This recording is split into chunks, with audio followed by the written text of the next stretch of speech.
And you thought I was weak. Oh, what a pleasant surprise.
Dragoon, you call this living?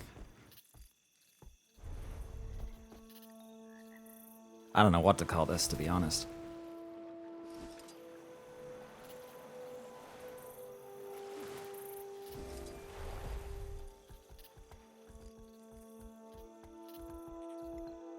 True. Huge intro. Also good to see you also. The chat will be slow for a while, but it picks up usually later on. Thanks for showing up.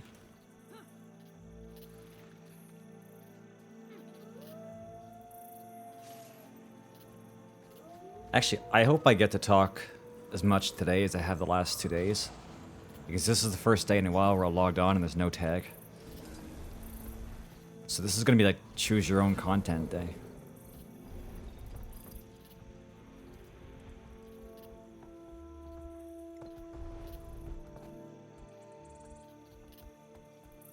I also thought I wasn't going to go back to Guild Wars 2, but, you know, life can be weird sometimes. But I enjoyed it, at least.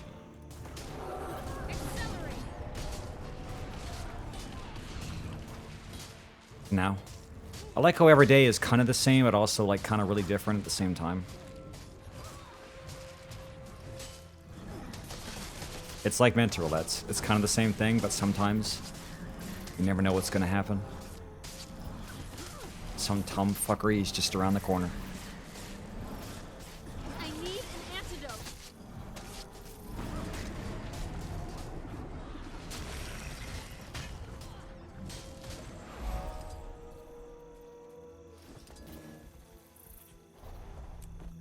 You might want to rub them harder, you might be dreaming. But actually, I streamed about maybe like 30 times in the last, no, maybe not 30 times. But I've probably had like 20 streams in the last 3 months. But there was like a 2.5 year period where I just didn't. So yeah, there was definitely like a long break. Sentry, and then... See, I just don't usually go beyond... because I'm afraid I'll just die. But maybe I'll have to today. I could just check all of the fields and just get the easy stuff. And then if nothing is still happening, I'll try and do some roaming.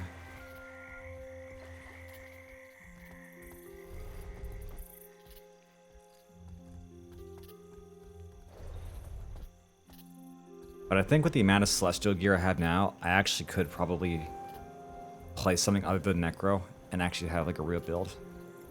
But I need some time to set it up. Like, I'm pretty sure I can run like several Mesmer builds. Oh shit, they got the... Shit.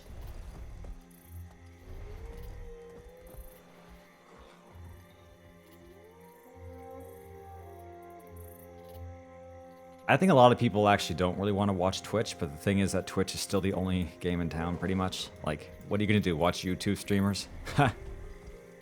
Don't make me laugh. I don't think so.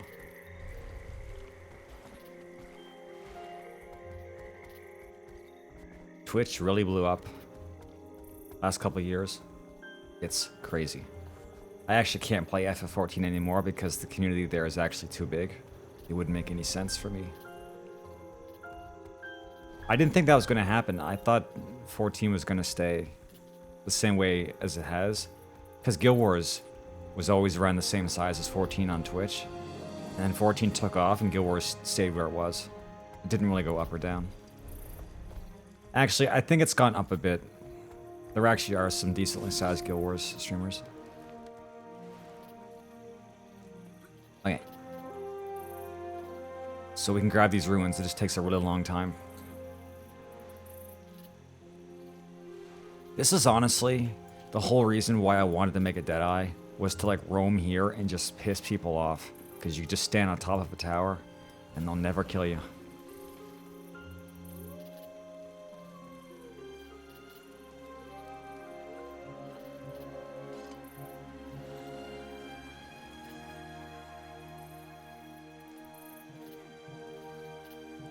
Yeah, but I should see if I could set up a Mirage build at some point. Because I can play Mirage.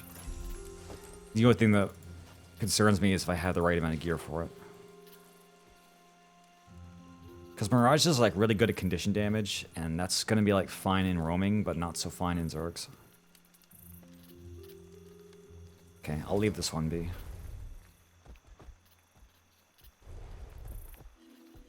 My first legendary I think I'm going to make is Nevermore. I'm not going to go for the great swords because it's just like, it's a lot. But I'm working in legendary armor right now. That's already going to take like forever because I don't put money into the game. So it's like homegrown, organic years of grinding. So that's what I'm going to do.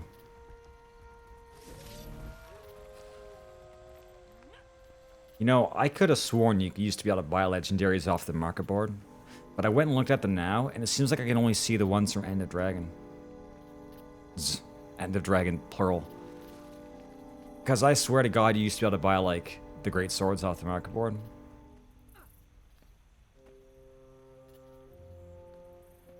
I don't know, maybe I should check again. Oh shit. It's Ring Around the Rosie.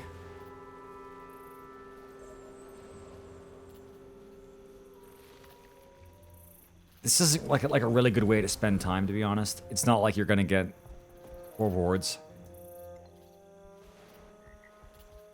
Maybe we should like start backtracking and find the guy who's capping. I'm sure with 2 of us we could beat the shit out of him.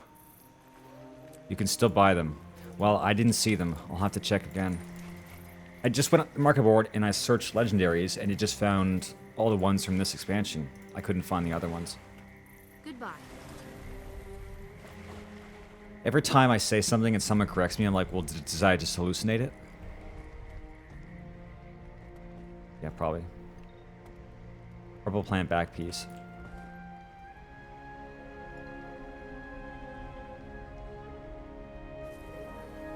I'm gonna get the purple back piece from this mode, because it's just basically claim tickets.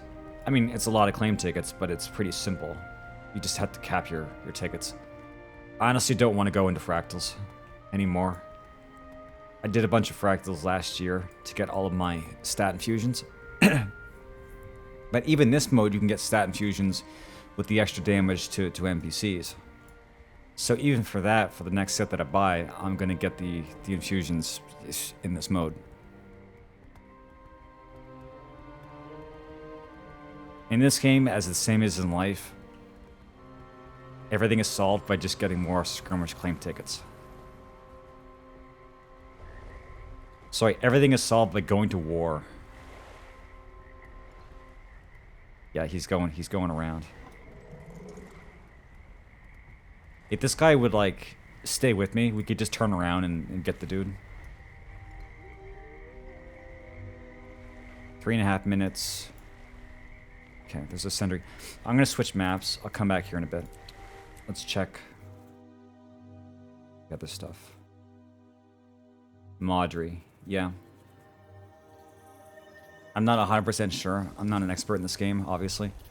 But you could probably get like a purple back piece from like any of 3 places, right? Or at least 2. Probably 3. Anyway, let's check for these like legendaries. Oh yeah, I couldn't sell this. I'll just sell it. Yeah, let's see if we can find any legendaries.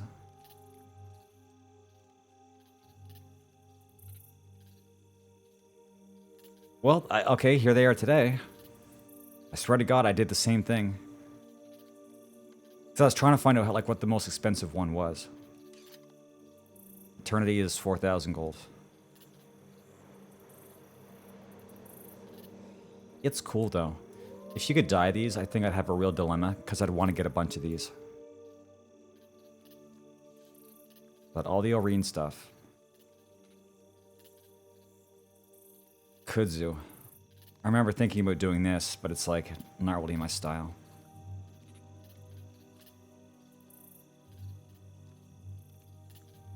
You can't buy Nevermore? No, you can't. Shucks. Not sure I would anyway, but it'd be nice to have the option. Nevermore just seems really cool. Unfortunately, these days I'm starting to doubt the usefulness of using a staff in World v World. But I still do it anyway. Okay, we can get, let's see, 3 minutes. This one's open. Can you buy the precursor? I don't know. I actually don't know what the precursor is for that one. I mean, I talk about things I want. I honestly want a lot of things. To be honest, Nevermore is going to be a long time before I start that because there's just a lot of priorities.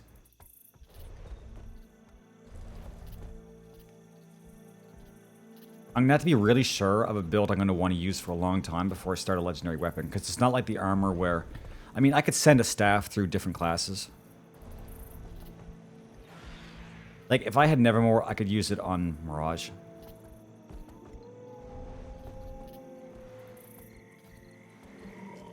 Because that's a build that I have and I actually like using. But this is such a long grind that every day I think about the stuff that I want, and then I have to remind myself, you're already on a grind. So, you know, focus on what's in front of you. Maybe if you do enough spying in World v World, people will send you enough gold to buy whatever you want. Okay. Cloth, legendary armor. And then legendary back piece. And then we'll see.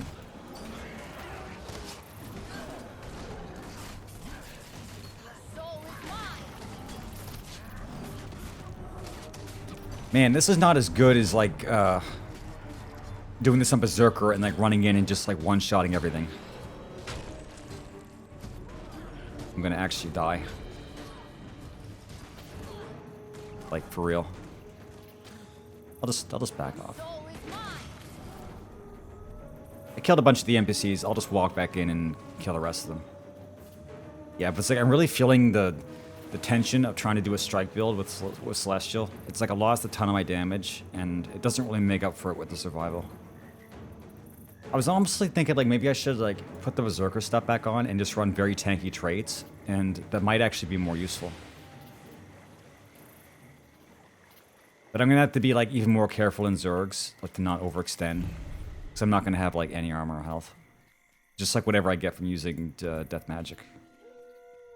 But I'll probably have to switch off of, well, I don't know, actually. I don't want to switch off Reaper, but I do want to run the Blood Tree. I don't want to give up Soul Reaping, because, like, getting into Shroud is important.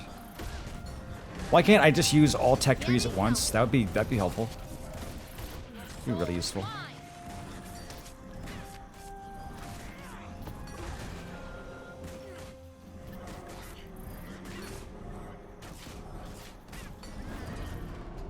Yeah, but it's like 0.0 damage.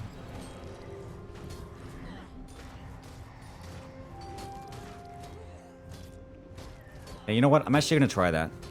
I'm going to get my Berserker back on, and I'm going to get a Rune set. I'll probably still use Melandru, because...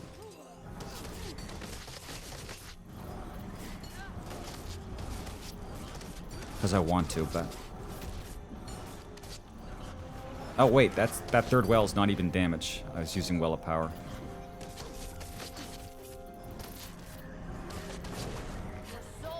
I do. This is sad.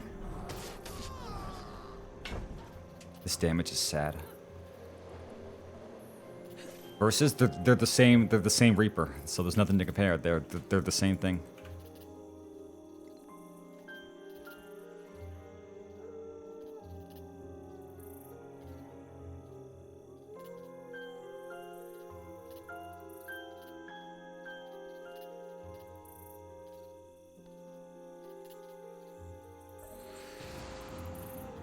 Like, not just visually, they are like the same, they occupy like the same niche. They're like the easiest thing to play in the entire game that they're in. Like, Reaper in 14 is like the easiest DPS. I mean, I think so. It's like either that or Summoner. The Reaper's rotation is just like... so straightforward. Alright. Okay, let's see.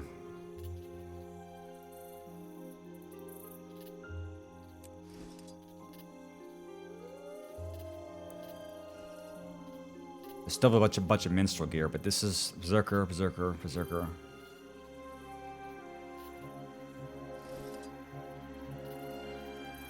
And then some random bullshit.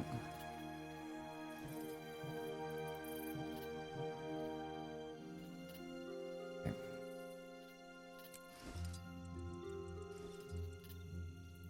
And the rest of these are all celestial. Berserker weapon, Berserker axe, Berserker focus, back piece, accessory, and then the rest of these are all celestial.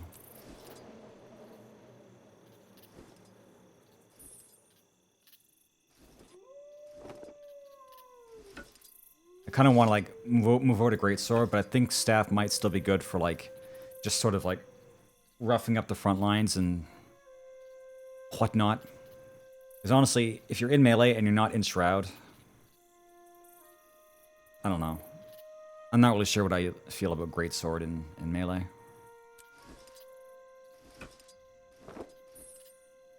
Okay. So I'm going to be using this. Then I want to make sure I am not going to die.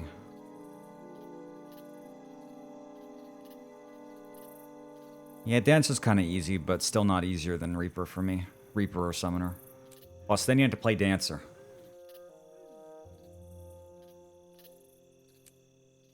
Duration and movement pairing. This is kind of a gimp, but I don't want to give up any of the CC cleanse. Like, at all. Like, this is honestly a bit overkill. But, like... drop CC when going into Shroud.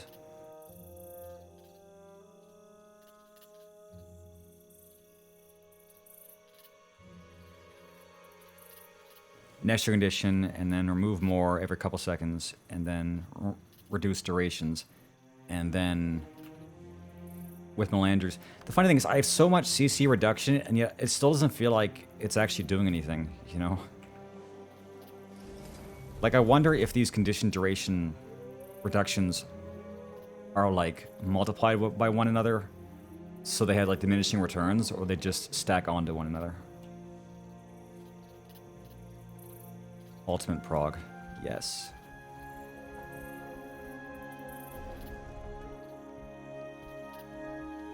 I didn't have time to watch any, but I definitely verified that people are doing it. So, you know, you're welcome. Okay. Well, I seen it buy 5. Or 3. Bunch of stuff. Ocean Man. Take me by the hand. I know of a good use. I know this is like riveting gameplay, but I'm actually not missing anything because there's no tags up right now, so we can just chill. Wait, so Melandru. Eagle. I'm like 100 and something. 150 something? I don't remember. Oh, 172. Sounds like a lot. And then I realized how many ranks there were, and it's like, it's not anything. Okay, so Melandru on chest. Okay. And the runes... I think the runes are the same, or the sigils are the same. Energy, stars... Actually, wait a sec. Stars is actually kind of expensive, but I probably should use the power one. I hate like spending money switching sigils, but you know, gotta do it. I thought stars would be a lot funnier than it is, but it's not. I'm not really using a real condition build, so or like a real like build that can actually make use of celestial. So it's kind of whatever. Shit, what's the name of the? Damn it. I don't remember the name of the stacking power sigil.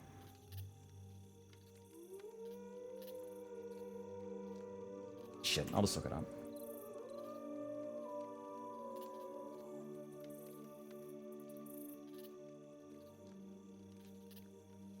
Bloodlust, that's right. Oh, it's only 6 silver because it's apparently shitty, but I like it. Statistically speaking, this is rather rare. Wait. It's just kind of a shame because Sigil of the Stars is actually kind of expensive, so it just kind of sucks. But so power stacking and then crit. Sigil of Vision is like so good on Necro, it's crazy.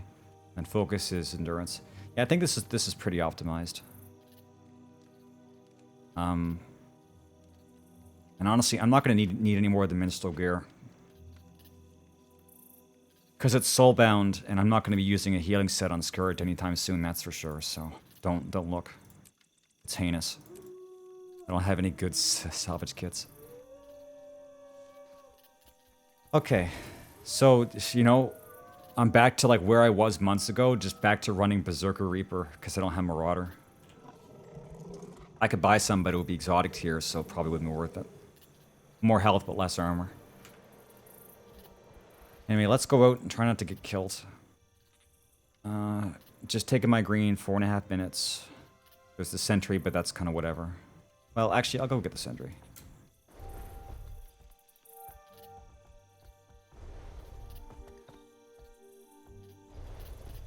We're just sort of like doing whatever until we can find... Wait, Hat was yelling at me. We're going red map. As in desert? Who's going? Who's going desert? Oh, there is somebody here. Pepper Xavier. Okay. I guess we actually have content then. Cool. I'm just about finished my tracks too. I have one more gift of battle. Gift of war. Yeah, gift of battle. And then I can choose a different track. I'm not sure what I want. This one is good because it has Memories of Battle, but if there's any other one that gives more in the final chest...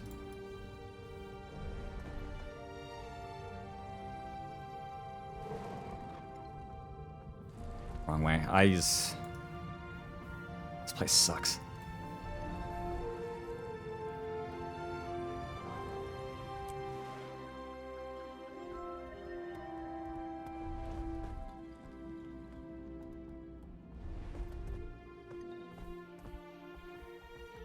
I need to verify something. I need to see if there's any way to get out of the front of this place. Or if you have to go with the sides.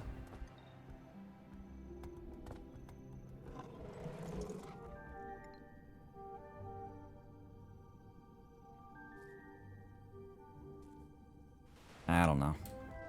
I'm pretty sure you can't.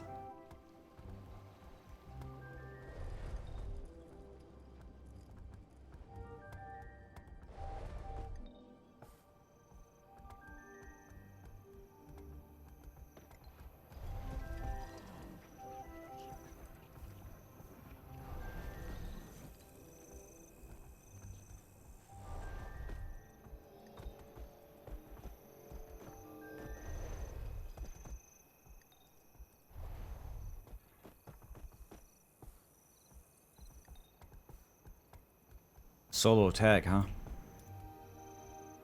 No, there's 3 of us. That's still better than soloing.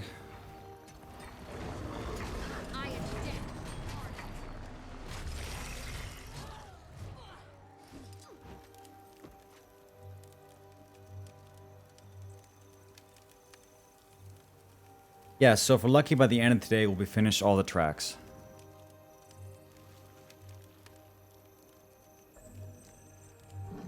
Going to fuck. Chat, going to fuck.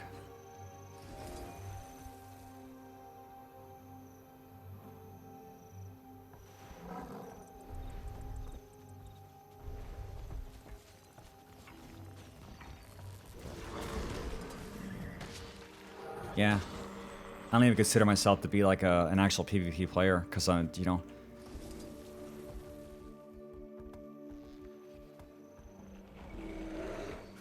It was just the best option. Because I would have had to actually become a career raider. And then also farm a bunch of gold.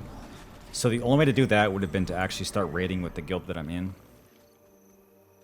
And after 10 years of saying I don't want to, it would be kind of weird to start like doing guild activities with Test.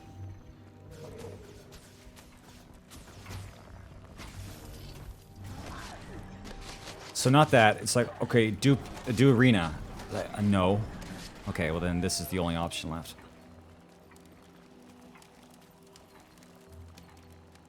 Next. It'll get better over time. The more gold I get and the more stuff I unlock, the more options I'll have. I'm looking forward to the day where I can actually go and like get a build that works correctly. As far as like a generalist necro build, I'm sort of about as good as I can get here.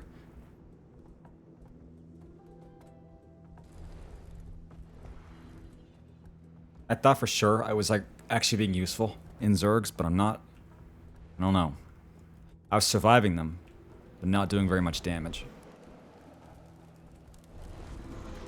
I mean, if you're soaking shots from the enemy, that is useful for sure. It just doesn't feel very useful.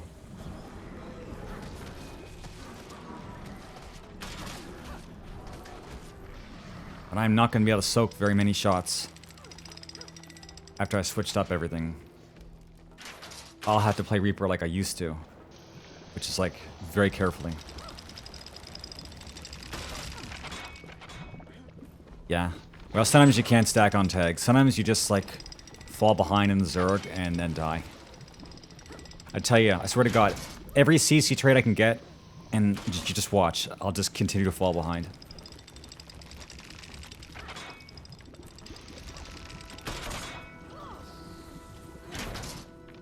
But generally, yeah. Staying as close to the tag as possible, rather than trying to go like slightly ahead or slightly behind, might actually... Fuck, he's shilling. This shilling fucker.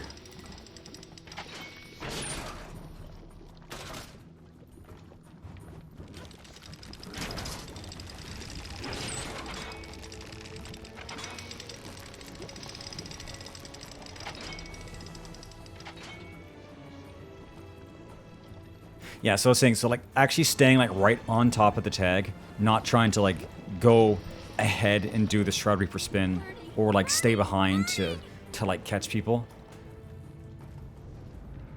might be the plan. Because if I'm not in Shroud, I will actually instantly die. Well, it doesn't matter how much practice I have to compete with my dumb ass brain. I mean, yeah, it's like every day you get better.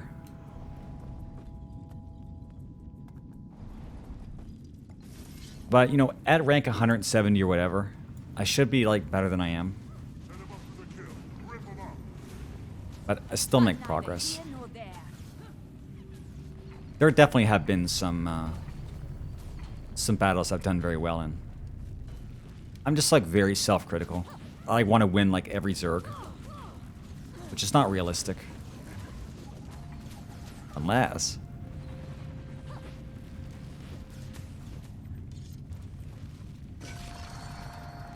Anyway, we'll definitely get some chances to test it out. I'm sure we're going to get into some battles. If not, then we just, you know, get to have a free day.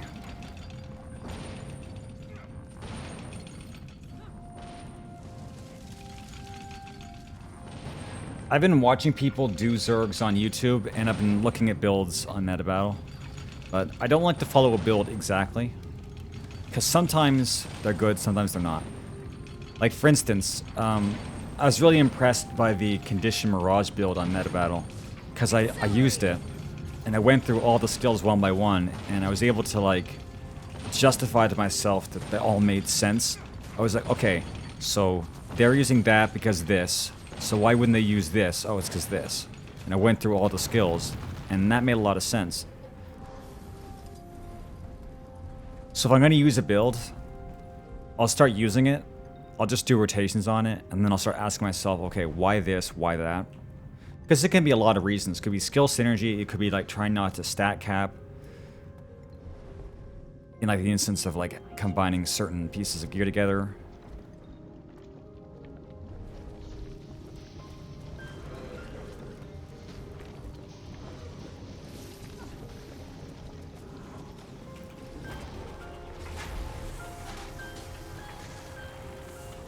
Yeah, only thing on this build, no spite. So it's not the maximum amount of damage. Oh, I should think about slot skills. I don't know. Let's see. When I have Reaper, I do like to use Your Soul Is Mine rather than use Signet.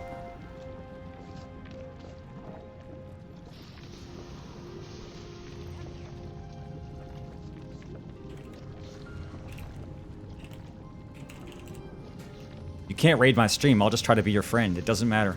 I could seriously just take shit from anybody and not even worry about it. I would just try to make them friends. I'm beyond the point in my life where I'm gonna like take things too seriously or take things too personally. I will just take all criticism, and one day I will force you to be my friend. I'll put up your bullshit so long you'll have no choice. Chat's gonna get fucking befriended. Wish I could do 18 hours. I've been like saying every day I want to do like an 8-hour stream, and then I get tired out at like 5 hours.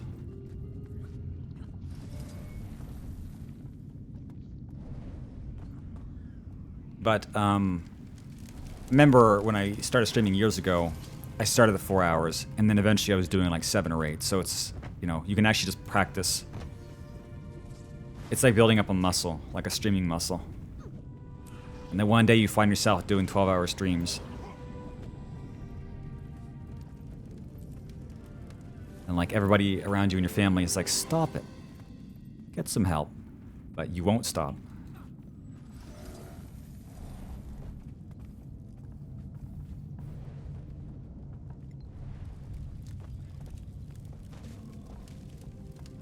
I was thinking maybe get like some gold and just like grab an exotic, just like an exotic loadout for Hammer Vindicator. So it won't be optimal, but I could actually like start practicing it and not wait to get a full set of, you know, Ascended for heavy armor. Because right now, I have one piece of Ascended heavy armor. So that's not enough. I need more than that. But if I got exotic, I could at least practice it.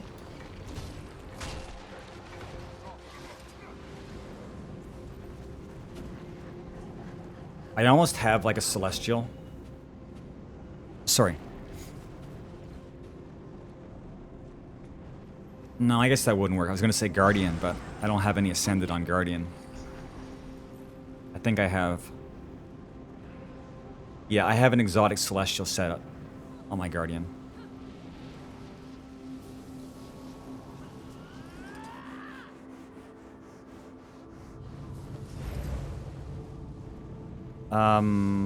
Oh. That's the wrong way.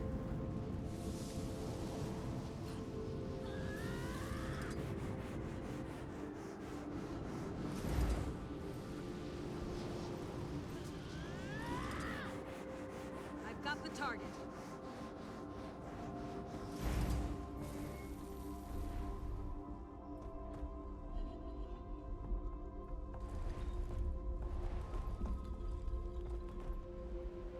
Anyway, it's whatever. I'll save my voice for later.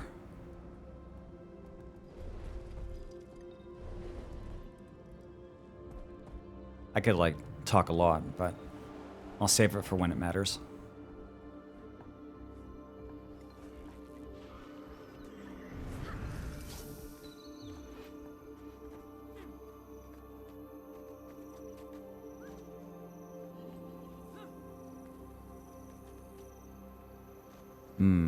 No supply. That was a big mistake.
I've got a lesson to teach you.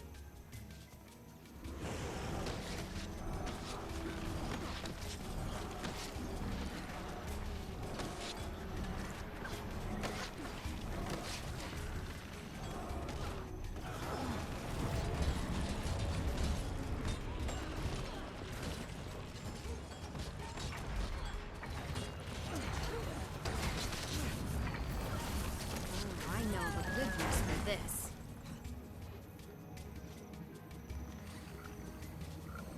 Next!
There was some activity going on here.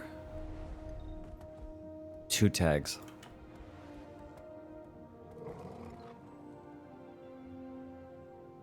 Big bad bats in deep.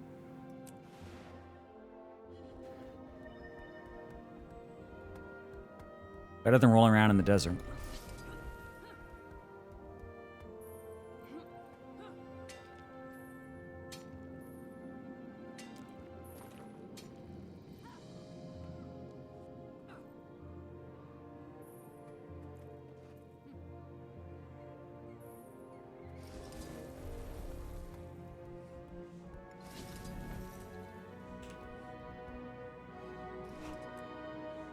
Buying something?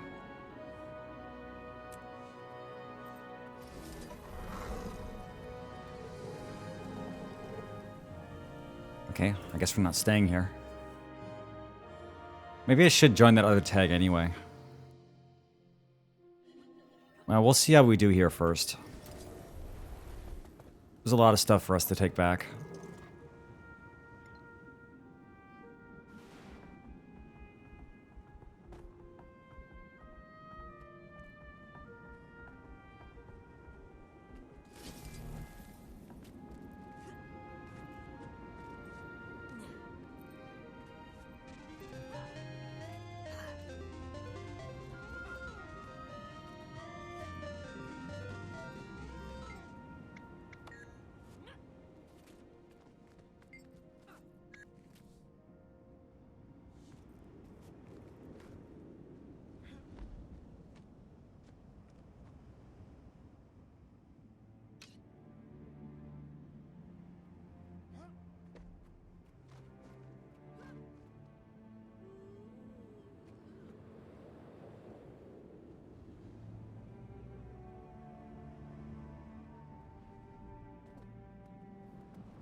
Oh my god, look at his face.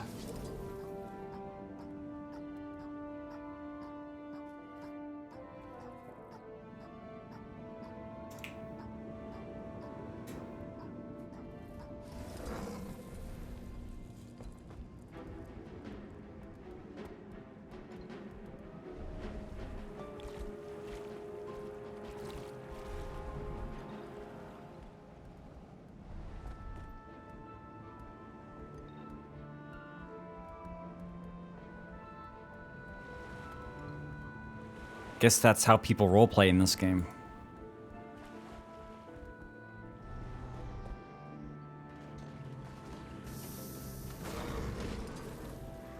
Statistically speaking, this is rather rare.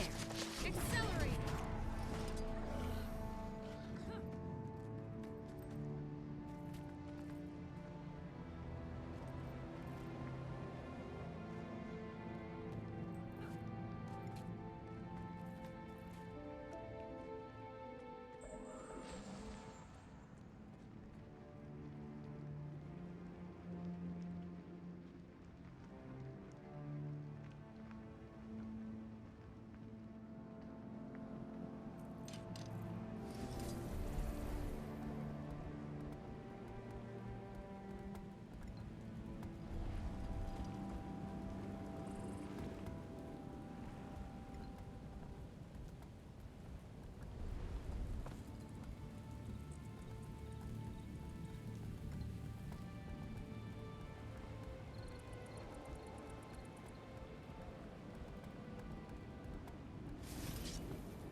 Came for the food and banners.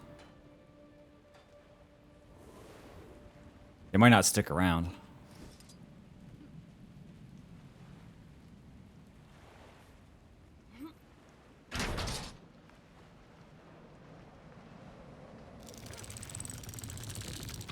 I've got the target.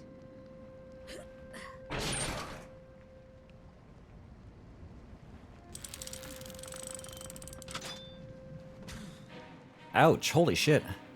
The range, dude.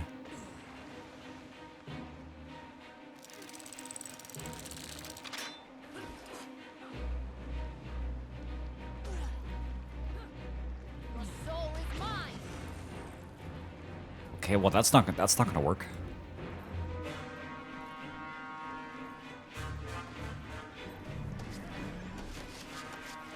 I am dead.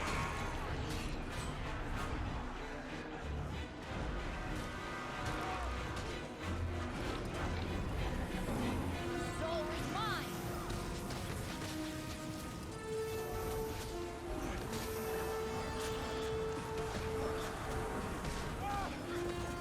Oh no.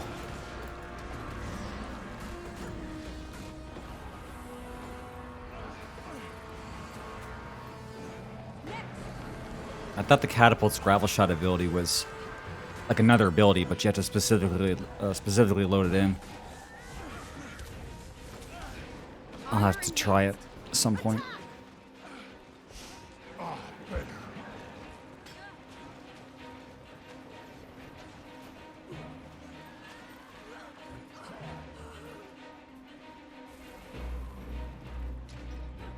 I don't know what was shooting me there. The range was enormous. It was like really precise, and it took out like all my health.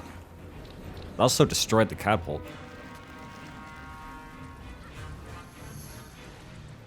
Maximum pain. Getting healthy.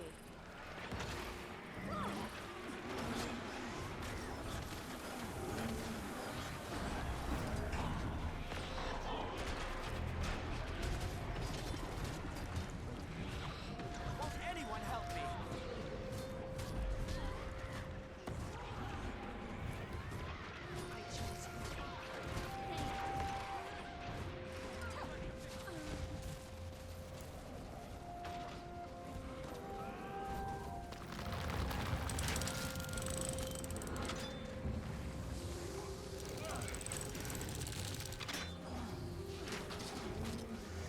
I've got the target.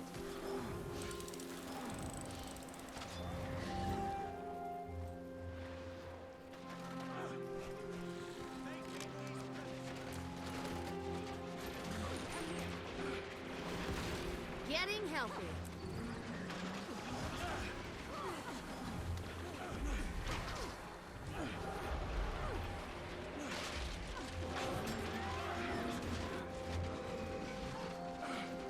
How'd that be? Excruciating? I've got the target.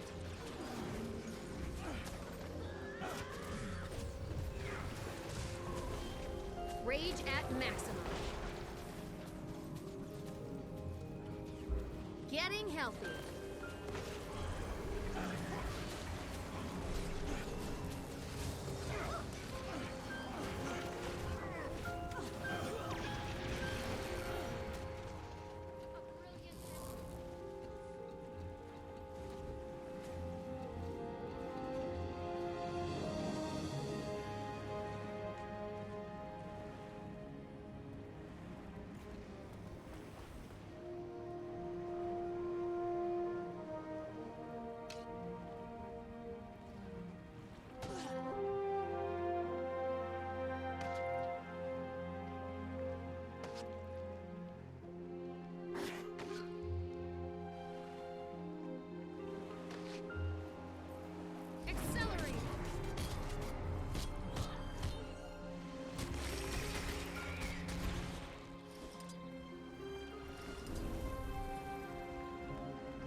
I've got the target.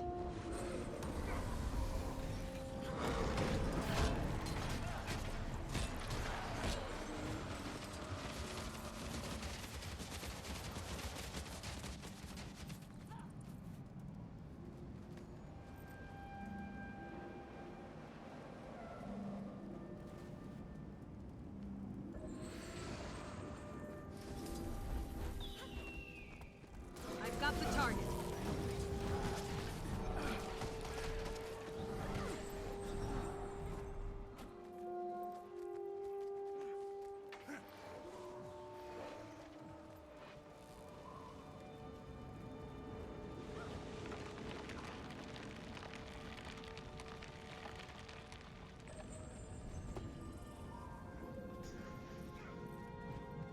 Oh, I know of a good use for this. I've got the target.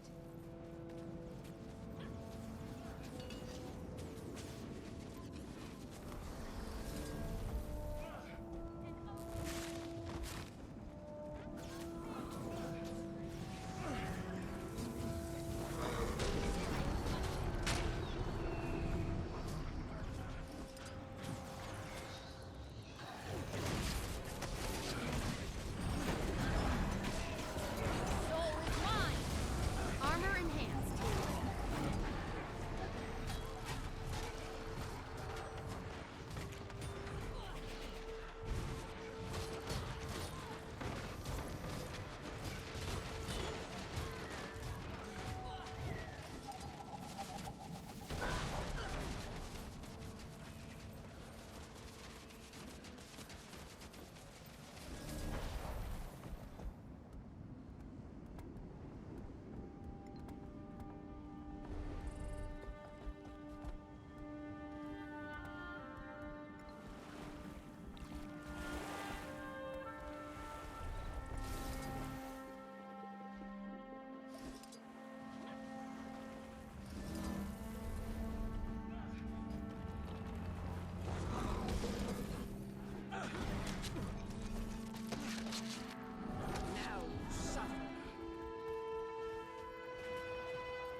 He said don't attack. I don't know why.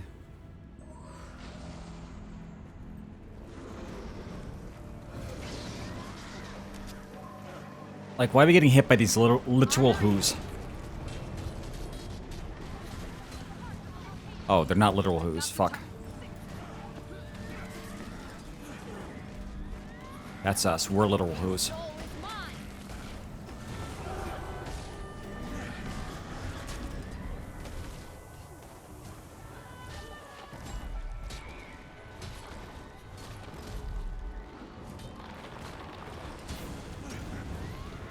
Armor enhanced. Your soul is mine. And motion.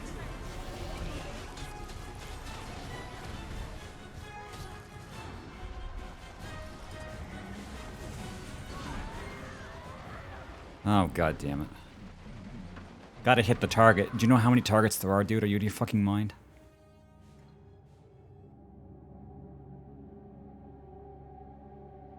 This is like 7v4. Plus extras.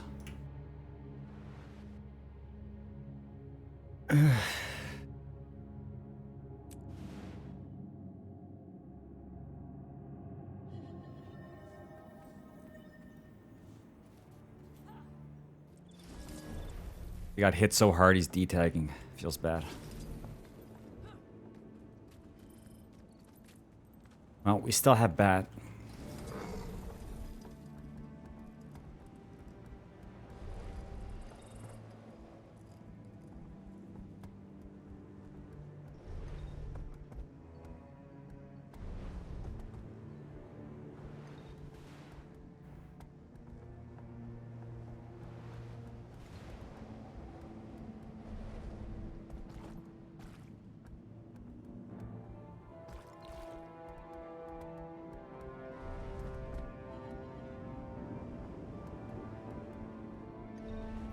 Oh shit, where did they put the hole?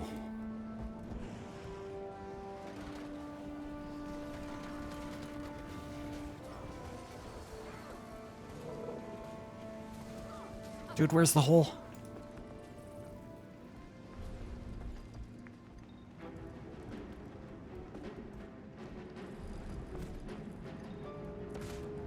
Oh, the door. Yeah, the last place that I would think to check, the door. Shit, I missed the XP. I always want to go into that crack and look at the wall there, because that's usually where they go in. It's like, why don't I think about going through the door? Please. Please, God, fix my brain. Okay, no supply. I got 0 on me, so I'm just emotional support.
A swirling gust.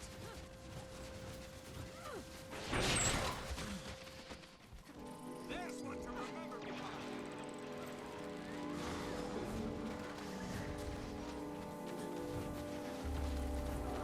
Assemble the crew.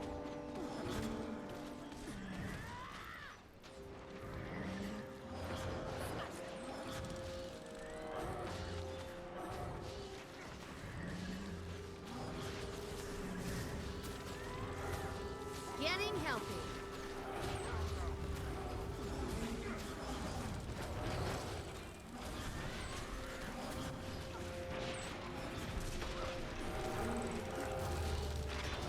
There's the power.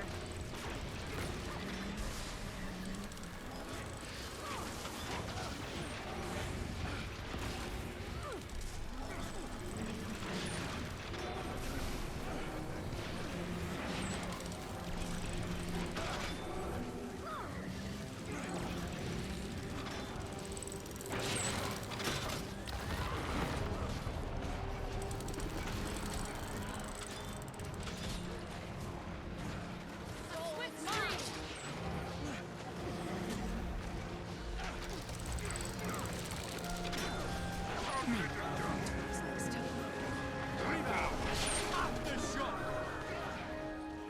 I am death.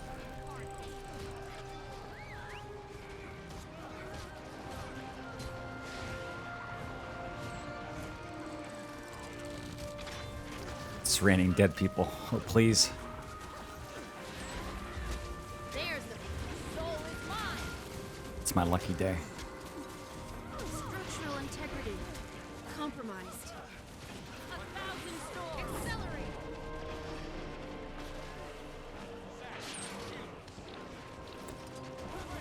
Maybe not. Now it's raining arrows.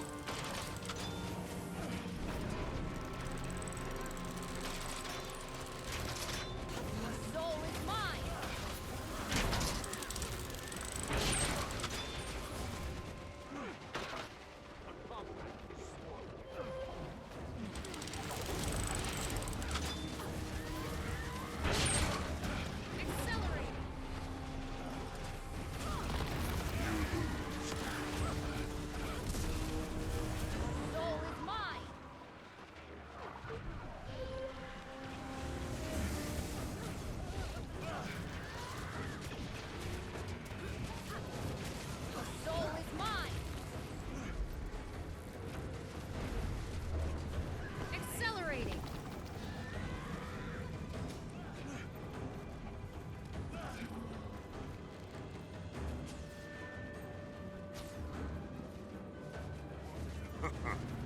You're just playing dead. There's the power.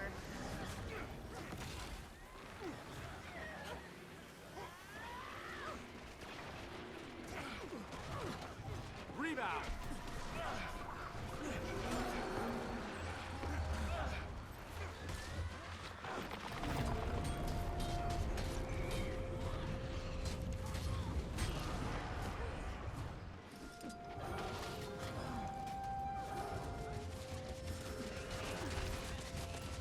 The soul is mine.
Chat, I think I'm dying.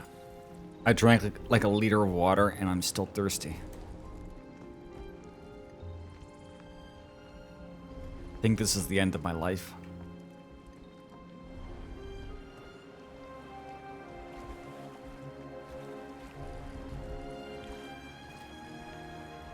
I always think of that episode of Mushishi where the Mushi that makes them wander into the mountains and just be eternally thirsty.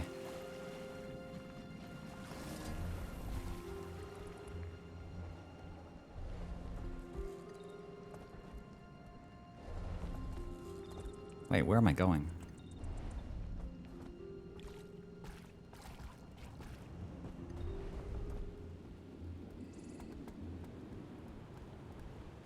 Dude, I completely lost track of where the tag is. What happened?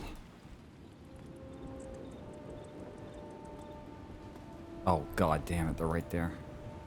I can't jump over there.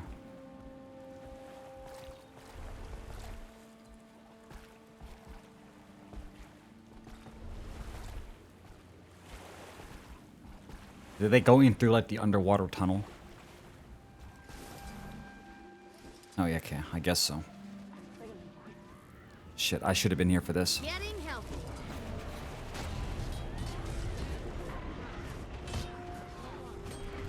Whatever, I'm here for it now. Get fucked.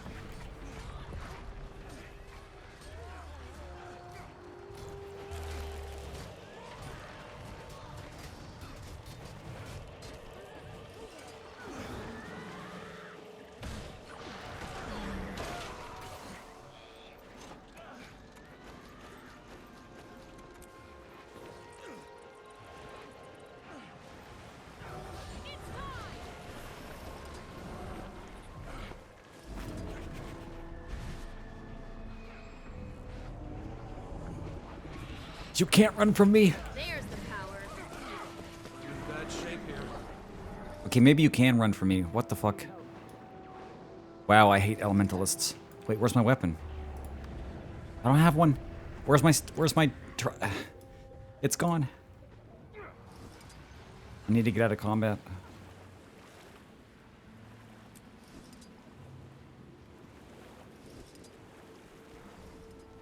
And also, not having an underwater piece, that's kind of been also a problem. Okay, there we go. It's much better. I was trying to hit the guy and I have no skills. It's like, what the fuck?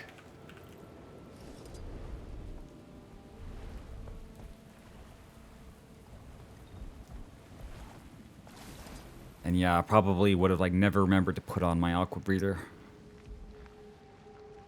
Missing an entire armor piece the moment that you go underwater.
Why does it seem like I'm doing less damage now than I was before?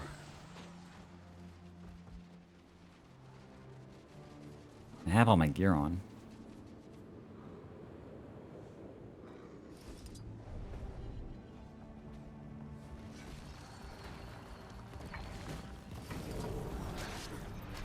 Rip them up. No, maybe not less, but it doesn't seem like it's...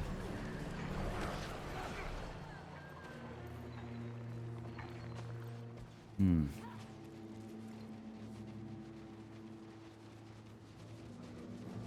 $26.26.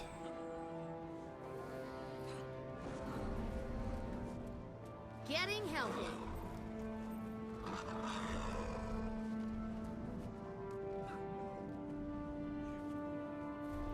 Well, I should at least use sharpening stones.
Oh, okay, thank you.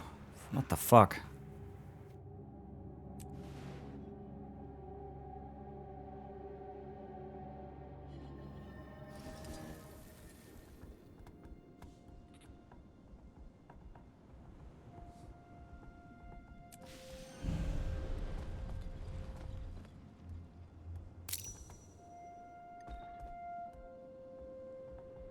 Thanks for the follow, X-Champ.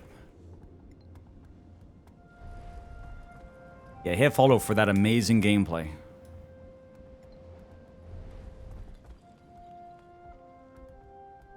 Style and grace as my body ragdolls off the cliff and explodes.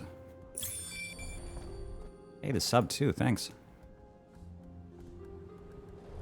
Okay, now I'll start trying just for that. Sure, it's worth it.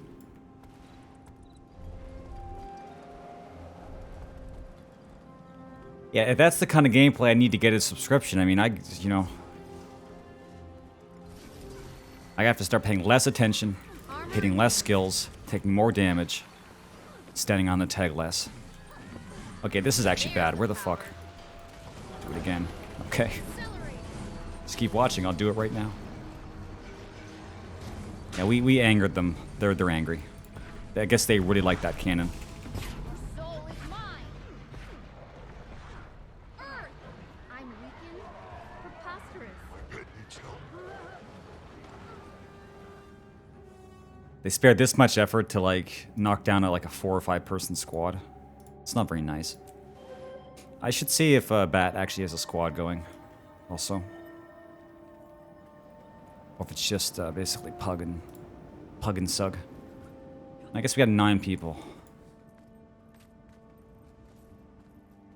Dude, I might just be like getting in my own head, but like Berserker Reaper is not like, it's not really doing very much, but we're not really fighting fair fights either. We've been like up against really tough shit.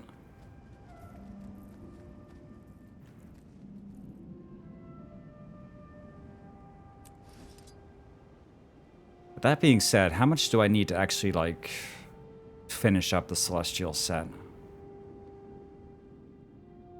This, these, and I could just use the same weapons. It doesn't really matter. Not enough, though. Not enough to be, like, swapping out on the fly really easily.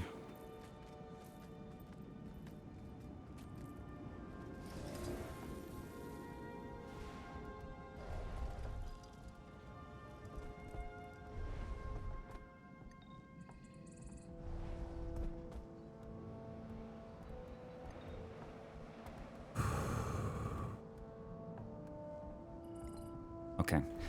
So one thing I'm noticing is that with Berserker, it's kind of like it was before, that sometimes you're just like standing around under fire and you just can't sustain. Because if you're with a small squad and you don't have a healer, you'll actually just get like whittled down and you can't do very much about it.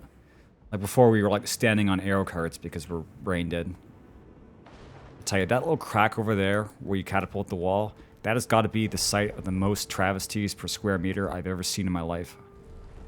How many times I've gone in there and never come out again? Uncountable. Well, quiet, it's getting there. I have 4 out of 6 of the ascended pieces from the skirmish dude. So we're getting there. But honestly, the real blockade is going to be the claim tickets. And for that, there's no way of speeding that up, so. Target identified. We're still gonna have to put in like the, upwards of 35 to 40 weeks. And then need more tickets to get the legendary back piece. Nice trebuchet. I guess I'll build this. Yeah, this had been a different game. They would have actually like reduced the gate. But because of like how crazy the legendary stuff is anyway, I guess they just felt no need to make it any easier. Because it's like super optional as it is. Oh shit, we're going back in the crack. Back to crack. Okay, let's try this again. I gotta say, this is good practice, but I just don't feel like some of these fights are winnable.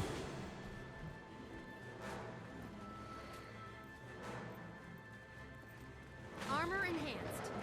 Yeah, 3 methods, and they're all probably like equally sadistic, but the question I never really asked myself is like, what would be the fastest if you were like getting optimal drops and like caps every week? Because if raiding and arena PvP are shorter, it's like, fuck, I wish I liked raiding or doing arena.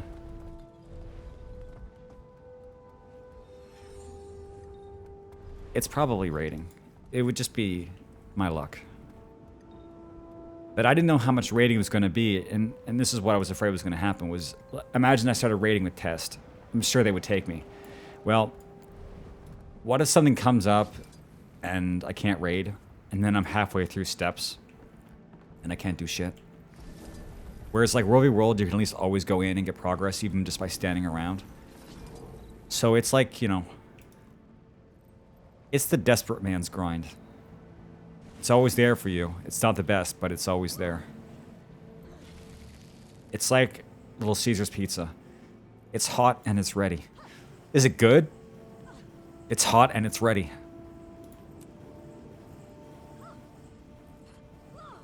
Statistically speaking, this is rather Although rare. another thing about the it's hot, it's ready. Fuck the quality. No, what I was thinking is that I actually have like a raid ready, you know, Reaper. It's just like basic bitch, Berserker, Reaper. It gets the job done. I wouldn't have to like spend any extra money or grind. But I would have to actually try to be nice to test and be like, ooh, woo, can I please raid? Which I've never done. But I don't imagine the raiding in this game is, it's, you know, as hard as the raiding in 14. I mean, it's funny, the PvP in 14 was tacked on, and the raiding in this game was tacked on. Like, this was never meant to be a raiding game.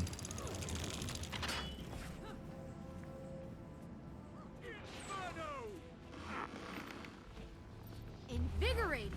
So, like, I'm prepared to do my time. Like, I'm okay doing anything in Guild Wars as long as, you know, it just gives something for me in chat to talk about. It doesn't exactly matter what's going on in here.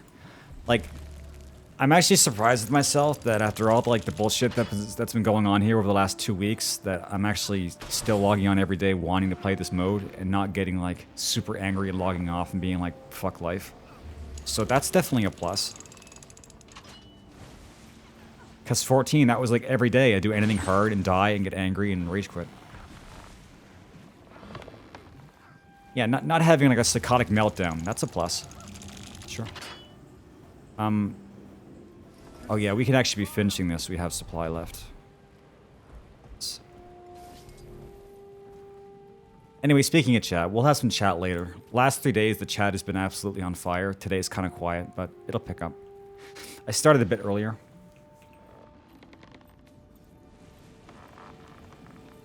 And also, some people, for some reason, had yesterday off. I don't know why.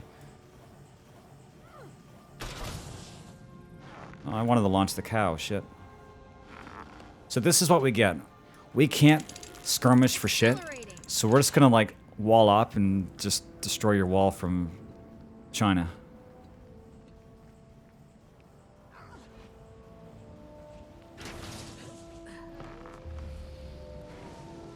Getting healthy. Yes, positive mental attitude.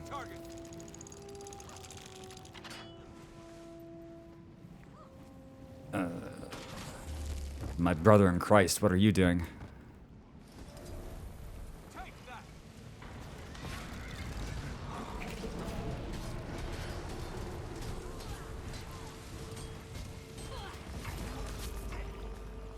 Wow, what a nice looking Asura.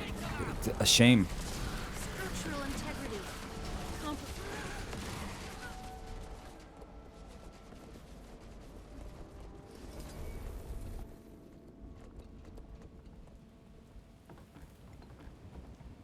Anyway, what's gonna happen is, like, every week I'm gonna be saying, like, 40 weeks, and then all of a sudden I'll be done. Because it seems like my claims are not going up, but the thing is, I'm buying new Celestial gear every couple days, so it's keeping that number kind of low. So there is definitely being progress made. And once I'm done with that, I'll be able to actually, like, figure out how much gold I need. But maybe I should work on, like, crafting whatever you combine the gifts of battle with, because I've already done one, and I'll just do the other 5. And then I'll start budgeting out for, like, the whatever the rest of it is. I'm sure it's a lot, but I'm intentionally like not researching it so that I don't get demotivated. Wow, sick ballista spot. Oh shit, they're countered siege.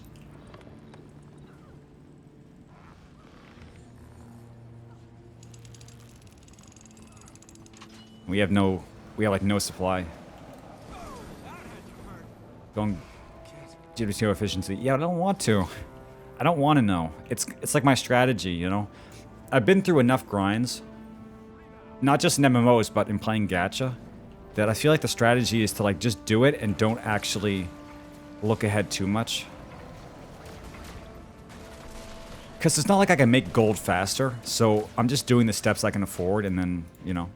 If I was like missing something that I had to be doing right now, but like, you're in World v World, what else can you do while you're in World v World besides just whatever you're doing in here, you know? Like, I don't need to worry too much about like setting up 500 IQ plans. At least, I don't think I do. Yeah. No, it's like, if I knew all the steps to get all the legendaries, because I'm not going to just get armor, it's going to be everything. So if I knew all that, I'd quit this game tomorrow. I'd be like, fuck that. I'm not playing this game for 3 years.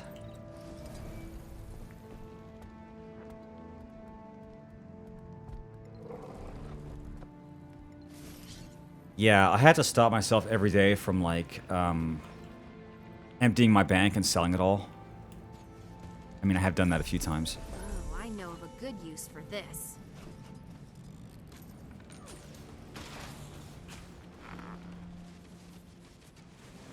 What do you mean gameplay? This is riveting. Look, I'm doing nothing. This is perfect. Oh shit, they're in. They're in. How did they get in? Oh shit. The crack in the wall.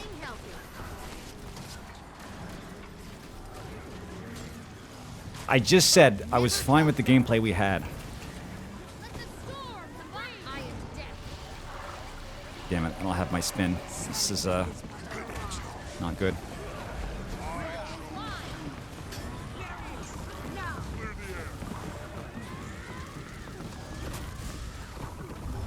It's like, are we losing? Again, I'm not 100% sure.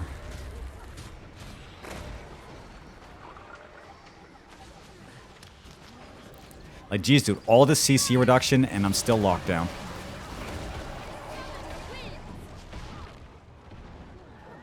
Dude, the entire team evaporated. Wow. Last stand. Last spam. Also, yeah, I use more emotes. I actually have a lot. You wouldn't think I do, but I have like a shit ton of custom emotes that I bought like a long time ago.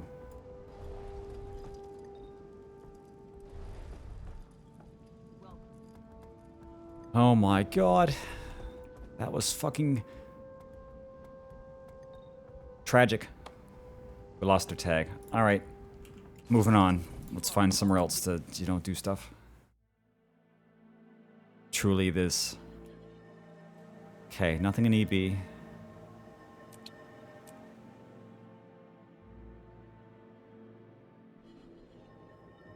Check desert. It might just be like grabbing camps. We'll see.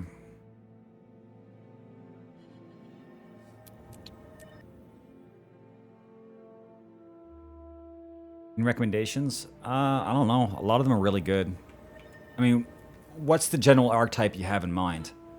Because there's 9 classes, but they each have like 4 different... Well, we'll say like, at the minimum, like 3 different playstyles between the specializations. So it's like a lot to start with. So if you have an idea, something you want to do, I can tell you. Because otherwise I just tell everybody to play Necromancer because it's easy, but it's so easy you can like get bad habits. Because you can die not once, but 3 times. That can end up being like a crutch. Range DPS? Well, I mean, you can always just do Ranger. I mean, Ranger Soul Beast. Pretty goddamn strong, I gotta say. I mean, there's Core Ranger, and then there's like Druid. So like support healer. That's one branch off. And then there's Soul Beast, where you just like combine with your pet and become Superman. And then this expansion, there's like Unchained, which is kind of like you just have like a super pet. So it's like be a druid, eat your pet, or buff up your pet. And then the core ranger fantasy is just like, you know, bow and pet. But of course you can do like sword ranger and great sword ranger. Druid turns into like staff ranger. I think Soul Beast is axe ranger. And I don't know what Unchained is, as far as like the weapons that they use. Anyway, yeah, so ranger's good. I mean, there's a lot of other ranged classes, like the mages have a lot of ranged options. Elementalist is, well, I played Elementalist staff years ago. Maybe that's not the best one. But you can get like your typical mage fantasy playing Elementalist, or like even kind of Mesmer. But even like the heavy armor classes have a lot of ranged options. Like you can do a longbow warrior, berserker. That's crazy, but that works. So you could play warrior, spec into berserker, and then use a longbow. It's totally viable. Anyway, just some ideas. Oh, berserker, wow. Oh, it's worthless. Shit. Whenever I see berserker stat, I always like hope I'm gonna be able to sell it for a lot because it's an actual stat combo that works. But I guess not. Okay. So we have this camp. It's probably gonna get taken pretty soon. We have all of the... Yeah, so this is locked up pretty tight. I'll check the other one.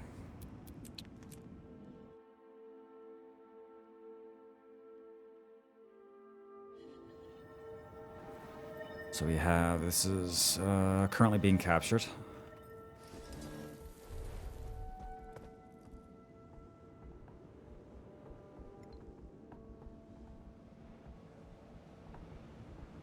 I mean, if you're coming back and you're not boosting a character, and you're just playing like the normal level curve, you don't really need to make a decision right away, because you can't get your specializations until you hit endgame anyway. So it gives you time to learn the core, and then when you get to 80, then you have all the options to like really make a choice as to like what kind of class you want to play. So range, but no pets. Okay. Well, after I learned more about Necro, I played Mesmer. And Mesmer Greatsword is basically like a burst sniper. Like, they use the sword, but they cast, like, mirages of the blade, so it's like a 1200 range, like, chucking greatswords and, like, energy beams and stuff like that. So Mirage is actually, or not Mirage, but like core Mesmer Greatsword is like a sniper. And you can take Mesmer into Virtuoso, which is like just tons of like summoned telekinetic blades you just throw at the enemy. So you're like basically an artillery piece. So Mesmer actually has a lot of ranged options. Only issue is if you don't like kind of the aesthetic of Mesmer, then you might not want to play it.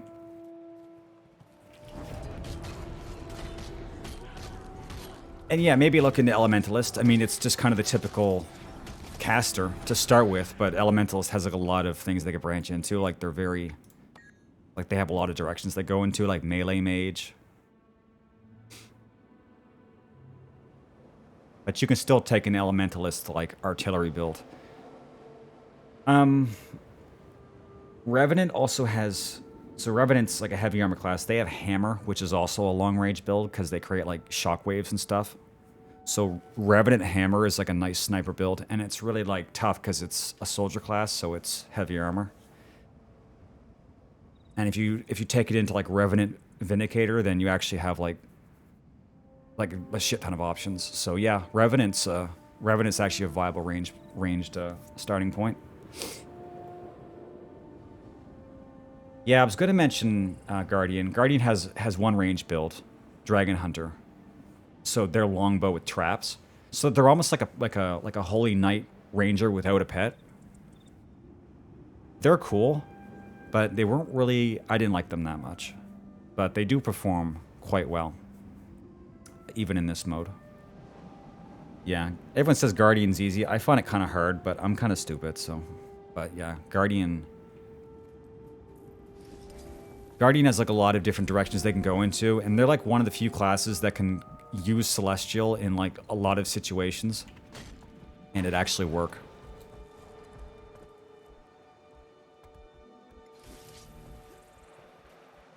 What's up?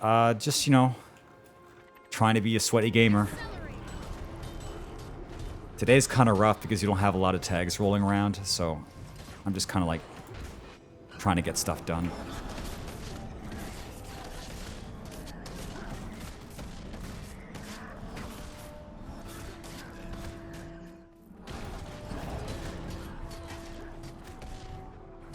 I like the look of my Dragon Hunter Guardian, but I don't quite have the build to make it work. I should like go and have a look. What's the build? Let's see. I guess power. Run power stats. It's like, do I still have my... Okay, no, I guess I was on it. No, I wasn't on it. Willbender, Dragon Hunter.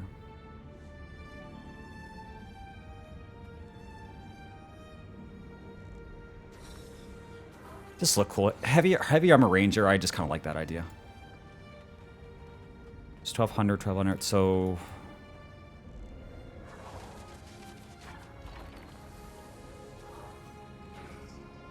I didn't learn very much about them. I usually would just pick this up when I was in like a world boss train and I couldn't hit the boss. I would just switch over to this quick and just spam abilities. But I never really learned how to use the traps properly.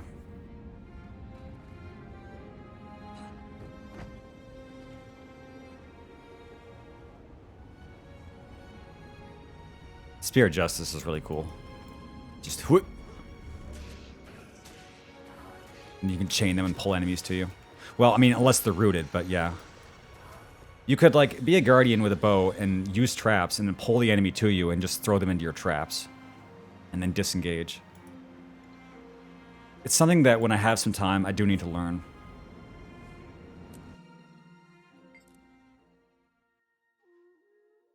Yeah, it's good. After a while, I started going into, like, trying to learn Firebrand. Because everyone's like, Firebrand is so good. And it is. But it came down to basically, like, just super fast Scepter. And I was going deaf from the sound of it. Because it was just like, wah, wah, wah, wah, wah, like, all battle long. I couldn't even hear myself think.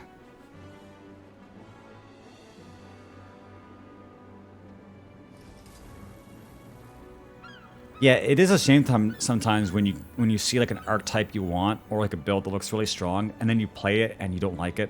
It's just the worst feeling, right? Especially when you spent gold to get a build going. Like I spent a bunch of money to get Spectre running and I didn't like it as much as I thought. Although I was also playing it like an idiot, so that's something else I'll have to like look at again later. Spectre animations though are pretty cool, I gotta say. And like Necro, they have the Shroud. Anyway, if you want a specific Dragon Hunter build, I mean, you just go to meta battle. So we're assuming like, you know, open world power. Well, we'll see what we have here. I'm assuming power Dragon Hunter. Good day. Actually, you know what? I'm pretty sure that's the only viable one. So basically this power Dragon Hunter. Pretty straightforward, pretty effective.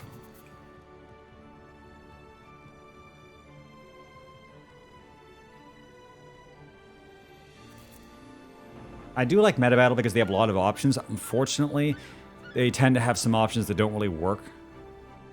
But if you sort by like score and at least read through the comments and the ratings and like actually make sure that it's viable and it's not too out of date, I've gotten a lot of good ideas from there. Like the Mirage, Condition Mirage, or support, I think it was like support Condition Mirage build that I got from there. I got the whole thing and I tested it and it works like really good. Like every part of it makes sense. So that was a win. But I've been trying a lot of these necro builds for World v. World, and I just... Some of them... I think they're made for players who are good. Because I can't... I don't know, dude. Well, see, that's kind of the hard part of it. See, with 14, there's only one way to play a class. And that might sound kind of like, well, what the fuck? Why would you not give any choice? But the thing is, in 14, they design the classes to have like really specific rotations that are quite complicated. And then everybody does it the same way. And that's how you get your max damage. And then the creativity comes into bringing them into like really difficult and crazy fights and actually managing to do the rotation under pressure. So it's a whole different style. There's no like builds in 14. There's just a lot of classes and they all get played one way. And then it's just about throwing it up against content. So that's a whole different philosophy from Guild Wars where you have like a shit ton of freedom and everything is kind of like always changing and whatnot. And it's the same thing as the PvP in 14 where it's a whole different like set of skills and rotations, but it really is, again, one specific rotation is the best rotation. And it's up to you to figure out how to do it the best you can in circumstances where the boss is moving around, or you're getting locked down, or you're having downtime where your cooldowns are running and you have to do the math and things like that. And maybe Guild Wars 2 Rating's the same idea, but really is like two different games. And it's funny, back in the day, I liked games more like this where there's builds, but then I got really used to 14. So what I did in 14 is I learned how to play every class. Like, I learned the rotations of every class. Just for fun. Because I knew I was never going to be able to bring them into raids. But playing every class in 14 is quite a challenge. Like, keeping in the back of your mind, like, 20 different crazy rotations. Anyway, just kind of talking here. Any more questions about the builds, just let me know. Wait, what's this? Spider egg? Oh, it was the hero challenge.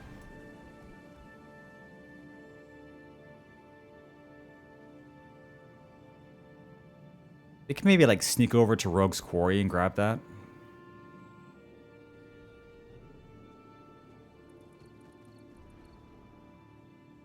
Doing EB by yourself is kind of rough though. I'm more used to being in the corners.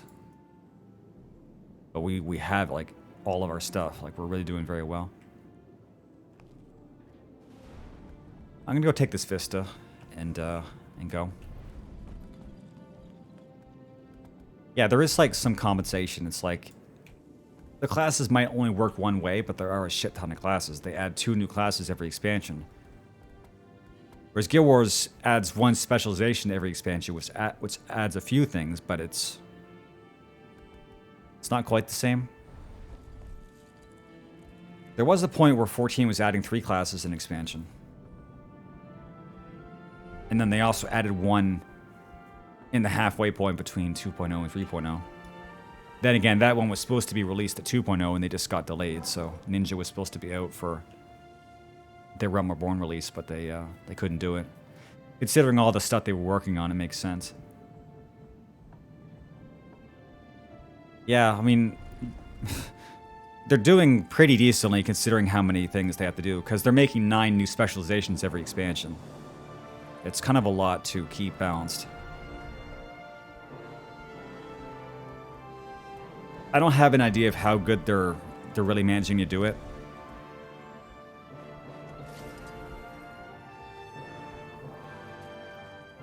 I'd have to like play more of the classes to actually understand like what is Imba and what isn't.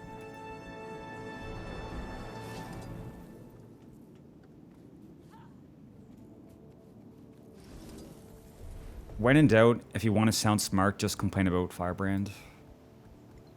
You're dumb. You'll die and you'll leave a dumb... As far as what I've seen, it's like NG and Guardian and Revenant are like always top picks for various reasons.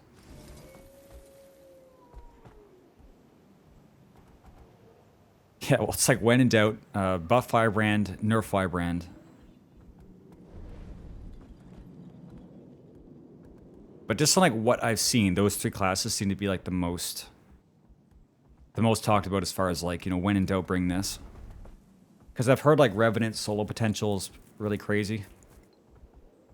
Firebrand kind of has this flexibility. Like, it's not even just Guardian, it's that Firebrand itself has all this flexibility and a lot of output for like not a lot of effort. And NG already had like Scrapper, and now it has Mechanist, which is making everybody upset. So right now, it's like, as far as I can see, that's what it is.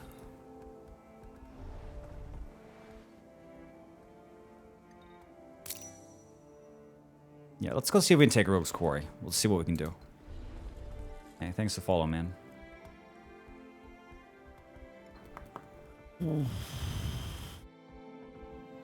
Dude, I was so nervous. I don't like rolling around in World v. World with no tag. It just feels like I'm aimless.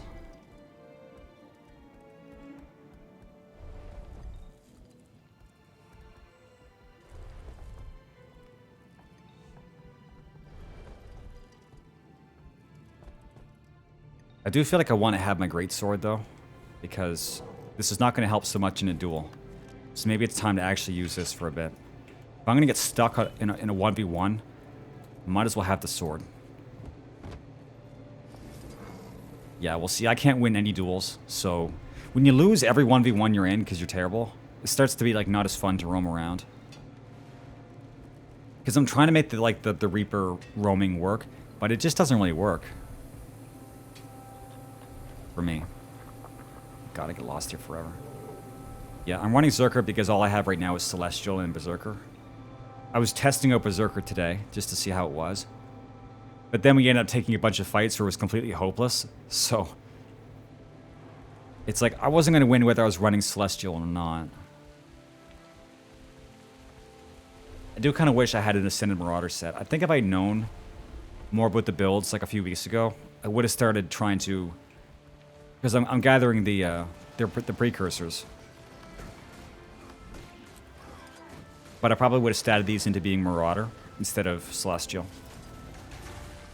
Because I was planning on making a Celestial, like, core Necro Roamer. And now I don't want to do that, so...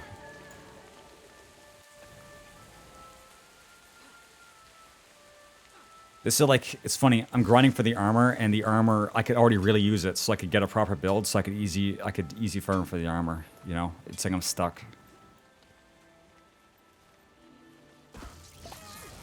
Feel me. I recognize you.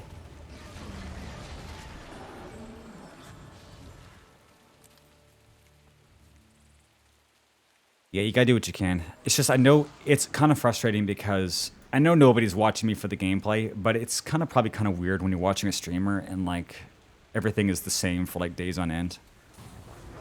Because you just don't really have the resources to like switch into anything else. It's like my other classes, let's think. The only other... No, I only have 2 Ascended sets. I have a Berserker set, Ascended, and I have like 2/3 of a Celestial Ascended. Like, that's basically the extent of my treasury right now is, you know, that. So, you just gotta use that. Okay, let's see. This will take for 5 minutes. Okay. If we can get back in 4 minutes to go and grab that side, sure. I'm just gonna like make the best use of my time and just like grab camps nonstop.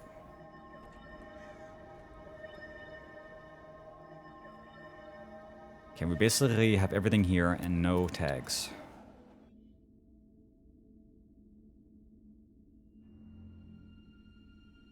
What's your opinion on sigils for like what I'm doing right now? I'm running Melandru, and I hope it's doing something for me, but sometimes it feels like it doesn't. I was thinking that like the stun duration would be a good thing, but it's not the stuns, it's the immobilizes.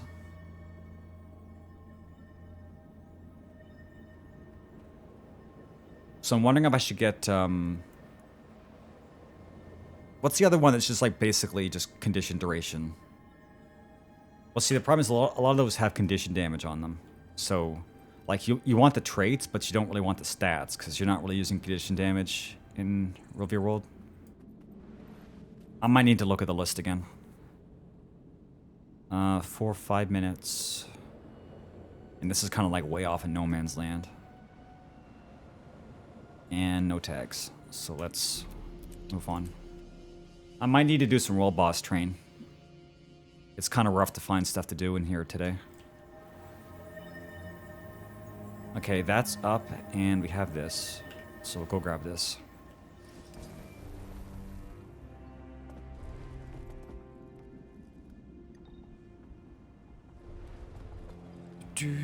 Europe? No, NA.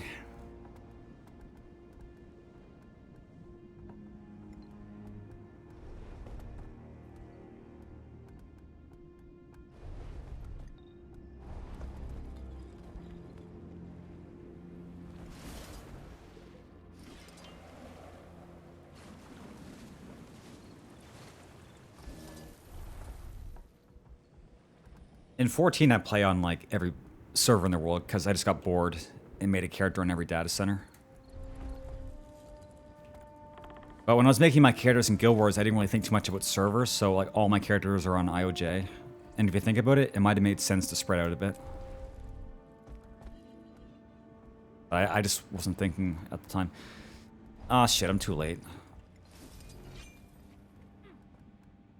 Okay, well, if they got this, and we have red right now. So I'm gonna go back to the desert. Or no, shit, where was it? I think there's a camp coming off cooldown to the east of this area. Well, let's see, that's the thing. I wanted to be on a good World v World server, and Isle Genther is like fairly... No, not this area. It was, No, it was EB, right? No, I was thinking... I wasn't thinking. Like, Isle of Genther has, like, a decent population, but they're not exactly, like, high tier. So sometimes it just feels like... I mean, they're honestly not as bad as I remember. Like, we actually have moments where it's really good, but I wanted to be on one of the big ones. But most of those are full, and also, I don't have the money to transfer. Like, yeah.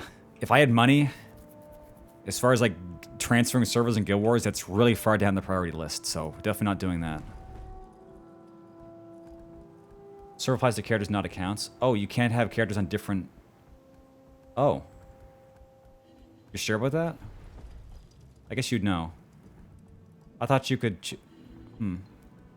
Yeah, I guess it doesn't really ask you, does it? So basically, one account, one server? Weird. How to get hero points quick?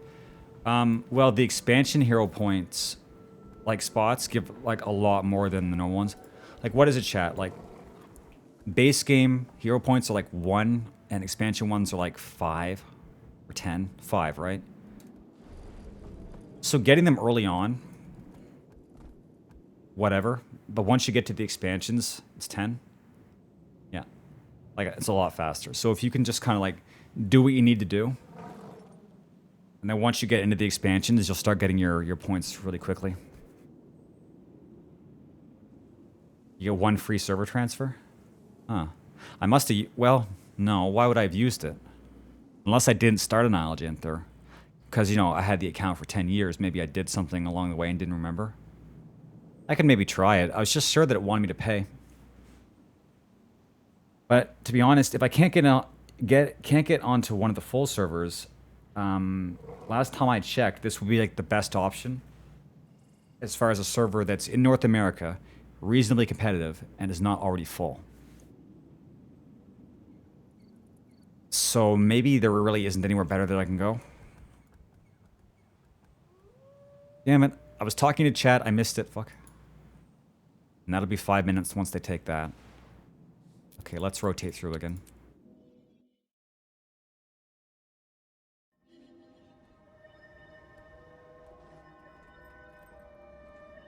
Yeah, in 14 it's kind of the same thing except for different reasons. In 14 there's almost no synergy between your alts. So you can't even send items from one of your characters to another. You have to like do some shenanigans to like get them into the same guild. And like put stuff in the guild chest and just use characters to take stuff out of the guild chest. It's crazy. FF14 is so alt hostile, it's crazy. Because it's a game designed to have every class and one character. Like, you're supposed to just have your one character. But to sacrifice for that, the compatibility between your characters is just basically not there at all. Like, you log on to a new character and you have to do everything again. You get hero points to World v. World? Where? Where do you get hero points besides, like, the hero point nodes?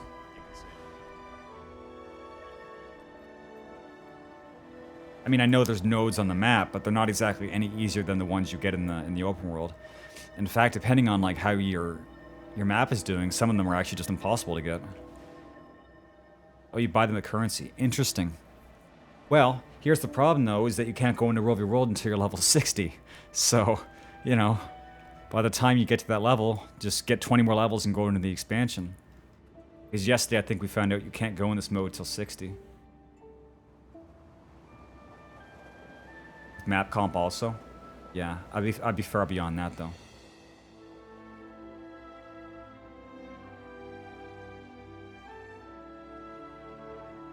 Whereas, like, every normal map in PvE has, like, you know, quite a few.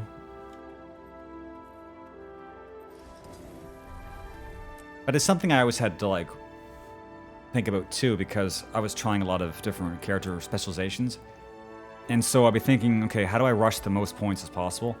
And generally, I would just go into Path of Fire and just grab all the easy ones. Because Path of Fire, all you have to do is like the intro, and then you have access to a bunch of easy points. Getting them in Heart of Thorns is a son of a bitch, because a lot of them are difficult and not, like, designed to be solo. So it's like you can solo them if you're already, like, properly kitted out. But if you're going for hero points, you're probably not kitted out. So trying to get, like, the 10 spots in Heart of Thorns is a son of a bitch. Yeah. So it's an option if you're, like, high enough level to get into World v. World and you just want to get, like, a shit ton, I suppose. It's an option. Oh yeah, we're not exactly, like, going and doing stuff here. So it's basically between the two Borderlands and Eternal Battlegrounds. Just basically checking camps 24/7.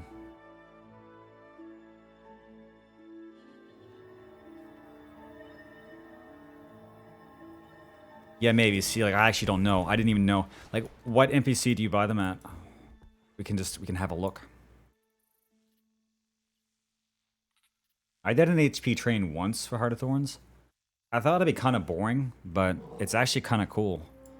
You get like 50 people and you get every point on the map. I did it once because I wanted to finish up Spectre. And it just so happened that they were doing it that day.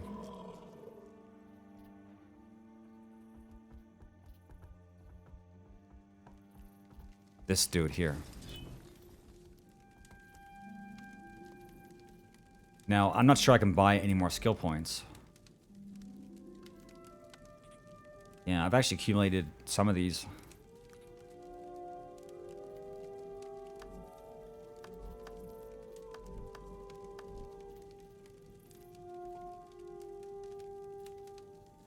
Okay, this is interesting. So this doesn't actually give you... I see, okay. But you need proof of heroics. Or these. Desert Heroics. Or the Canthan ones.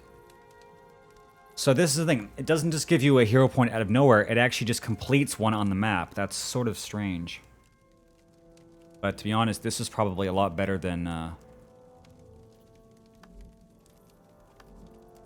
This is probably a lot better than actually doing them. Because these suck.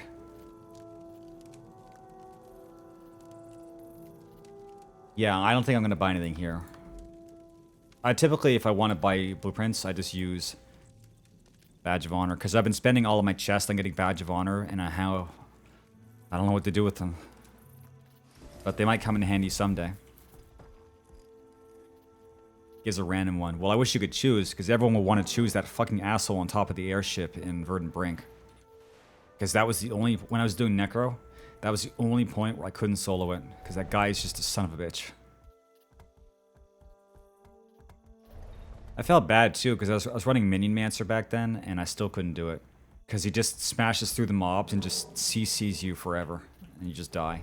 And there's not even like very much an arena to fight on. It's like a small platform. So you can't even like really kite him that well. It's sort of like a straight line.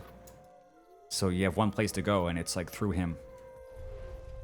So it's like, yeah, give me a token to skip that. I'll skip it every time.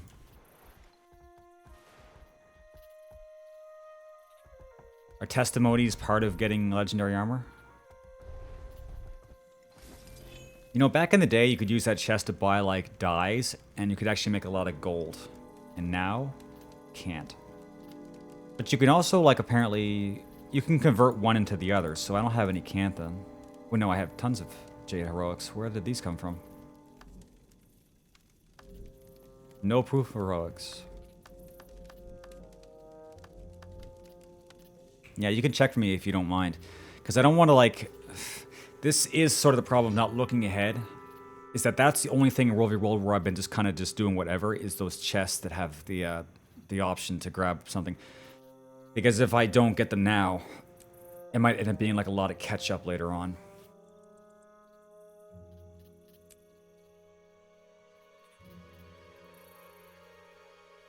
The embassy would buy it back. Interesting.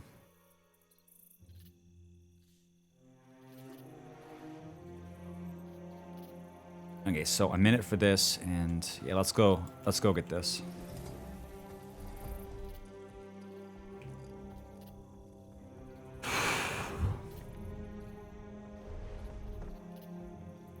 So anyway, chat, I'm seriously considering for like maybe not tomorrow, but the day after, about not getting a super optimized set, but I want to start learning Hammer Vindicator.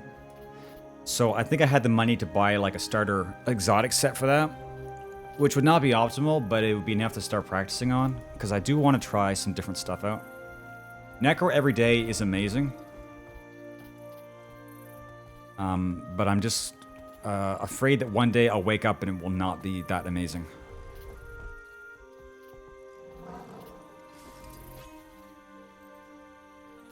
Certificate of Heroics.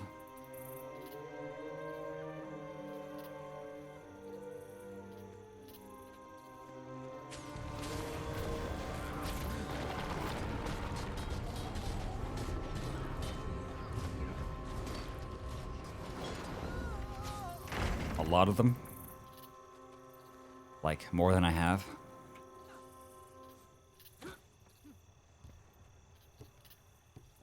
I mean, it doesn't matter to me too much. I mean, as many of these as I have, I'm sure this is enough for, like, whatever. And if they end up being useless, I can just turn them into gold.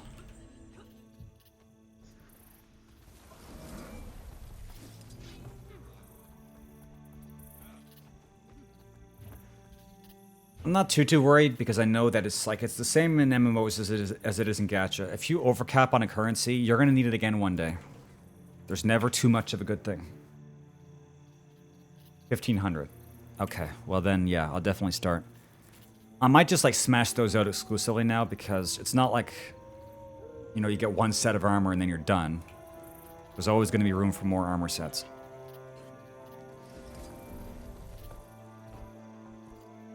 They will be useful. Okay. Well, in order to not make a mistake, I might need to look ahead a bit to see if I'm going to be on track. Because gold is whatever, but if there is a currency in here that I can mess up on, I do actually...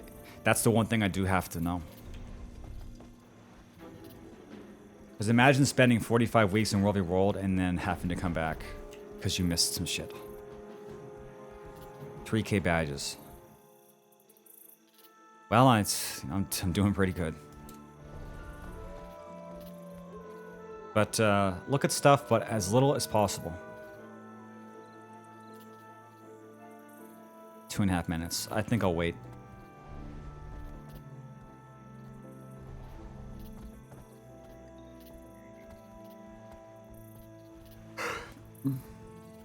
Yeah, the tickets, absolutely.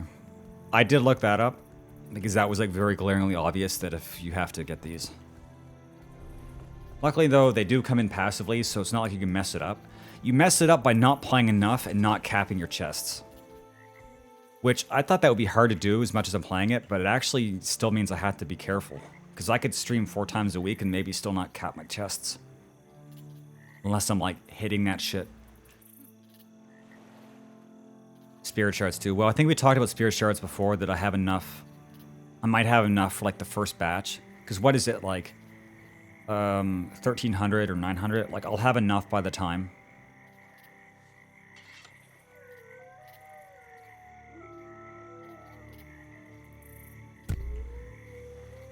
Actually, let me check very quickly at the bank. I want to show you guys something. Yeah, you do a lot of spirit shards because I'm using the book every time, so that should not be a problem. I'm getting every one of those that I can. But I wanted to show you guys something I crafted. Where's the bank? Where's the bank? Bank. So I actually did assemble one of these. So I already have one of these. Wait, that means that I already have 5 of these. I don't need to get any more of these right now. So maybe I can, like, switch tracks. Chat. So, I finished all the tracks I need to get all the Ascended Armor as long as I have the gold to do it. So then I started on the track to get Gifts of Battle. So it seems like I have enough of these now. Now, what would you suggest to come after this? Are there any tracks that give you Memories of Battle? Because these would be useful. Then again, this is not too bad because you'll always need more of these, but there might be a better one to go off of. I finished Warclaw, I finished Gifts of Battle, I finished all the armor. And so now I do kind of have a choice. The single time one's for the 7 clovers. Like these ones. Because some of these are repeatable, some are not. Your Marches. Still Desert. Dragonfall.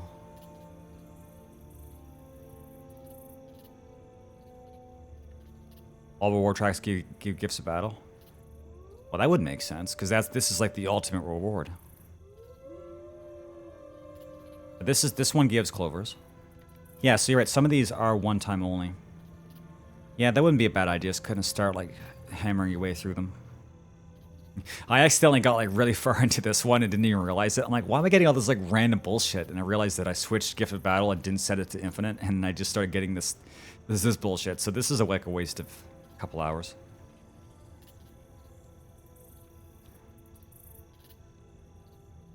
I've had to get more Memories of Battle. See, this is kind of what gets me, is that this one is really good for these. I mean, this is basically just gold, but even so. Gold is still gold. On the other hand, I do have a lot of clovers. I think. Let's check. Because there's some stuff in this game, it's like you wouldn't think I'd have as much because I sound like an absolute papega. But I have actually accumulated a lot of like random stuff over the years. May the stars guide you. So I have 101 clovers. Is that a lot? It's a start.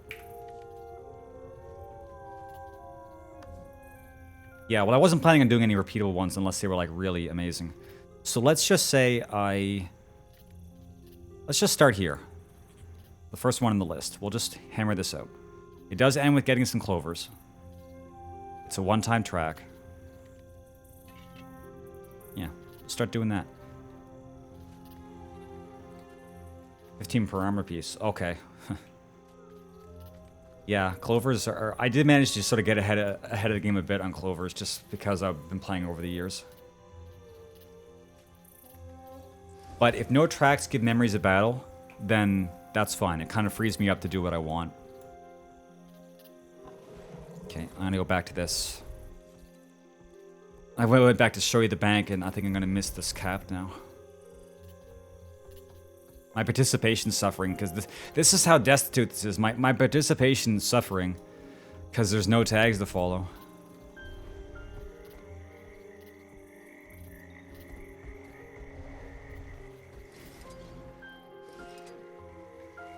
Oh shit, they got it. Too slow. We have that, this, and... okay.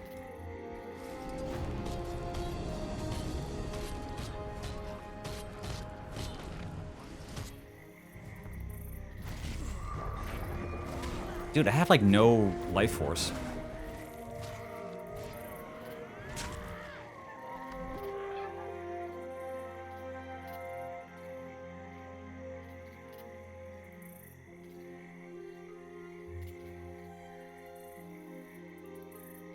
What was I using that, like, there's a trait that, like, refills your life force up to a certain point. And I'm not sure anybody actually uses it, but I did sometimes. But it just feels like I burned through my life force, like, really quickly.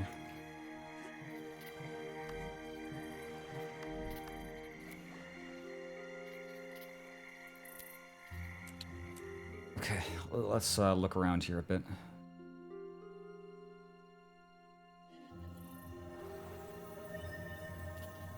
The camp's protected for 2 minutes.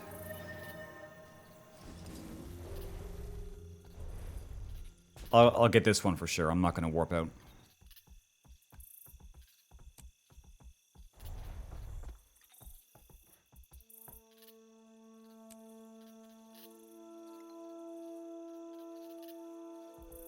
We're trying to stay under the radar, but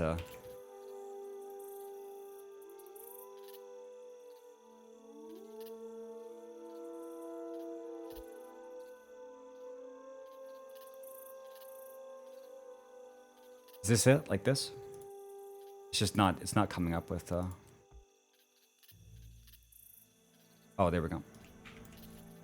I don't add many friends. I'm kind of, you know.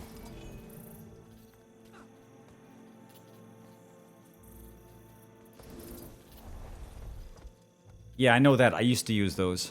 If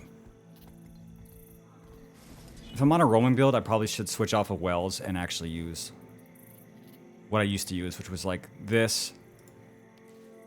See, the walk's for escaping, really. It wouldn't be too bad to use two sigils and spectral armor and shield of the bone.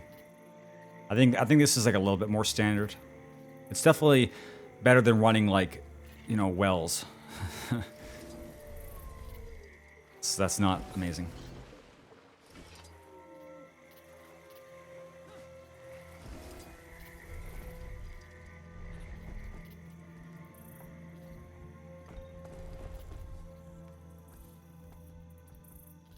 What's the armatized bastion?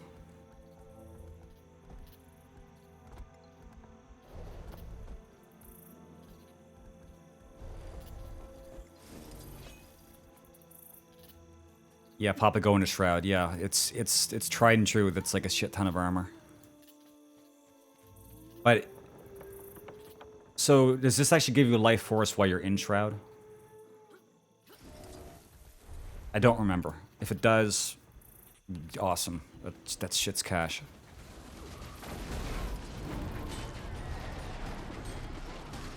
The home instance? Oh, like where all like the merchants are? Whisper in-game. Maybe. I could do that.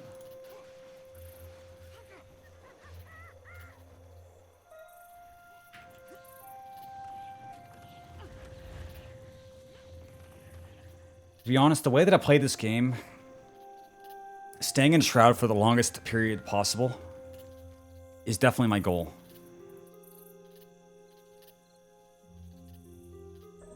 Thing is, though, this...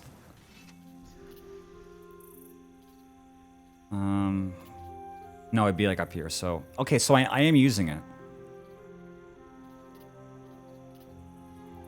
Yeah, I guess I like always use this. I'm not sure this is really a good idea, but I like the idea of it. It at least allows you to be somewhat prepared for any encounter, no matter how the other one ended. Because otherwise, what's the strat? You farm mobs to build up life force. It's like, you know, I don't want to do that. That sounds kind of bad. Spectral, walk into Shroud, drop Shroud, port back. If you can use it when you're in Shroud. So you're saying you'd want to... Well, we can just test it right now, I guess. So, Spectral walk into Shroud, then drop Shroud, port back. Well, you know, that. Well, yeah, why wouldn't that work? It should. Accelerating. You can't pour it back until you get out of Shroud, but yeah, you can pour it back. Is that what you mean?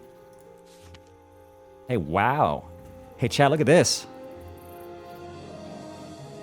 Rich. Actually real. I get paid well these days. I get random gold and stuff from people in World v. World. Some guy sent me 5 gold yesterday and said thanks for the intel.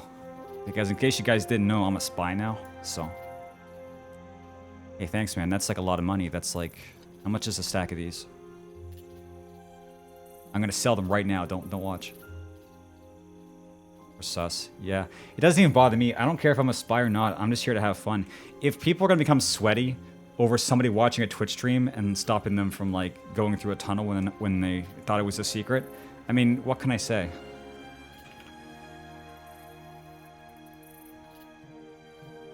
I'm sure like it's not like streamers don't just play World v. World because it causes too much butthurt. Okay, so these are the only testimonies you can buy from the chest itself. But you can convert these into others. Don't need these. This used to be good gold, I heard, but not anymore. I was already doing this, and I'm not sure any of these are like... It might just be me, but isn't this just like garbage? Anyway, so we'll grab these. The rest aren't worth, yeah. It's kind of a shame. Someone's like, buy dyes. They're worth a lot of money. I'm like, oh boy. I bought it, and it was like, it was dog shit. They vendor for like, or they market for like 3 silver. Shit, this is actually like a lot. I'll have to go and buy another celestial piece pretty soon, because with this is the most expensive part about getting the armor, because a stack of this is it's infinite money. But I'm almost up to the point of getting a free tailor mark, and yeah, I think I have enough for another celestial piece, but I'm not going to buy it right now. I'll have it for tomorrow. Yeah, it's a lot. And put on a delay. Yeah, but that sucks. Dude, we fought for years to not have delay on streams because it was important for the streamer to talk to their chat like as fast as possible, and then they brought in low latency stuff, and now I can talk to you guys basically like with a 1 to 2 second delay. Like, am I just gonna have to link that XQC video? 15-minute delay, and then what? And then talk to myself like some complete idiot? Dude, I do that enough.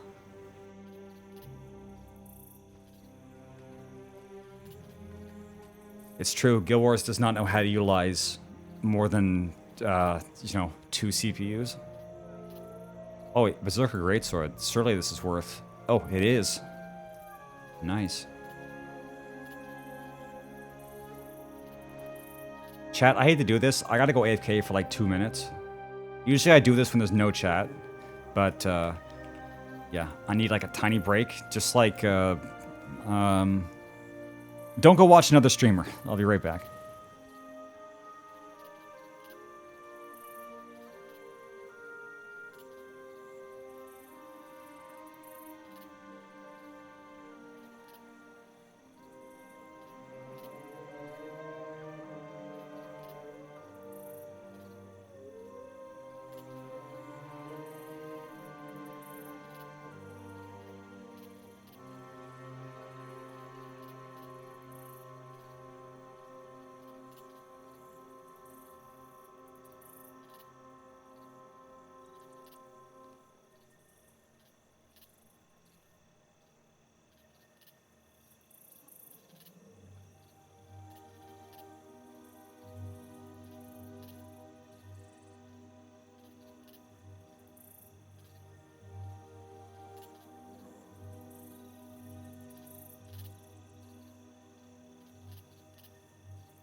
how fucking dare. Nobody else streams this game. Come on. Come on now, brother. Okay, we're gonna move on. This is the content for today, just bouncing between two maps, taking camps. 5 minutes. I also got to keep an eye out for tags. I haven't been watching for that. I don't think there are any right now. It is kind of abnormal. I mean, like, I don't know. I just kind of got used to how it was, where like there'd be like tags around this time of day, but I guess just not every day is the same. I mean, it's not even a weekend.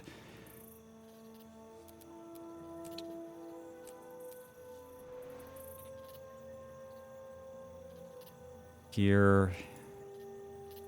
Wow, we don't have anything on this map. Yeah, anyway, as far as like getting a good frame rate in World v. World, it was actually like fairly simple. Just like turn off other players' models. That's kind of the entire thing. I didn't think anything would matter because Guild Wars has always had like frame issues over the years for me anyway, just because of the issue with the CPU cores. So I thought, okay, well, we can't fix World v. World, but you can. You just have to like give up being able to see almost everything, including all the costumes your teammates are wearing, which really is the most important part of the game, but you give it up so that you can... Wait, what's the timer on that?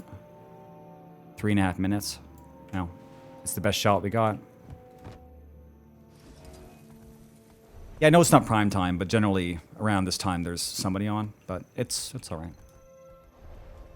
Yeah, I put to low and low. I need as much help in a Zerg as I can. Any amount of lag is going to just destroy my ass. Oh, we're definitely feeling it. Like, the lack of organization means that we're, like, basically getting shot on. This is, you know... Peace. Peace, man. Last couple of days, though, we've actually had, like, a majority share, and it's because we've had a lot of tags rolling around. So it's just kind of this, like, ebb and flow.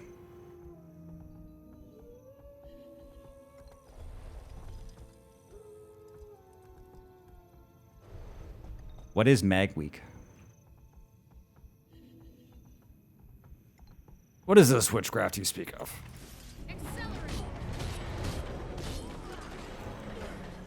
How'd that be? Yeah, dude, like that was really weird. Like I just lost all of my shit. Soul is mine. Pain. Wow, this is like really bad. I can't... What the fuck? Oh, they have the ogres there too. Damn.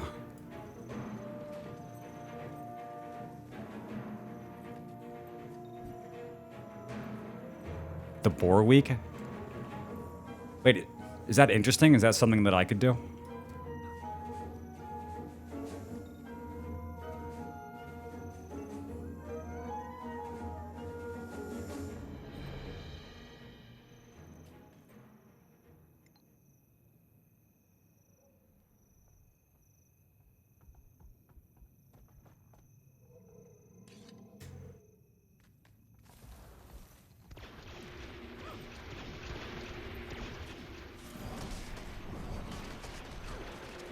Rage at maximum. I am death.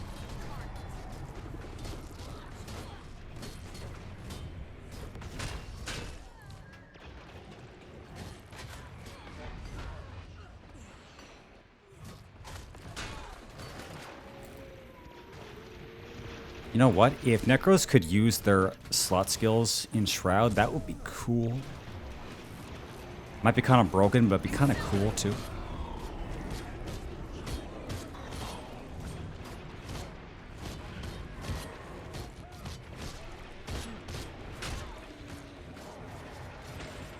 How much time? A minute. Okay.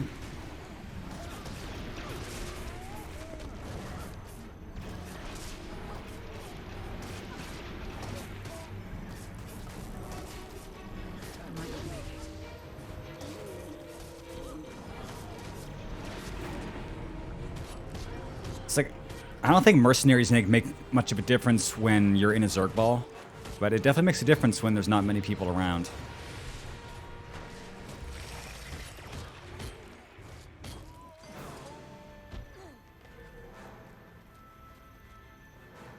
Be the tag you want to see in the world.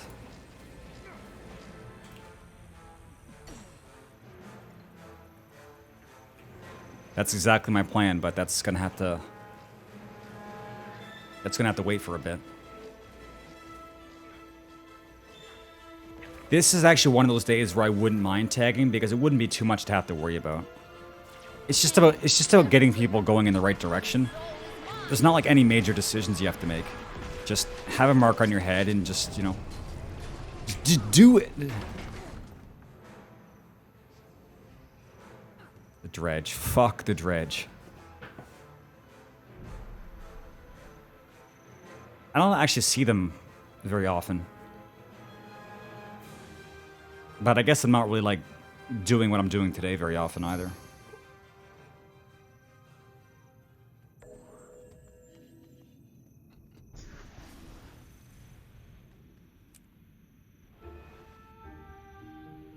Okay.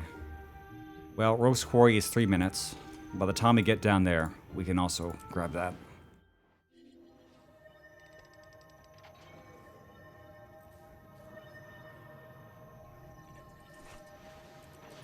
Yeah, with those memories, I think I'll be able to basically finish up the armor and then start looking towards the next steps. So this will be like probably the point where it's going to feel like actually moving on to the next step. And this is exactly the day where I want to switch to a different class. If I can get a good Revenant build working in World v. World, I'll just sort of pick up where I left off, just with a lot more bitching and moaning, because I'll be dying while trying to learn how to play a class. But if I practice it a lot, things will work out.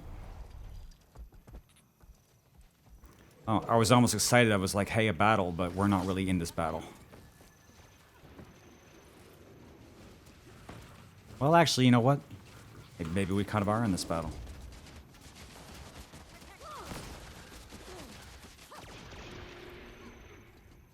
Oh, wait, no. Greatsword's not going to do so well against this.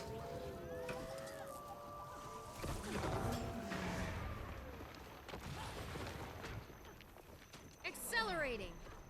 Searing flesh from bone. You know, I miss not being able to use this all the time. But I gave up this for Wells, but this is a good ability. This is a real good ability.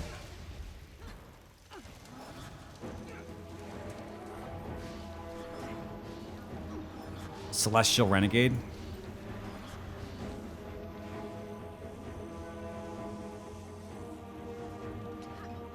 I could think about it.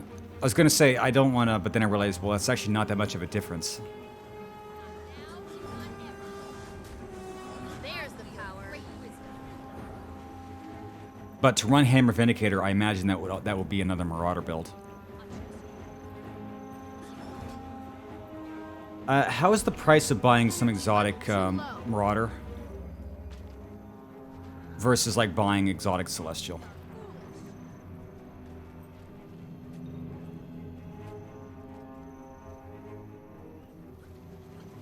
Chat, I don't think we're going to be able to hold this off. This seems to be a bunch of bullshit.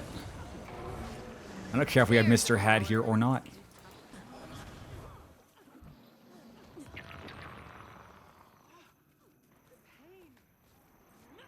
Don't buy that off the TP. I know I'm not supposed to, but I always do.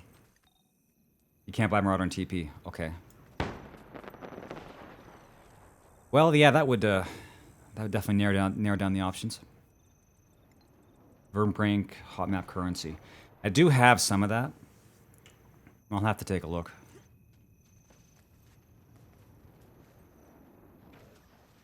Or the armor boxes. Yeah, if I had known. Thing is, though, I don't tend to stockpile a lot of equipment because I don't really have the space. If I had like all the templates that you could just stash things in, that would be different. Oh, he lied. Dude, you're lucky I'm reading Whispers. Usually I can only read chat. I always miss Whispers.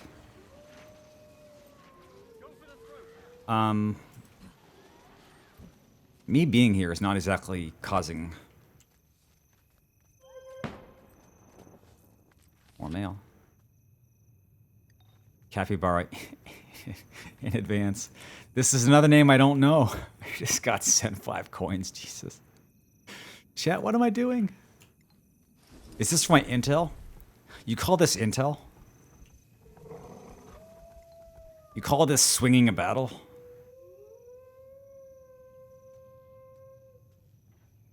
My brother. Well, maybe I could at least get inside the fort.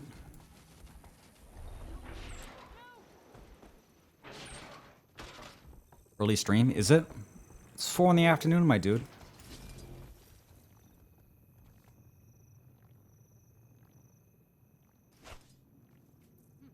It's actually late compared to... Wait, no. I don't know. My plan is to actually start doing morning streams and then end them like around supper time. So this is probably one way or another going to be like the new schedule. It's just it's going to be starting earlier and hopefully going later. Half that price. Still more expensive than some of them because people actually like use it. Man, you don't really have much mail space, do you? 10 slots. I remember these people. This is on Halloween, someone sent me a bunch of candy corn. I don't like deleting emails. They're like good memories. Like, dude, how much server space does it take to hold your goddamn mail? 10 slots? Are you out of your mind? Well, chat, they were good memories, but we have to say goodbye.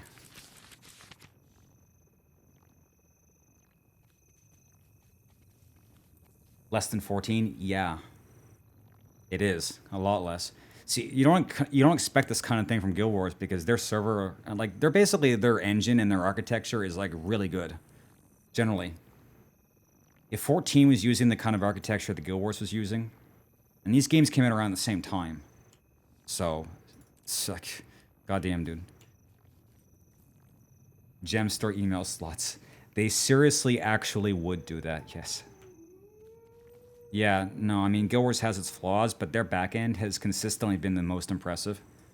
I think I first kind of noticed it when I realized that they, their servers are just like,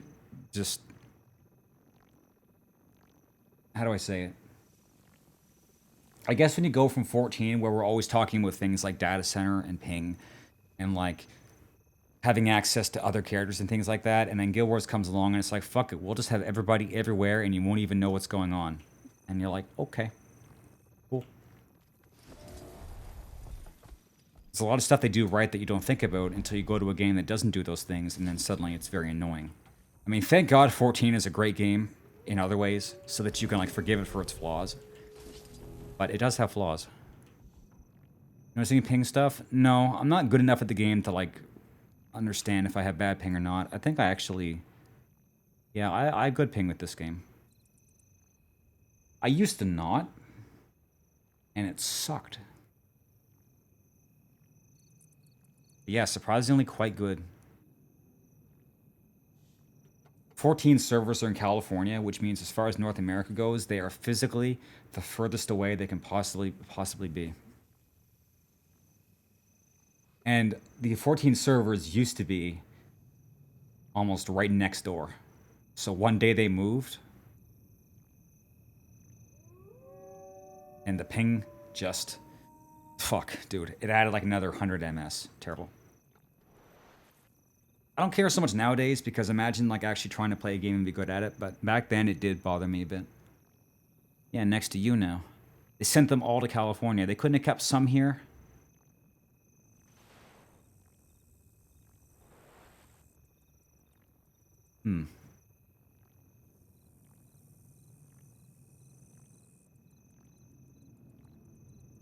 To be honest,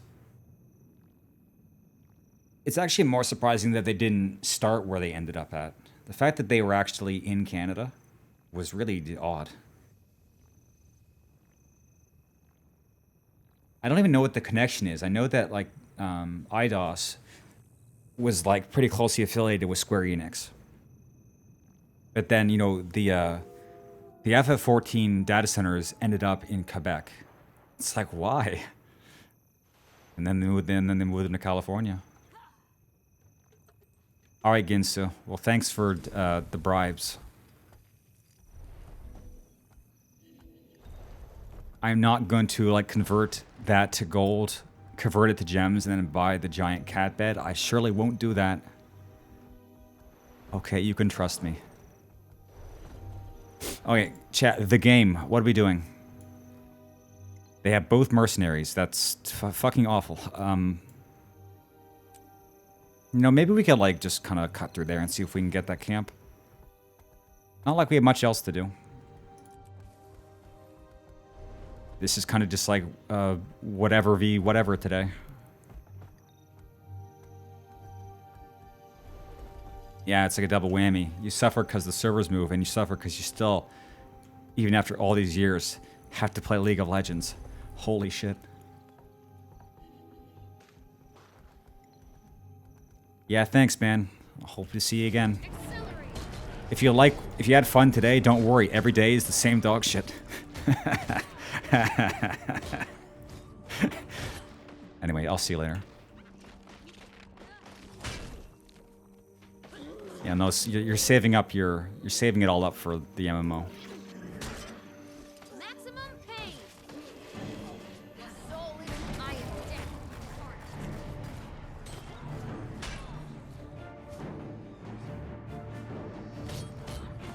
I should do a bit of testing, swapping out death magic for spite, and just see if the damage climbs up any higher. But if I do that, I am like fully in the sauce. Like you run Reaper in World v World with spite, Reaper, Soul Reaping on Berserker stats, and you just don't get to fight.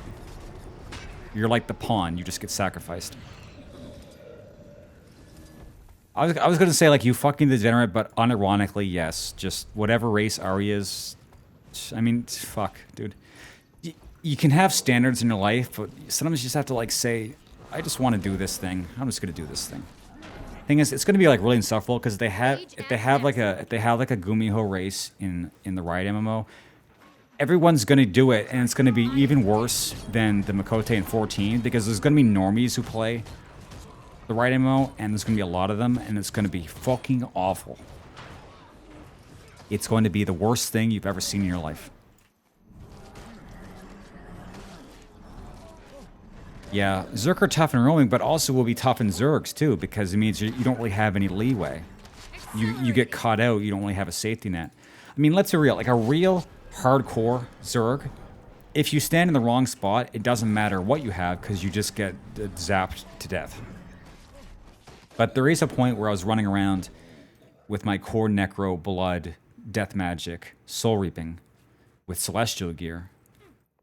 And there's a lot of cases where maybe you would have died, but you don't. And you're always sort of like getting out by the skin of your teeth.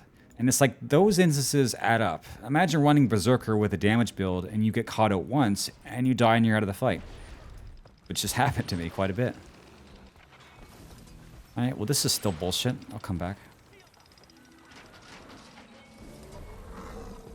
Yeah, so it happened.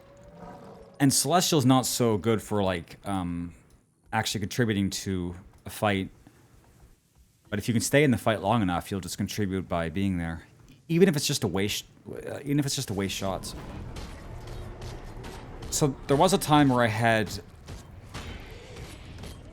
a damage-focused Necro build for World v World, and then the basically survive as much as you can. And you know what, chat? It might actually be time to do that again. If I'm going to be fighting NPCs and taking camps, I need to get damage. Which means I'm going to swap out this for spite. And we're just going to go full Artard mode.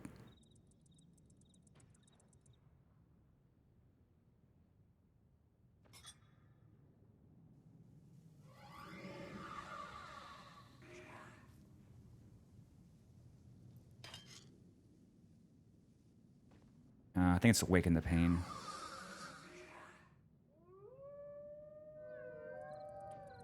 And this, and then it would be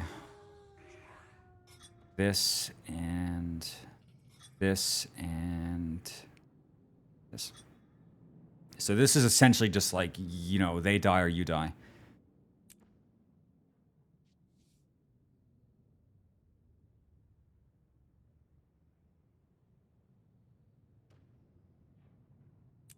And as far as Zergs go, I'm not doing Boon Rip anymore, so it's basically just like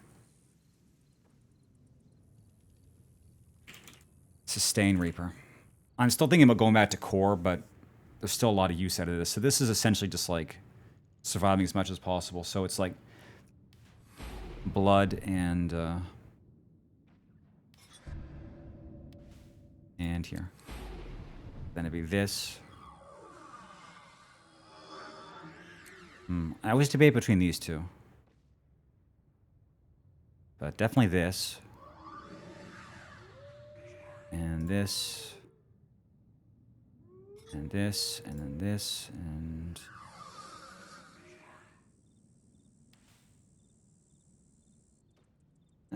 shit, I don't know.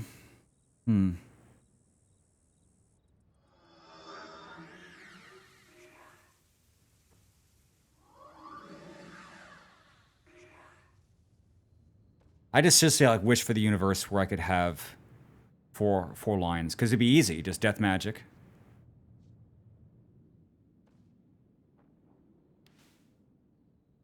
Reaper, blood, and soul reaping.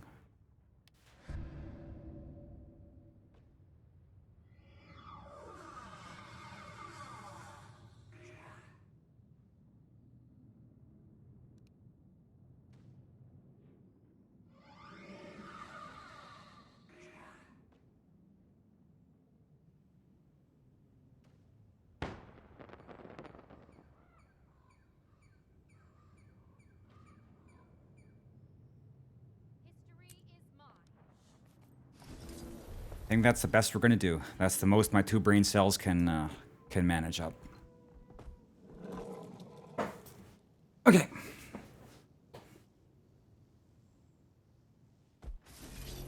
And as long as we're gonna be going on our own, yeah, it's back to doing greatsword.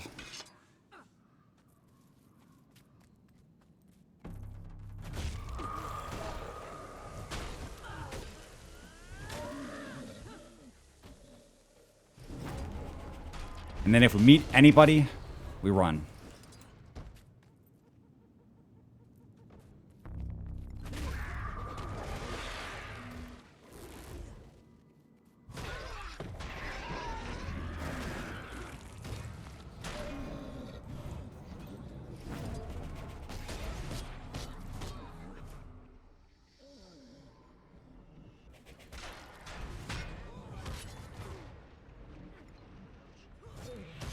I forgot. The ogres really like to knock you down all the time.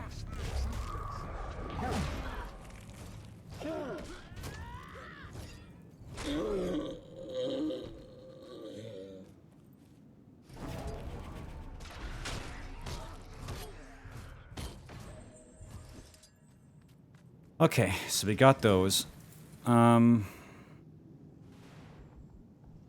This is kind of stretching a bit, but we'll see if we grab these.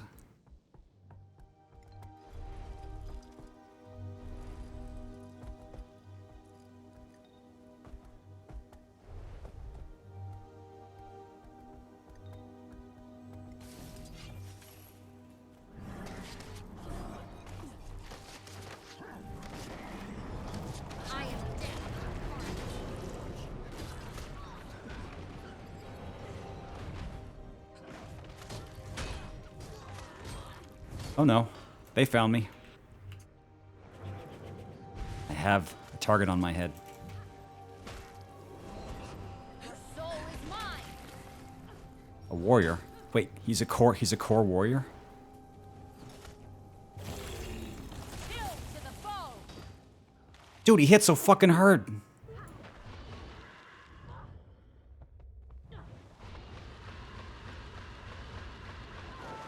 Well, fuck me, dude. 0 chance. I take 4 hits and die. He's not even specialized. He just hits me in the head and I die. Maybe I should just, like, actually fight.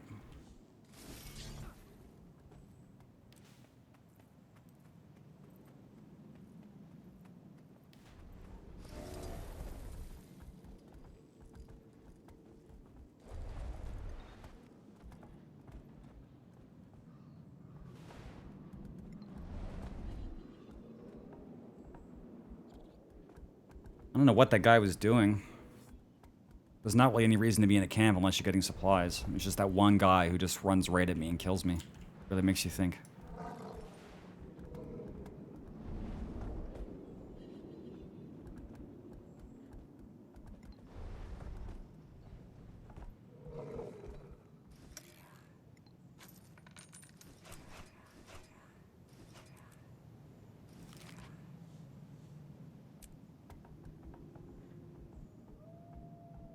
Hi in Team Shout Chat. Okay. We still have 2 minutes on this.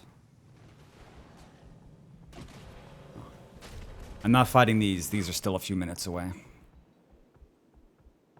I just went through the wrong tunnel.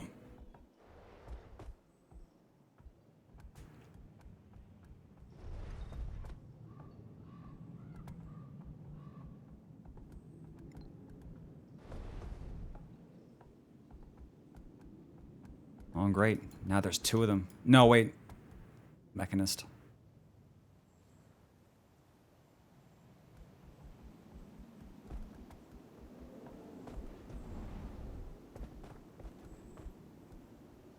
Really, dude? I was just looking. I wasn't gonna do anything to you. Am I gonna be able to beat a mechanist, you know? The Jesus of the classes? Like, really? Soul is mine. How'd that feel?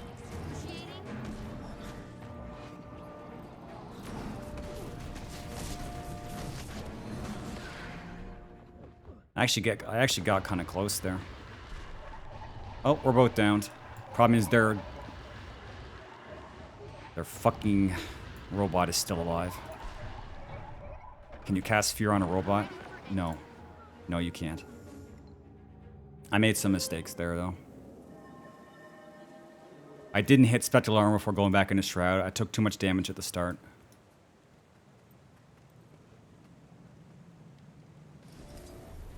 But there's just not, like, a lot of room, like... If I'm not paying attention, my health's just gonna drop. I can't, like, wait to make the right moves.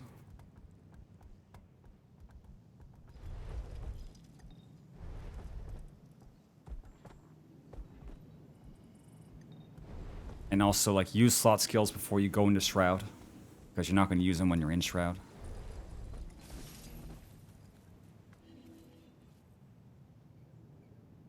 The Signet actives are not really very useful, though.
They're still here.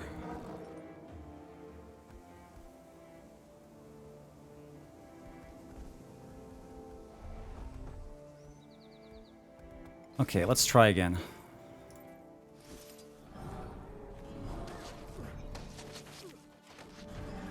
I am dead.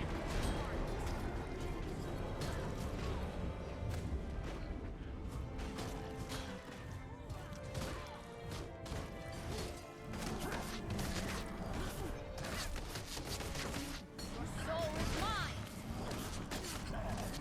Wait, greatsword.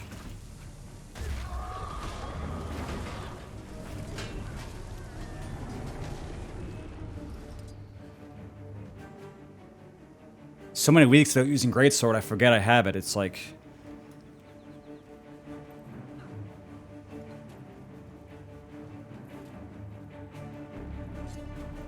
Nice. Wow. What a gracious stab that was.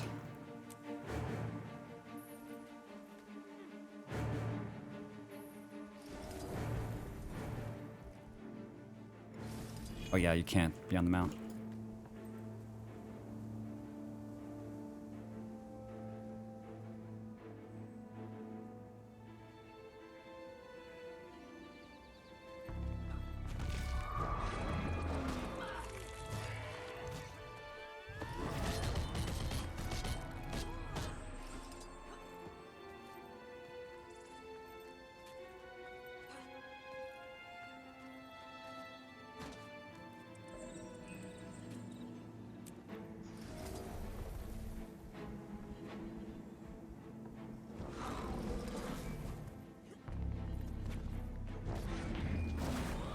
My brother in Christ? What? Okay.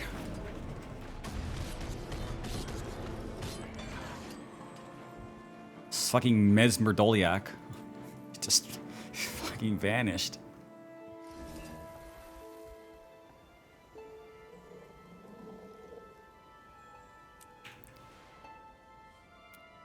Okay, well that was cool, I guess. Sure.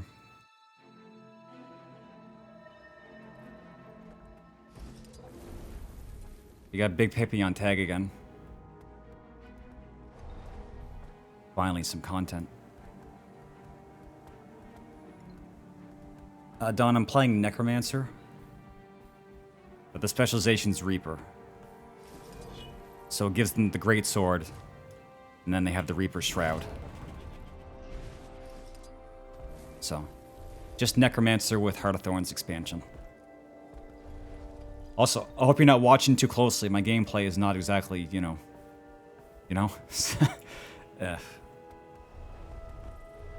Anyway, I hope that helps. I'm not sure how many we have on the tag, but any activity, I'll take it. We didn't actually have Big Pippi tagged up very much yesterday.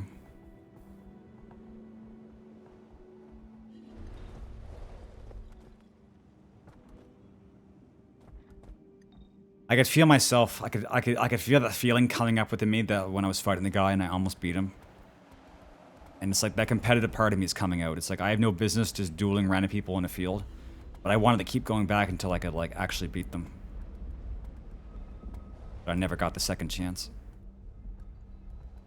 It just bothers me because I know that if I had actually used like 2 different skills against the Mechanist, I would have actually beaten them.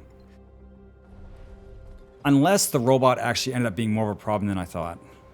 Because I didn't take any health off of him, and when the Mechanist went down, the robot was still there. So if I like walked away to kite him, they probably would have called him back to res. Because I know the Rangers can call their pet to res, and I assume they can call their bot to res them also. So maybe the fight wasn't as close to being over as I thought it was. Yeah, it does. It wasn't very much. Like I'm kind of like a calm, mellow gamer these days, but the moment you get sort of any sort of conflict, you can just feel it coming up within you. Just like, fuck that guy.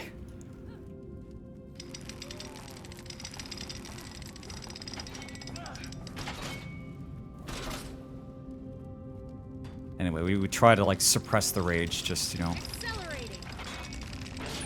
For me, this is a means to an end. I'm not trying to become some god of World v. World. That is. Until I have a properly finished roaming build. And then we'll see, chat. And then we'll see. Well, knowing how to play Fresh Air is actually fine because Fresh Air is very good, so don't worry about that.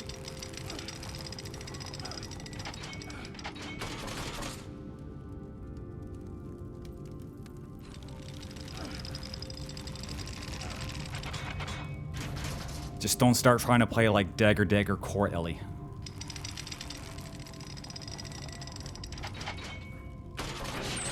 Oh yeah, we'll see if Pippi has a squad or not.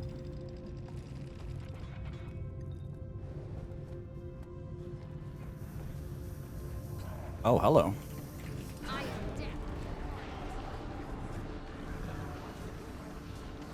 That's cool. I hope one day I can be as good as you. I've not had very many duels in my time. Good use for this. And it's like I have this permanent idea that I just can't because I just don't have good builds. I never have a good build. But one day I will, and I'll duel. More and more. It seems like it's going to be necessary for me to do some roaming.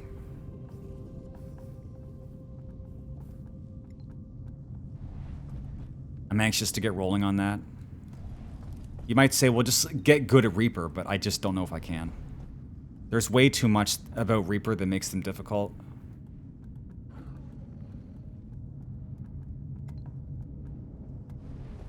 For me, Reaper seems like if you don't get the battle over and done with quickly, the battle's not going to go in your favor, because once you've used up your Shroud gauge, how are you going to get it back? You're fighting one guy.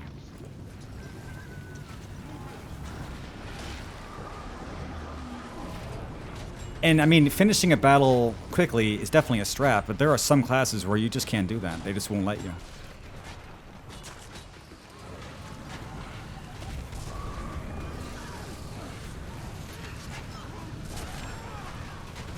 Oh, I know the good use for this. Yeah, and I came from FF14 where there are no builds. It's not like I never played this game before, but adjusting to the whole idea takes time. See, I started streaming playing 14, and then I had, like, you know, many, many years of that. Playing the game, like, pretty much every day. I have a lot of time to spend on this game before I have a chance of becoming good at it.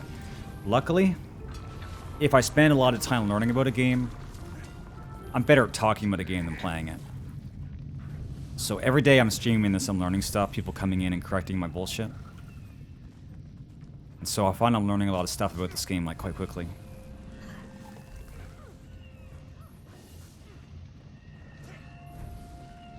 Maybe I can't be someone who does, but maybe I could teach. Maybe.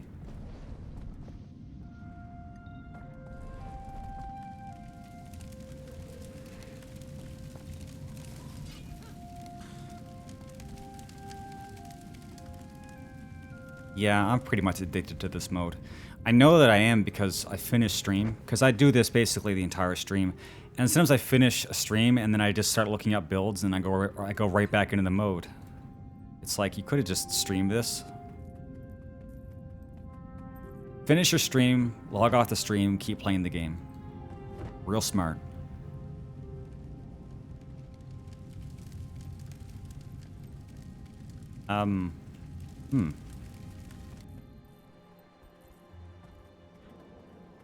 There's a Vista up here. I think I'll go and get it. Doesn't matter, but I like to have it. Hey, thanks for the follow, bro. Where did our tag go? I wasn't in their squad, so I have no idea where they went. Shit. Yeah, some talk on EB.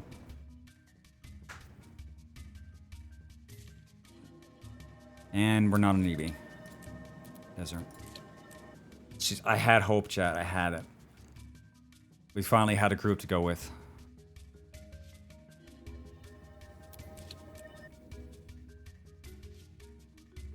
This is cock and ball torture. I swear to God. Accelerating. No tag. Fuck. Dude, why?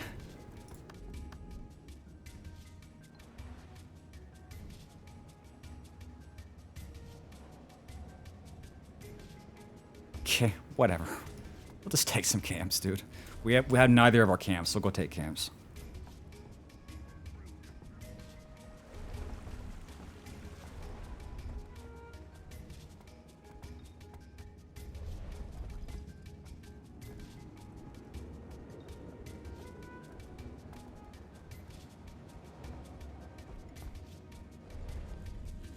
Mesmer is very good to have kitted out because they have DPS and boon support and tanking.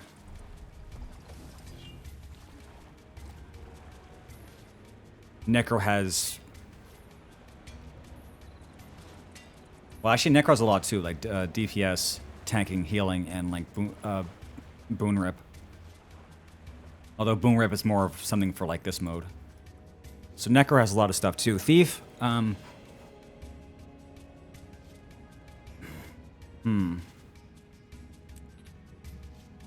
Thief has like DPS and healing with Spectre. But for them, it seems to be like a lot of different various ways of just fighting. I don't know enough about them yet, really. I have a Spectre, but I didn't get to use it very much. I got the rotation down, but I didn't have the gear, so I stopped playing it. I just like the idea of a stealth healer, because no game ever does that. And so when I realized that's kind of what Spectre is, I was like, well, I really have to try this, but I just didn't have the resources to really get it anywhere.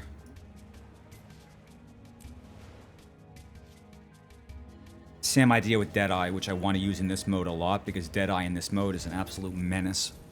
Stealth with a sniper rifle. I mean, come on, my brother.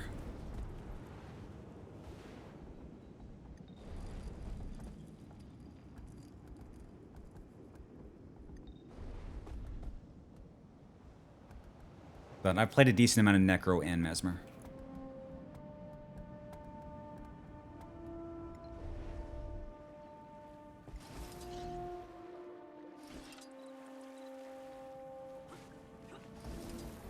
Do you have a timer on this? No, it's opened.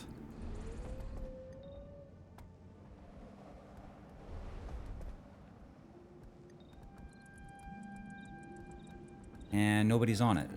Okay. God, their egg radius is so large.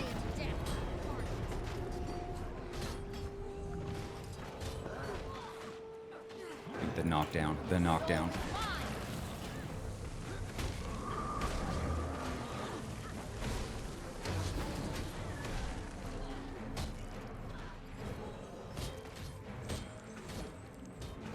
Okay, this went way better.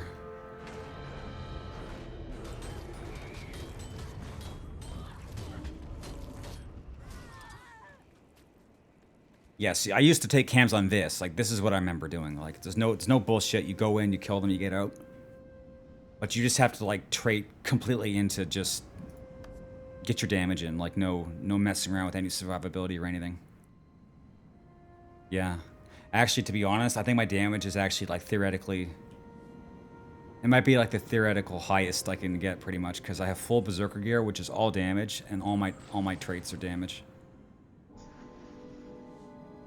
So yeah, the damage is good, but I explode if I am even looked at by a by an enemy. It seems to me that fighting other people on Reaper is you just gotta kill them quick. Because once you run out of your life force, you're no good.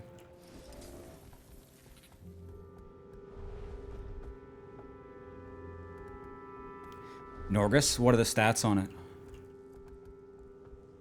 And honestly, it really depends. There's like a lot of various things you can do. So depending on what you're running. There are some stat combinations, though, that just actually seem useless. Like, you see something and you're like, how would that be of any benefit to anybody? But a lot of the stat combinations have a use somewhere. Power, precision, condition.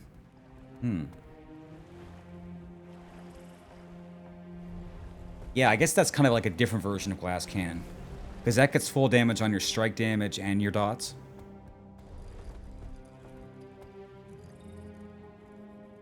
So I'm sure that could get some use somewhere.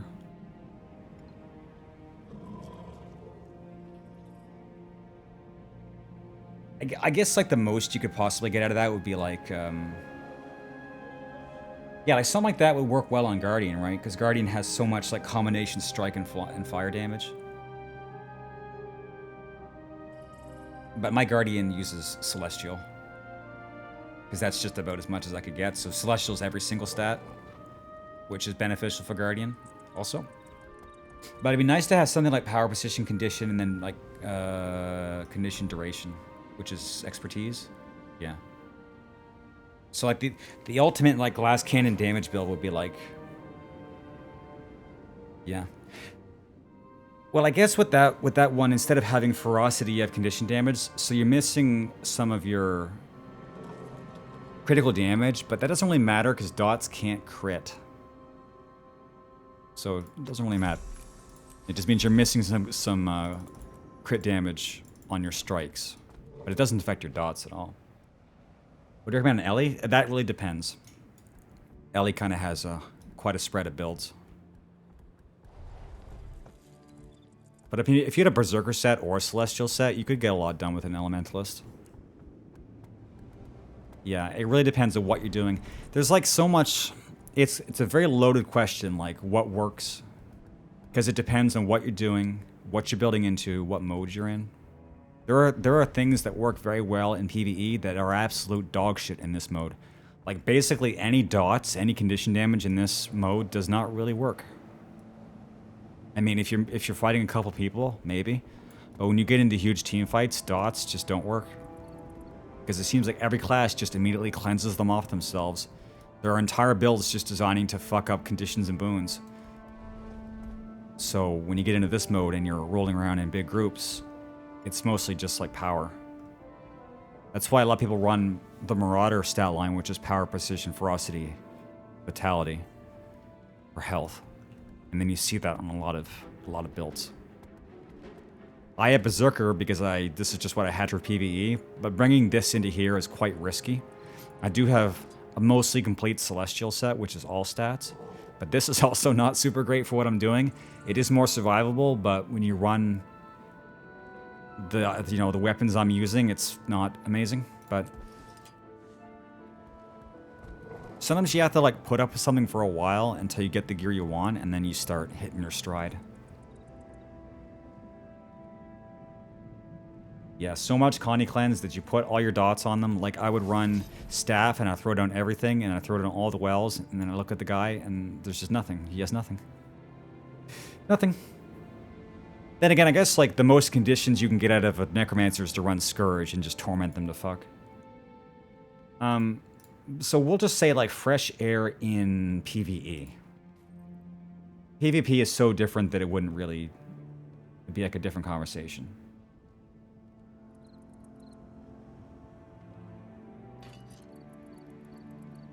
But the thing about fresh air is it's pretty simple in PvE. You run Berserker. Power, precision, ferocity. But that, I mean, I'm not sure if you're running like a build off of a website. I mean, if you have cases where you have condition damage, it's not like terrible to run what you're running. Like, it's honestly not that different. Like, you're swapping out ferocity for condition damage. But if you're getting conditions in, then whatever, you're getting value out of it. And if you're gonna like switch gear of a build, it means you're committing resources towards switching your build. So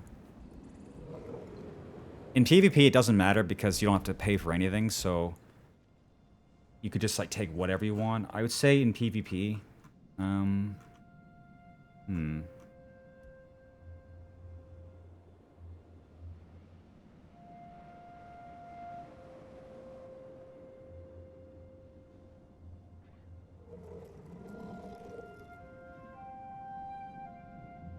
See, I haven't done a lot of PvP. Like, in PvP, you just choose weapons and, like, one item, right?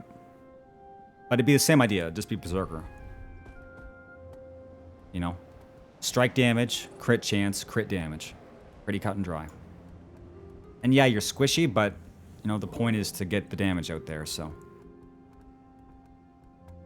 Yeah, so fresh air is quite simple. It's just like you push damage.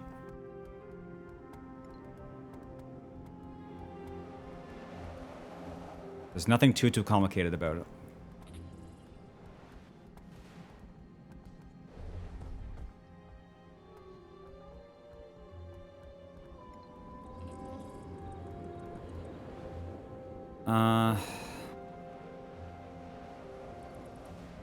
Hey chat, what do you think would happen if I just like took a catapult and just started smashing these walls? Do you think they get mad at me?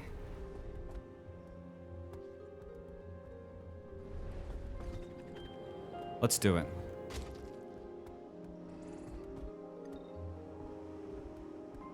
Where's a good place to put a catapult? Like, right where they can see it. I know if you put one right there, that'll reach. This might be too far.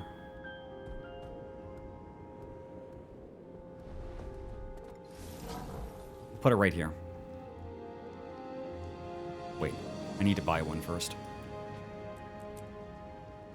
Statistically speaking, this is rather rare.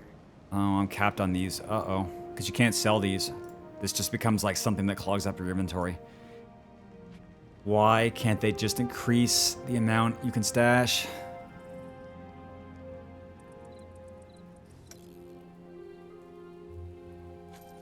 Oh shit, I should have spent... Okay, whatever.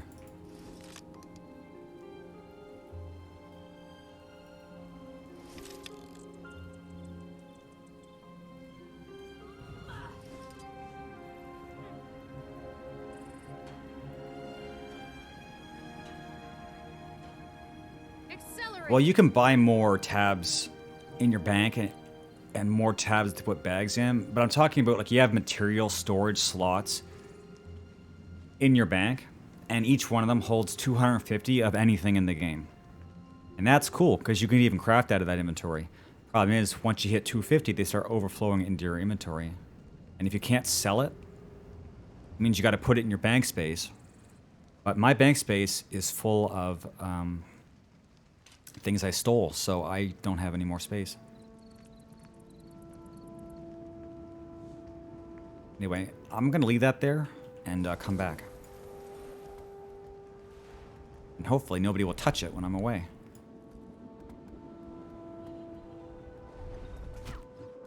Where, Commander? I ask myself the same question.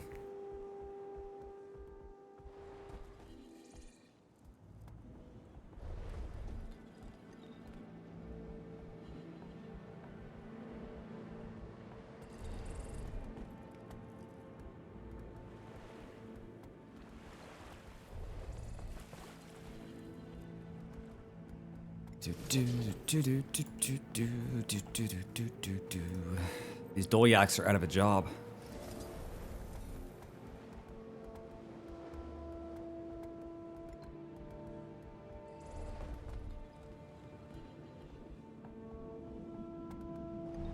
Wait, before I commit any more time to this, I'm going to check one more time for tags.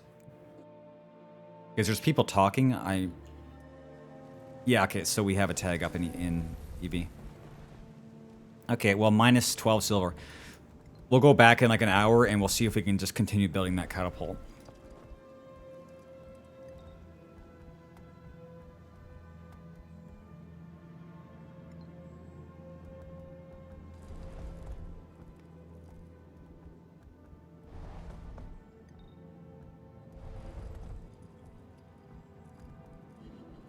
Anyway, when I go back to my Elementalist, I want to get a build running for Overworld where it's like just the tactical nuclear strike Elementalist. I want to give that another shot. I used to run it years ago badly, but I want to get the real build and give it a run.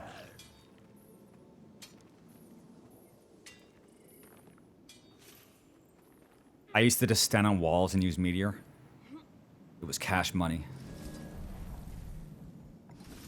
Just stand here and just meteor people. Okay, so where exactly is our blue? Let's see. Oh shit, they're taking castle. They're like in inner castle. I gotta get going. And I'll switch to Sustain Reaper and my gear's in shambles. I guess I'll have to do it on Berserker.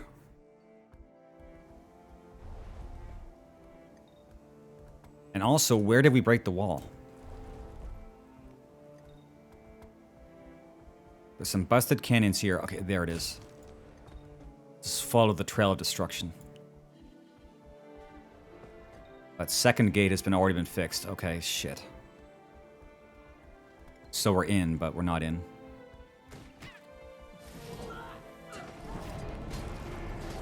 Oh, we can tag the guards to get some credit.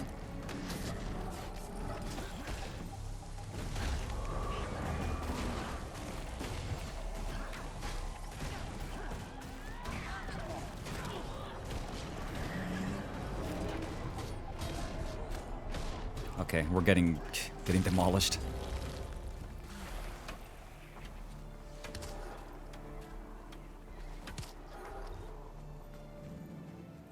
The poison.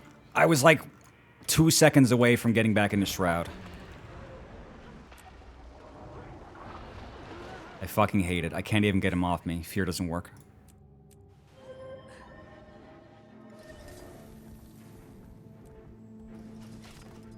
I thought that was a guy with me, so you take on the entire veteran guard, and then you're all of a sudden alone.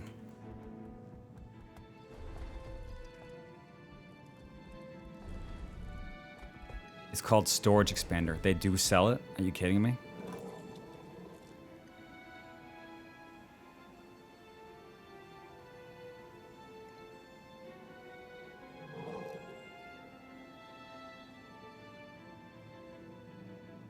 Oh, damn. Oh, ain't it? You bastards.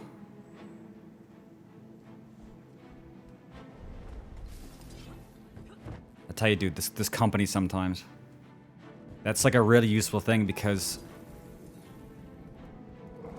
Oh, they wiped. Alright, now we're gonna try it again, this time with style.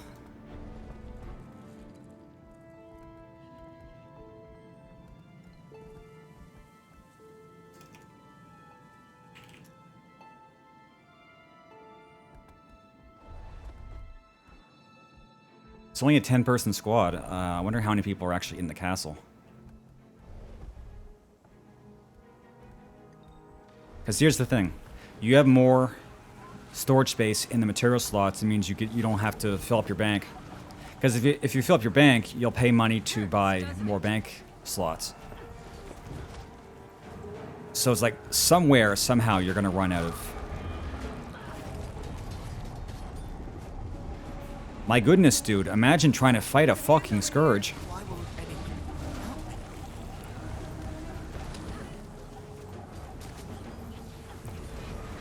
It takes 4 people and the family dog to take down the Scourge.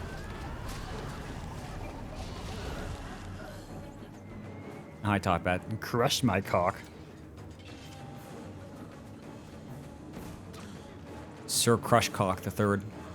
We have another person with that can be called a hat. Not Top Hat, just Hat. So just be careful. So far, I end up seeing him with me in this mode a lot. Like he's supposed to be my guardian angel or something. I'm not really sure how it works.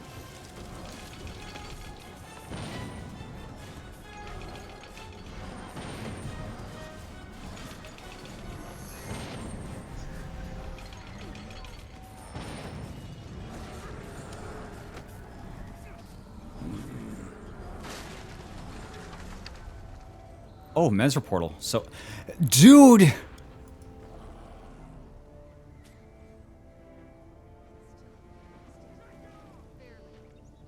You fucker, I was 2 seconds. You didn't break the gate. You fucking porting because you still have a Mesmer like hiding out in the...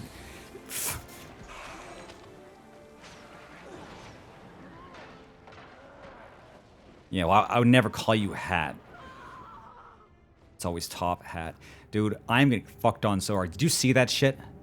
They're almost done breaking the gate. They decide to Mesmer portal through it. On the last one through, portal disappears. I cannot get anything.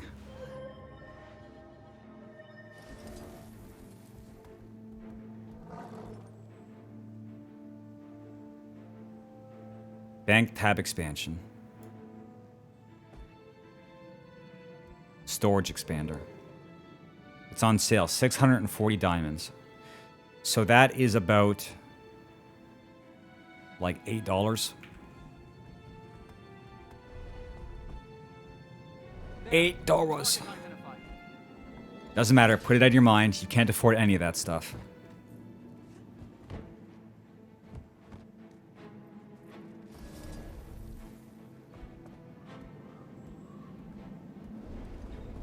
If I was to convert all of my gold I have right now into diamonds, I would have 400 diamonds. And then I would be flat broke. Top Hat, are you not supposed to be, whatever it is you do this time of day? identified. Working, sleeping, or sleeping at work, or working at sleeping. I tell you, I didn't get very much working and sleeping done last night, I'll tell you that much. Another one of those nights where you just lie down and it's just, uh-oh. You're at work. Imagine watching Twitch at work. I want to go hang out by the gate in case it like magically opens up again, but it's probably not going to. Attack my target. Maybe I could like very carefully pull some guards, and if I see any enemies, just try to run away again. But this is not really the build I'm supposed to be using on sustain. It's probably like this.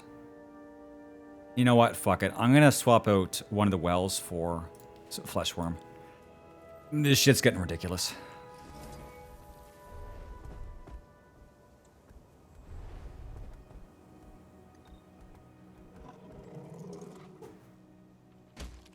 I just wonder if you like walk around with a phone in the middle of the night, so just like echoing through the halls, you just hear the sound of my dog shit.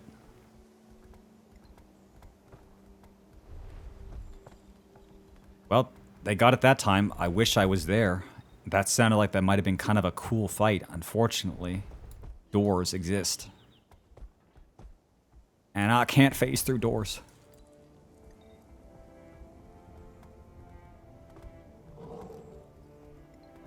Whatever, let's go get some materials and take some supplies and go fuck up green.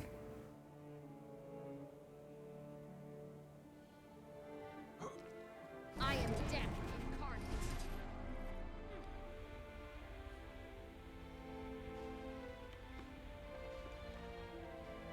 Cool, spreading the love and cheer of Mach throughout the world. Yes. Speaking of dog shit, I have an idea for something that's quite cheap that could probably immensely improve the stream. I want to become a PNG tuber.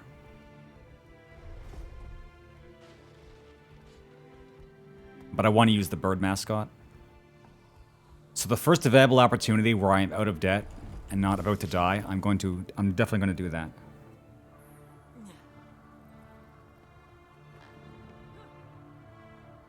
It's cool because it gets around all the taboos. You're not being an anime character.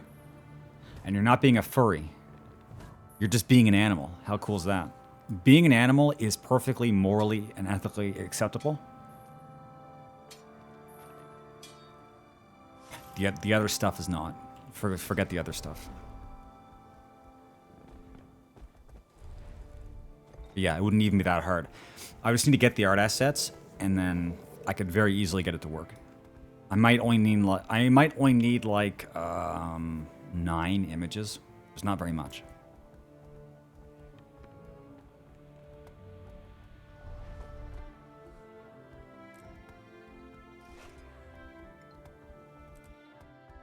And it would improve the quality of my content by at least 400%.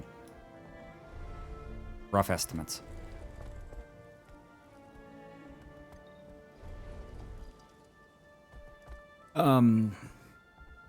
Tobat, you should check the last post in the Guild Wars board. Blink clipped the thing I was talking about. I didn't do it myself because I got tired. Okay, as long as this guy doesn't have the ability that just knocks me off my mount. Wow, I can't believe it. It's almost like everybody in this mode's a fucking psychopath.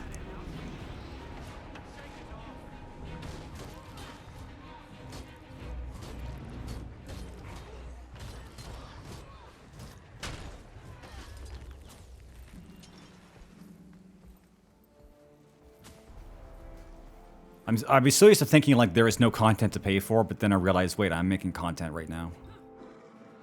This is actually one of those periods where like, actually I'm creating value.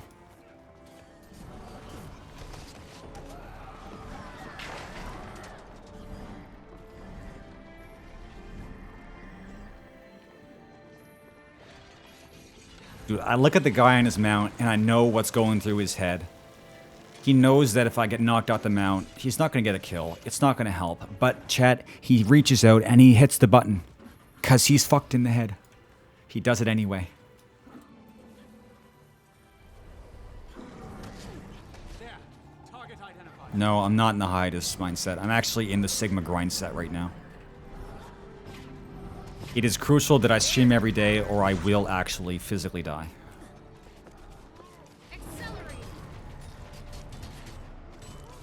Which is tough, because like there's days where you really don't feel like it. Like today, I really didn't feel like it, but I knew. When I sat down and started drinking water and realized I drank an entire bottle of water and I'm still thirsty, I realized this is one of those days. But I'm out here. Doing my thing.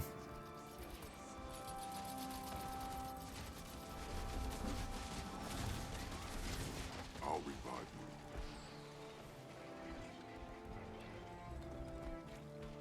And also, I'm not stuck in the hiatus mindset. You all are. You're all stuck in the hiatus mindset.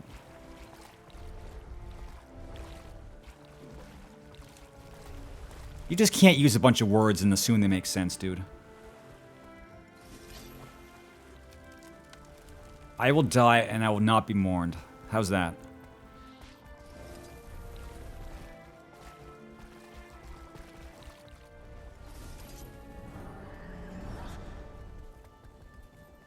Things might get better on their own, maybe, but I just decided that while I'm waiting on some stuff to happen, I'll just do a lot of streaming.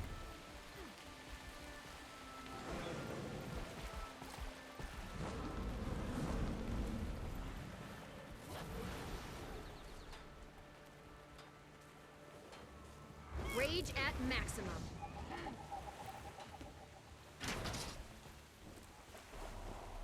Well, we don't know what it is, but it's probably not that. That kind of sounds like too many steps.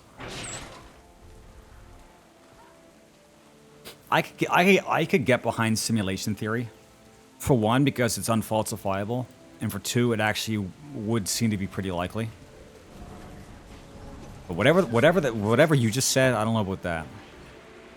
That seems like to me too many steps. This is getting serious. I read that as then again, I'm based. It's like, good for you. Based on what? And that's how amazing I I'm am. falling for 30 seconds. Okay.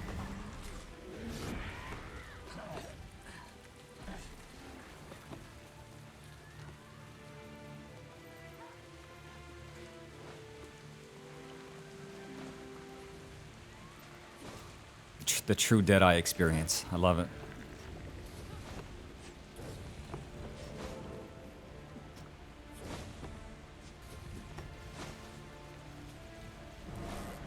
There's the power. I want to know what uranium-based life looks like.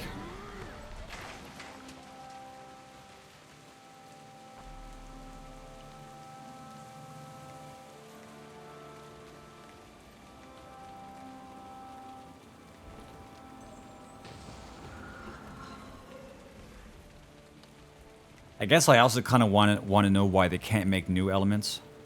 Wait, no, I guess they do. They just don't last very long. Because the question is like, why after a certain point can you stop adding atomic weight, or like adding protons? But I guess it's just because the atoms they're not stable. Yeah, I guess they've been trying to like make new atoms in the lab, and they succeed, but they last for like no time at all. In no time at all. They just turn into like other stuff.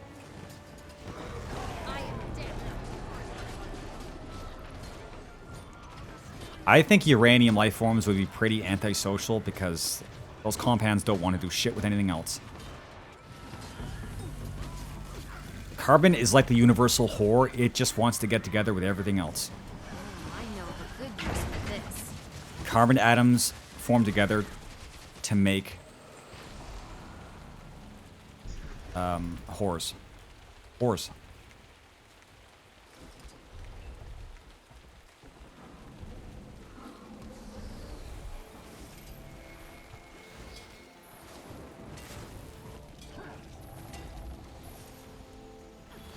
And it's pretty true.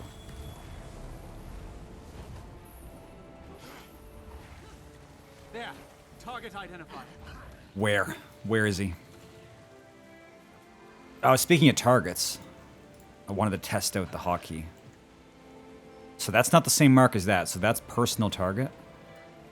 But does it appear on the minimap? I don't know. Wait, I can't untarget. Shit. How do you untarget? Set personal target, take personal target. What is just take personal target?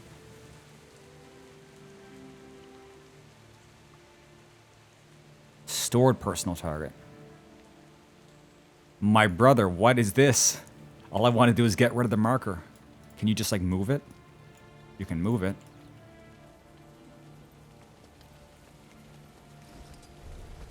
This is supposed to be a solution to like when there's no tag on the map, just you know, use that on somebody. But if you can't see it on the minimap, it's not exactly amazing.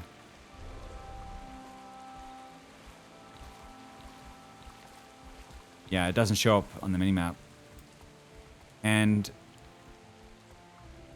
how long can you see it?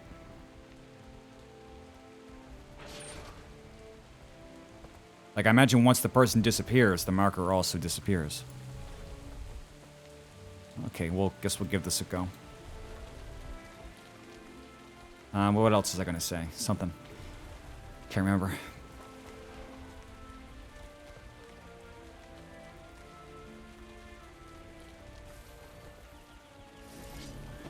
We're trying a new spot today.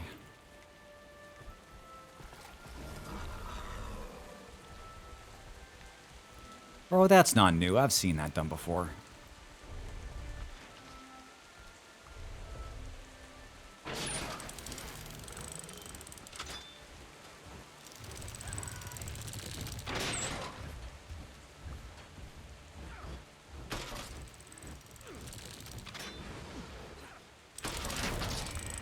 Well, I don't know. I've seen people fire catapults right into brick walls.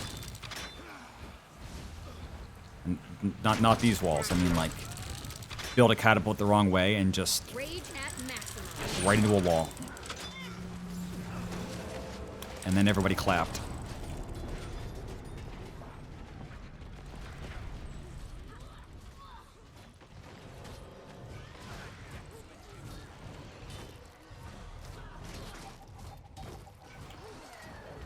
Getting help.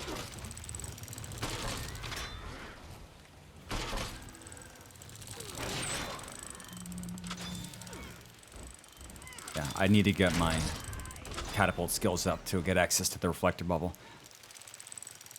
Someone asked a few days ago about if they said that you could reflect shots in ESO, and apparently you can reflect shots in this game and they will actually hurt you, like if you shoot things into a bubble.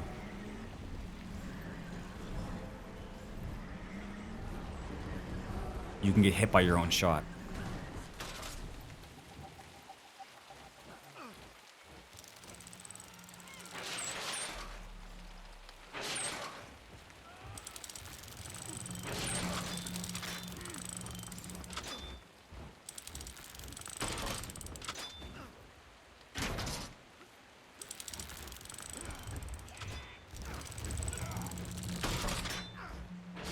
Use bubble. We don't have the masteries. Use it.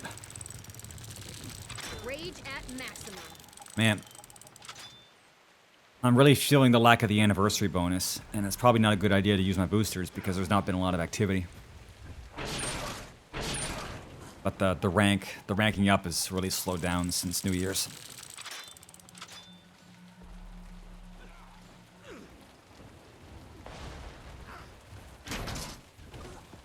The next time I want to buy something, I imagine it would be...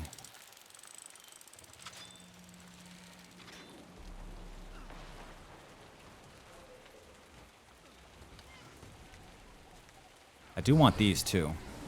I want these, and these.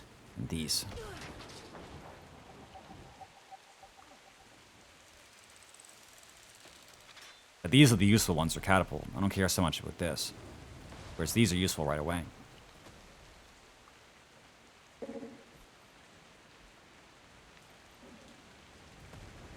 Oh, there's an extra benefit here. Resolution for 10 seconds when you take damage once every 20 seconds. That's cool. Oh, and then endurance. Oh, shit. There's some extra stuff. I think I want to go for those. Speaking, this is rather rare. Did we get in? Oh. No, we didn't.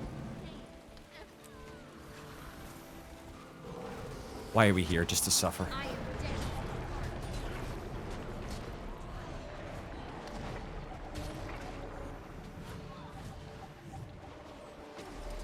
My brothers, I took my eyes off you. There. Target identified. And you just got smashed. I require more energy. I need to get my staff back.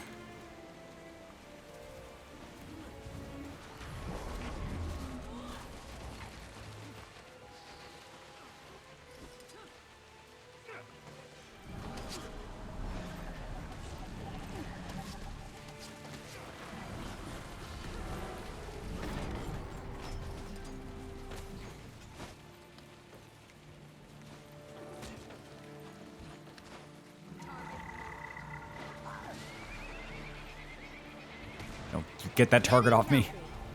You'll be feeling that one in days. Hug me. Okay, we'll get back here.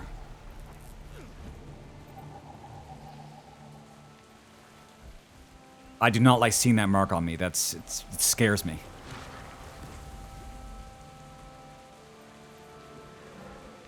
It's getting bigger.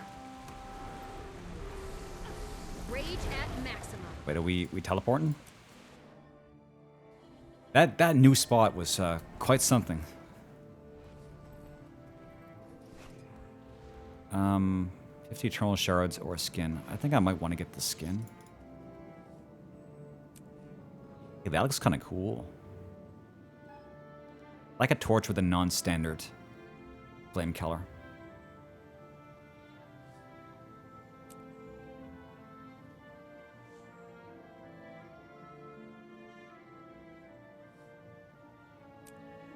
So many skins, so little time.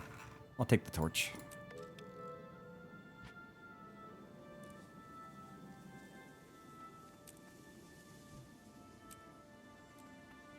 But, wait.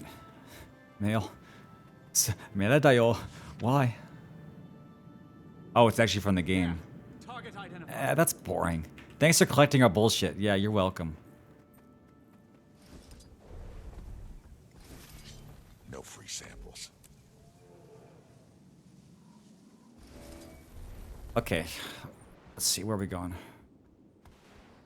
We're gonna finally participate in the Zerg over at,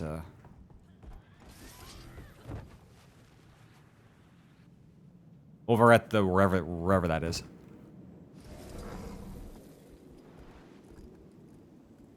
Oh no, wrong fort. Well, what's going on up here? Just...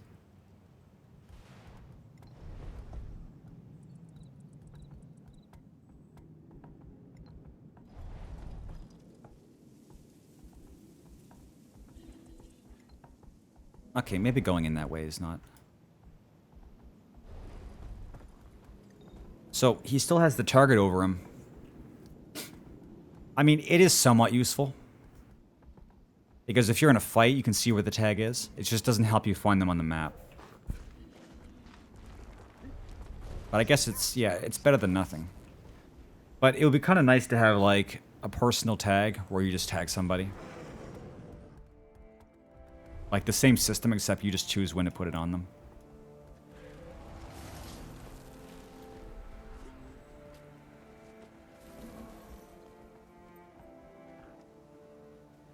But maybe they don't want to make it too easy to mark people, because probably you could use that to grief. Like someone can't escape you because they always know where you are.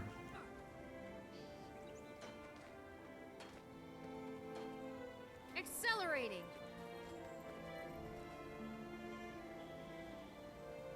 There. Target identified.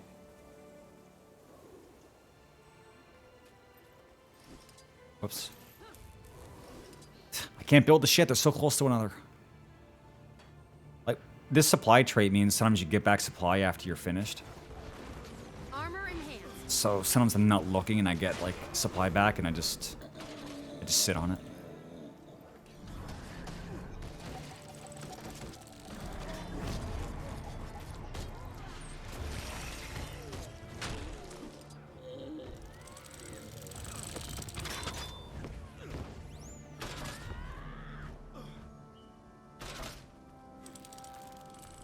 Yeah, this is a pretty defensible spot, but there's nobody here.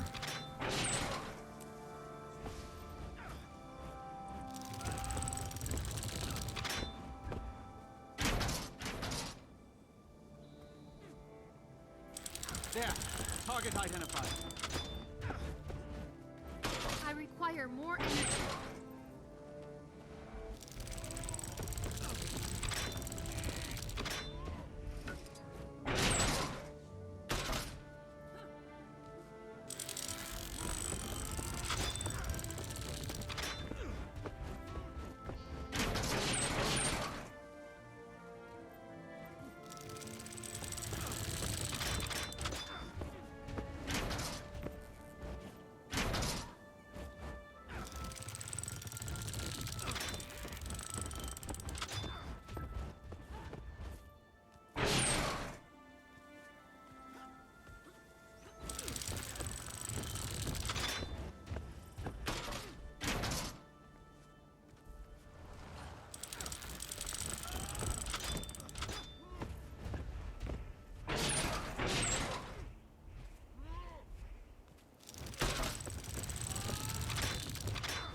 There.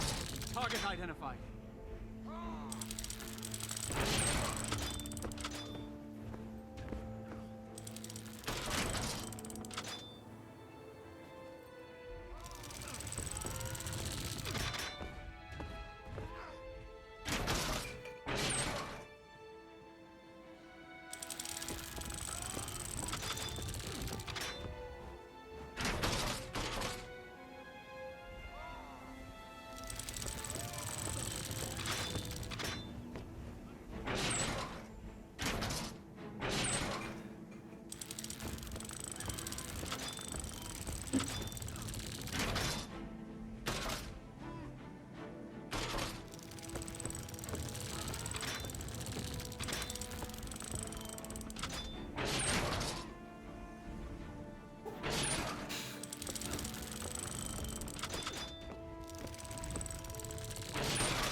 Okay, here we come.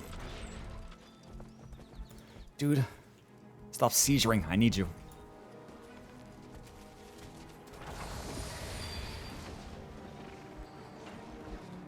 Take that. Getting help.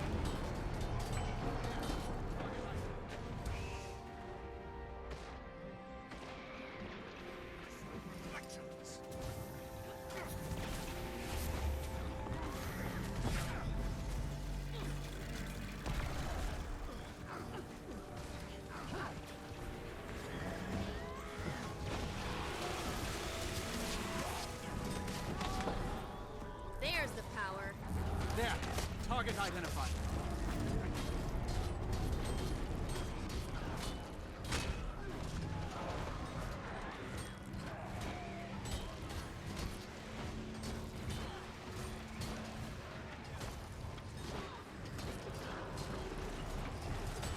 Another minion down. There. Target identified. Can't keep a good charge down. Getting healthy.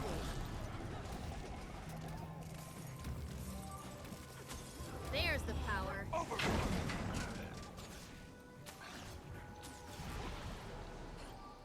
Yeah, they couldn't put up very much resistance there. It's okay.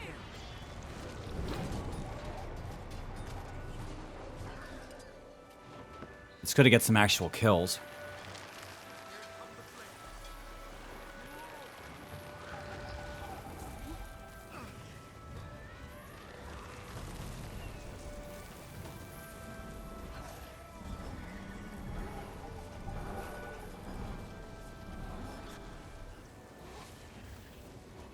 I'm still in combat. What? With the wall? There. Target identified.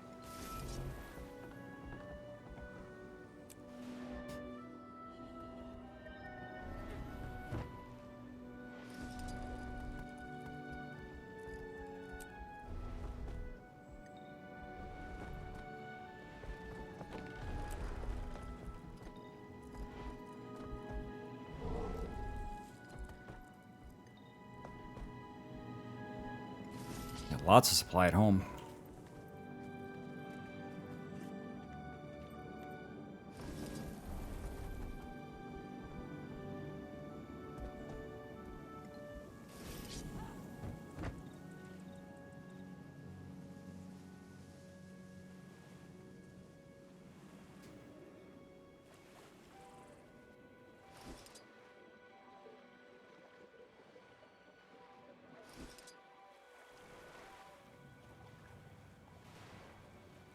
Yeah, I hope you are too, Trash. That's my only wish.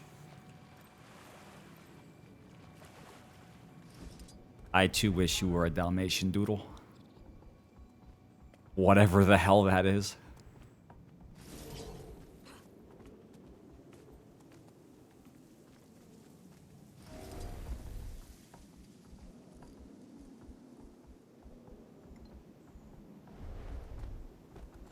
Today's chat's been weird. I've seen a lot of different people but pretend to like come in and have like a conversation one-on-one, and then they leave, and then someone new comes in, and then we talk, and then they leave. I kind of like it. It's just weird. Trash, would you, I'm still here. Thanks. I have a high lurker population. I always get confused about who's here and who's not. I started my streams off in the middle of the night. And everybody would constantly be falling asleep to my shit. Because I used to start at like... when I first did it was like midnight or 10 until like just the beginning of morning. And everyone was like, you're ruining my life. That's how things were for like years.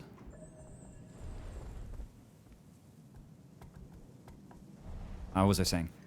Trash, how would you like for me to become a PNG tuber?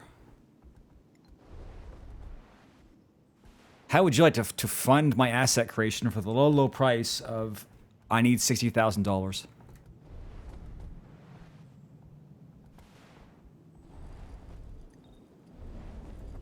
Don't ask why, I just need it.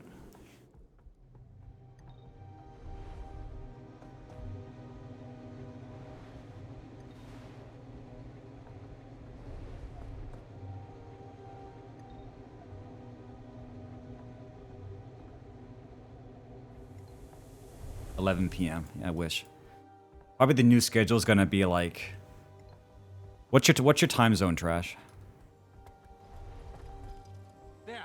Target identified.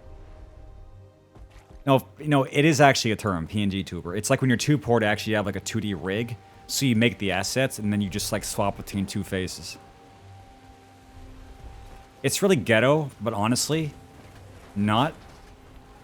I kind of like it, you know. Pacific. Okay, so for you, it's 1:30 in the afternoon. So how would you like my stream to start at 4 in the morning your time and end at noon?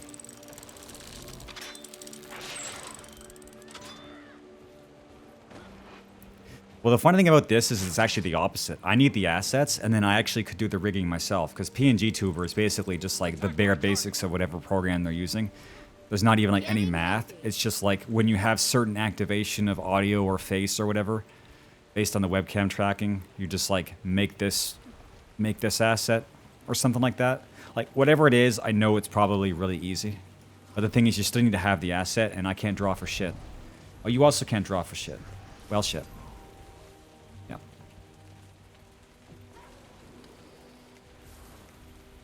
But that'll be a good start to getting my VTuber career going.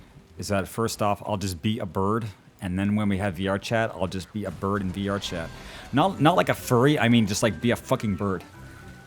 Awesome. Can't wait. Should it be cash money? Well, I think it can't be too hard because lots of people do it, but it's like anything that when someone who's not a good rigger rigs, you can tell because it looks really creepy. But the problem is when you do it too well, it also looks it also looks creepy because it's way too high effort and weird. So sometimes it's kind of like the middle ground where it just looks like what it looks like. But there already are VTubers using 3D models with like a huge amount of expressions, so that's already happening. So, you know, the tech is moving on. But it's still very expensive to like get good assets and have them properly, you know, set up.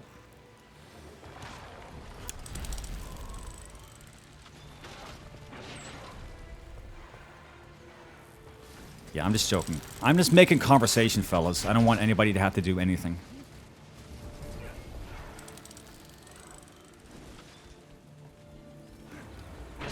What do streamers say that makes it sound really nice? You just being here is enough. Accelerating. How's that? Getting healthy.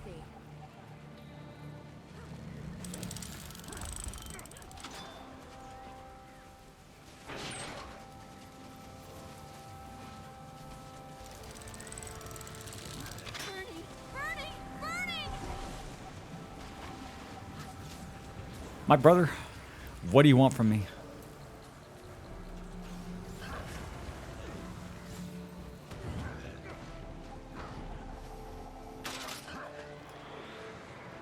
Is that a lot of X's? Do you have like X files? Maximum.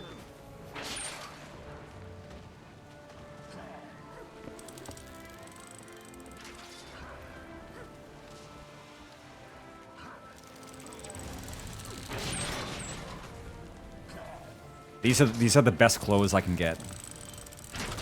It's the best costume in the game. I'm here.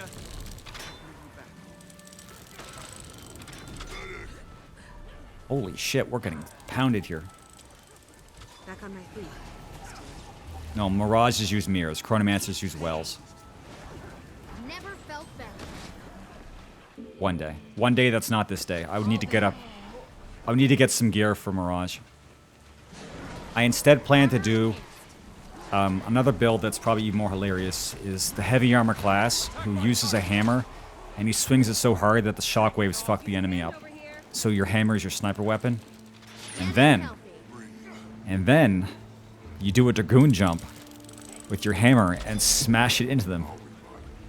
And if you trait a sigil into your weapon to regenerate your endurance on kill, every time an enemy dies, you get to do another jump.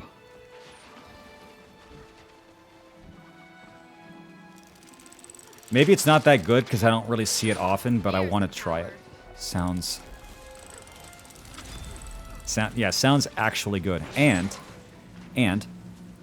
since it's a soldier class, I actually have a glam for it. The problem with all of the leather classes, so thief, ranger, fuck, what's the other one? Imagine not remembering all the classes. Dude, why am I so bad? I can't remember the third. I can't remember the third class. Armor enhanced. Engineer. Yeah. So the problem with those is that, Invigorating. well, it's like, how do they say it? It's like light armor, medium armor, heavy armor. But basically, it's cloth, leather, and plate. I mean, let's not fool ourselves. Anyway, There. Target identified. it feels like the medium armor don't have a lot of good glams, and the ones that are kind of good require you to like grind.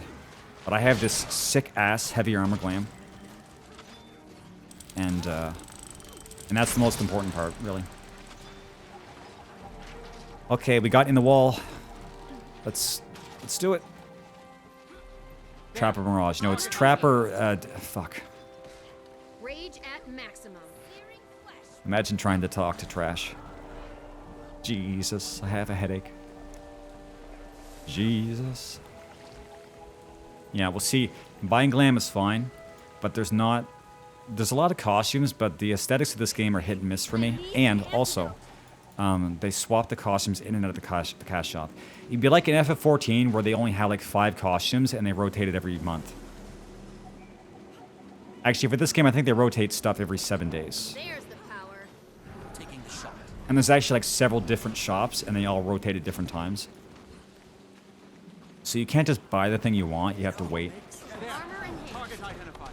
I wonder what kind of like mindfuckery strategy that it is. Like, it's like, if you don't have the thing you want be valuable, you'll accidentally spend your money waiting for it because something else will come up, and then when the thing comes up again, you'll like panic spend on it.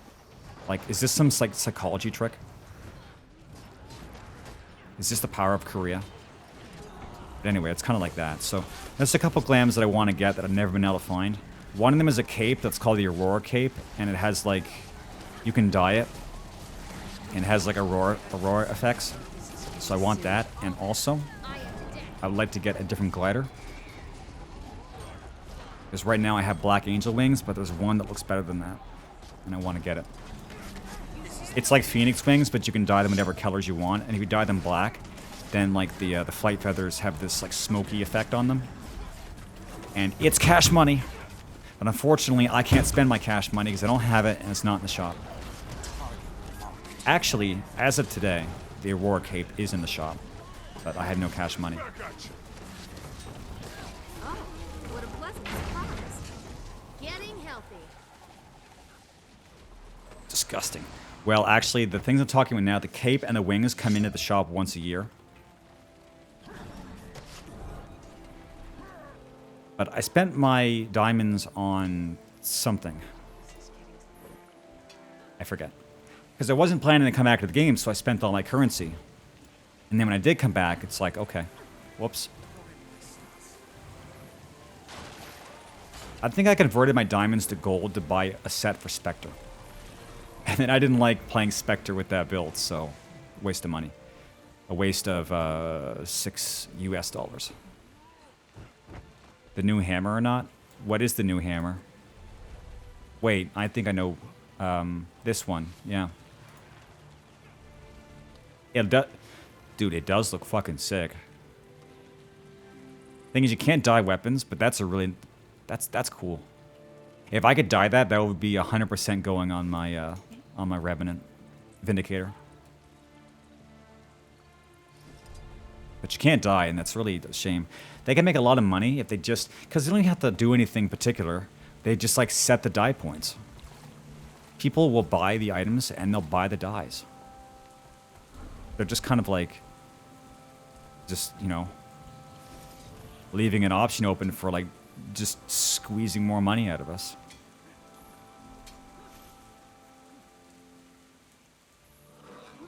I mean, they can dye a particle flex. A flex? Ben Affleck's? No, they can dye particle effects. They do it on, for instance, that glider I was talking about. And, like, all sorts of different capes. I don't know. Sometimes they just don't do stuff.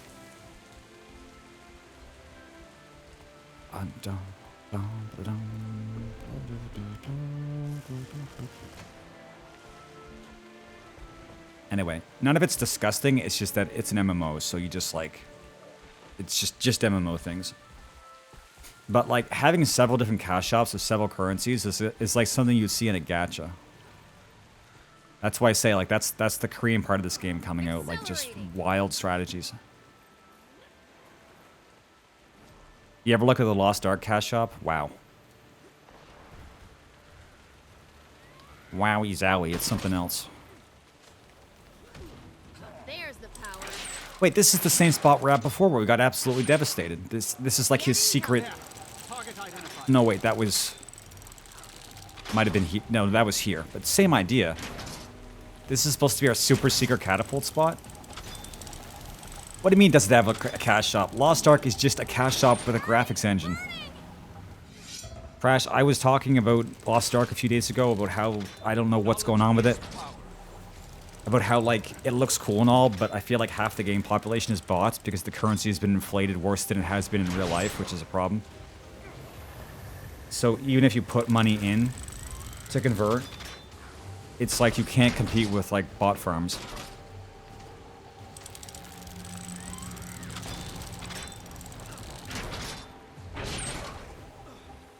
The only time I'm going to boot up Lost Ark is when they release the Lolly class, because I'm going to make one, and take a screenshot, and post it on Twitter so that people will get mad.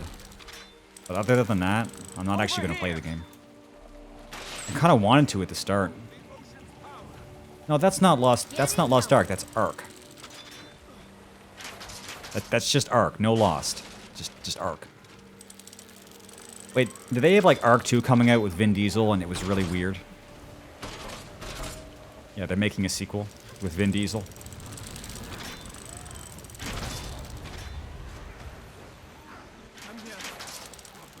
No, it's actually true. Look it up.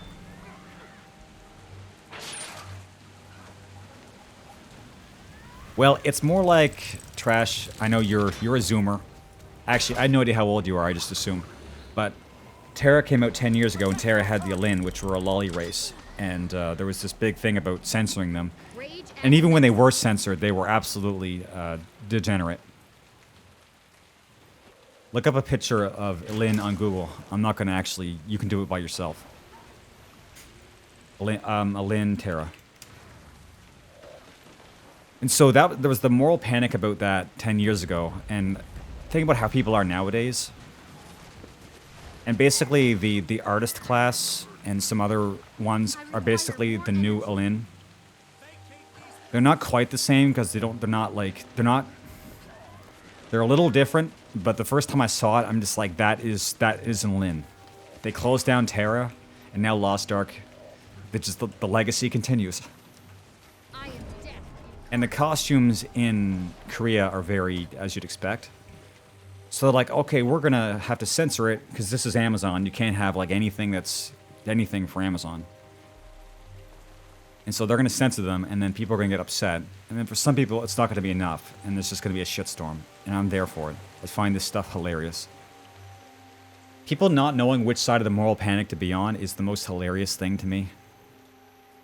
I can't wait. Korean Amazon. What even is Korean Amazon?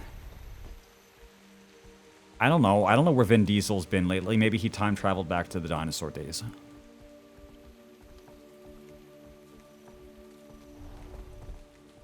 Well, I mean, there's always got to be some sort of lollybait in some sort of Korean game. They really do enjoy it.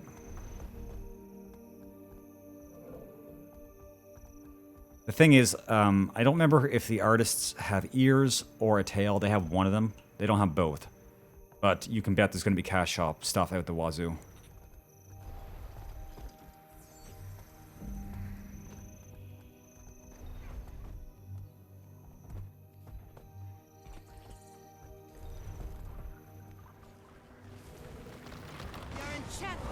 And artist is also a support class, so a bunch of people are going to want to play it, and then they're going to end up being flooded with supports.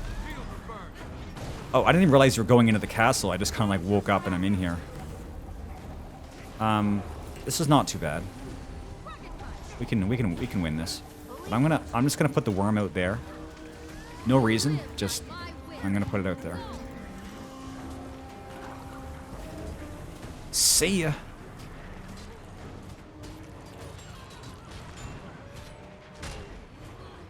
One of the kids? You mean all the kids? Getting healthy. The funny thing about Genshin is that there's nothing degenerate in the game itself, but they know that when they design these characters that people will do art. And let me tell you, the art sphere for Genshin has not disappointed. Well, I mean, it's disappointed all of the dads in the world, but, I mean, it's to be expected. But there's like 7 child characters in Genshin now. I actually have all of them. I managed to get all of them. Rage at maximum. I don't play them, though. Actually, no, I play one. One of them's good.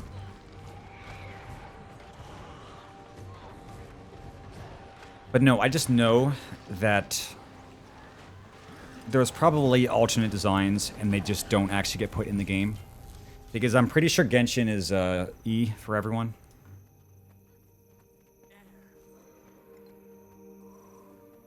Because the game is absolutely like Puritan clear. They don't do anything in the game that could possibly get censored in China. China's censorship is on like another level. Nahida was the second last one. They just released Yao Yao. But Nahida's very high profile because she's an Archon. So basically she's a main character of the game. And she's the first one that's a child. I mean, she's not actually a child. She's, you know, however many years old, but, you know, basically child. But they had Klee and Diona, Nahida, Yao Yao, Chi-Chi. Fuck. Yeah, well, it's a good excuse. They don't actually use it very often. I think only 2 of the characters even come close to having that excuse. Most of the child characters in Genshin are just actually kids. Like, I'm pretty sure Clay is like 9 years old and just is a pyromaniac. Oh, I know. We took the castle. I wasn't even paying attention. We took the castle. Wait a sec. This is looking pretty similar to something that was happening yesterday. Chat, do you remember? Get in healthy. Remember we tried to do this yesterday and it was horrible? I'm weakened. Well, if the internet's taught me anything, it's you can't reason with everybody, and most of the time you can't reason with anybody. Require more energy. Anything even looks like a child nowadays, everyone's like, oh my god, what the fuck? Take it out. But then you have the other side that's like completely, you know?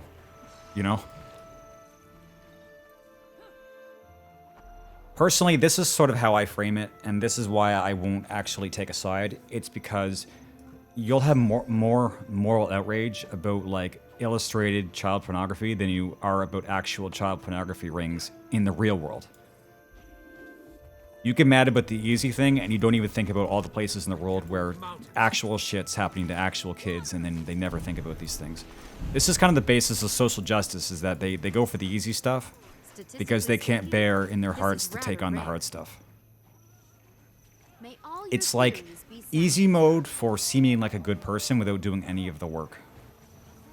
Yeah, and the Asians love that shit. They do. And yet, so-and-so Asian crime rate, well, whoops. It's like, why is it so good? I don't know. I don't know. Good question. There's the power. Never felt better. Well, we can only hope that social justice doesn't,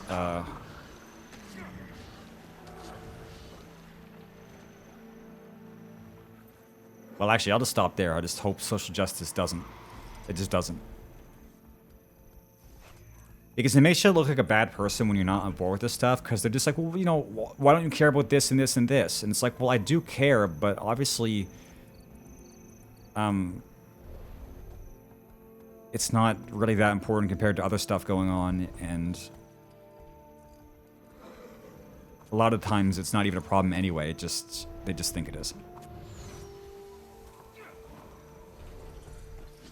Again, I mean, I already said it with more intelligent words. I don't need to say it again. It's like, if you're working on real, actual problems, that's commendable. Like, maybe we should do something with North Korea, where people are literally eating each other.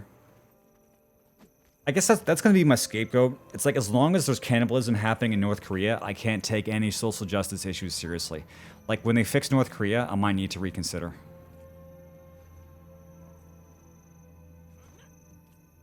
Well, I think it's like they can compartmentalize correctly, like... No, well, it's tough, because it's not like in Japan, for instance, that there isn't like a degenerate culture, and that the normies in Japan wouldn't find, like, illustrated lolicon content to be, like, reprehensible. But for some reason, it's just like they found a way to integrate it. And it's funny how, like, in Japan's, like, this super, like, sexually repressed culture. And yet, the crime rate is still, like, really good. Although not perfect, because crime is underreported, so it's not, like, 100% okay. But even so, it's like they found a way to actually, like, somehow kind of make it work.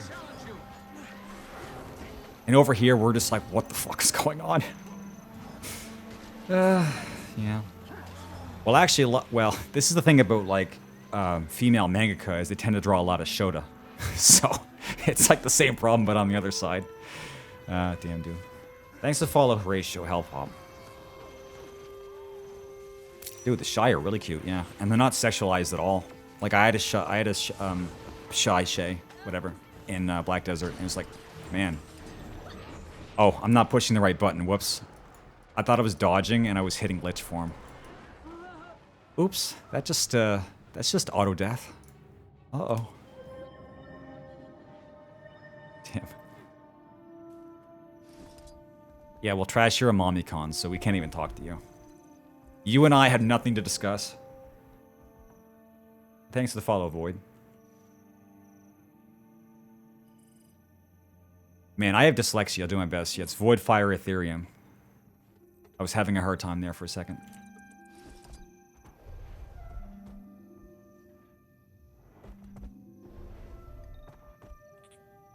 The funny thing is that like in my stories, I do have some MILF characters, but it's kind of weird because I kind of have the JoJo approach where the stories tend to be sequential.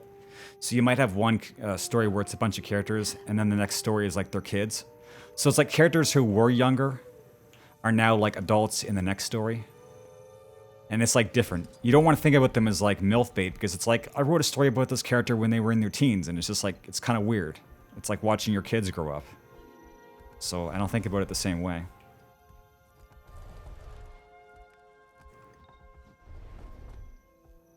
Not everyone, just some people.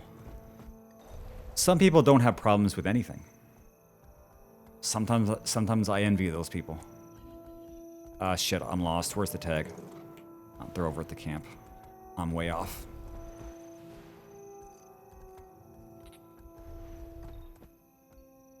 But yeah, I have like a lot of different opinions about stuff anyway, because when you're a writer, you just think about things in a weird way. Like the whole idea of like how people look at characters and get outraged. Like when you're actually the one like writing about characters and drawing characters, you have like a completely different like scope of it compared to normies on the outside who just want to screech about how things look. It's like, it's totally different. Wait, I'm here. There's still blues and the tag left. Dude, can I get a break? My blood.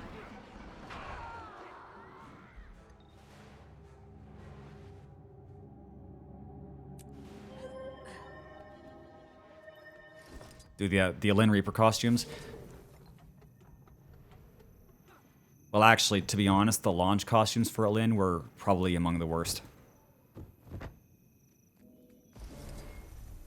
Because they were like the typical Alin costume style, but they were also very minimalist. So you could see a lot of skin. And then as time went on, it actually kind of became like less that, which is weird. Like it got less degenerate. Although there was the point where they started releasing the swimsuits. Like varieties of swimsuits. So, I don't know. I'm not really sure what was going on in Terra by the end of it. I know by the end of it that the game was mostly being funded by Alin players because everybody else left. So the game was niche in like many different ways. Yeah. I don't want to talk about this, but unfortunately I know a lot about this, so... Well, by the end, like when Terra launched, there was actually... It never became not niche, but at the beginning it was somewhat popular amongst people who just wanted to play it for combat. But then as time went on, the game didn't advance. They kind of knew that like that was the only game where you could just play as a lolly, so they had to start like making decisions around that. Like a lot of the new classes became like Alin only, or they would have classes that became able to be used by Alin when like previously they were like human or Castonic or Elf only. Like Alin Valkyrie and Alin Brawler were not originally planned to be a thing, but they had to do it. Otherwise, the game would die.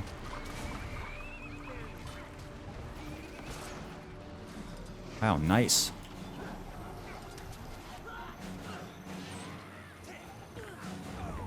Get back here. I don't know what kind of brothel you're going to, but... The game did die, yeah. It was 10 years. They had a good run. They never made Terra 2, though, which had been planned.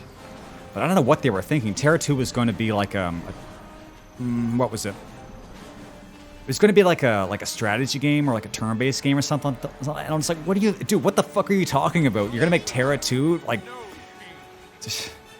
But they didn't do that. It never really ended up happening. There's the power. On mobile? I think it already was mobile, wasn't it?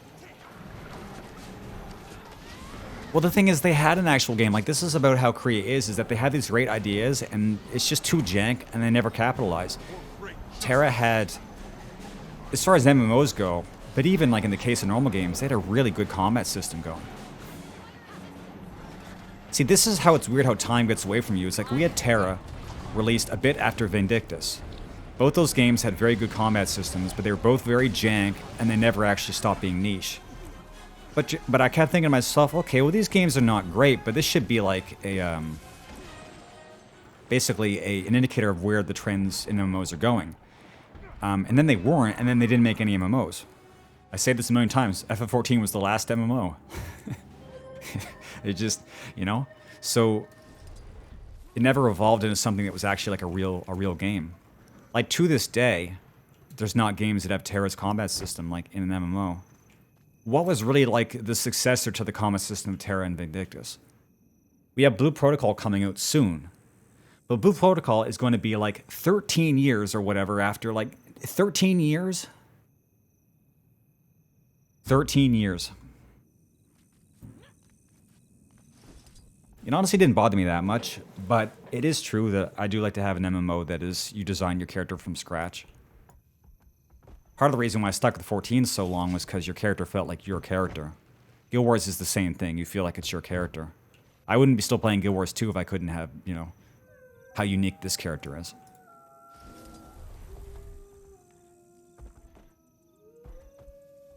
But at the same time, even though it's not terrible, I really hope we stop with this archetype stuff. But we might not, because it's happening in other games too, where it's like archetype. We have all these like archetype shooters, archetype MOBAs. So the whole like archetype thing is still.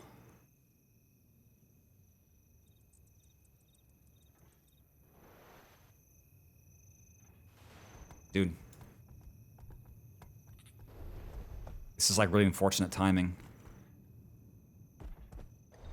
There's like stuff to talk about in chat, but there's also now an actual tag going on, and I can't keep my wits about me to stick with the tag and actually properly fight. Like, I don't know how many fights we just lost there, like 3? I know one thing for certain, I'm not doing my job.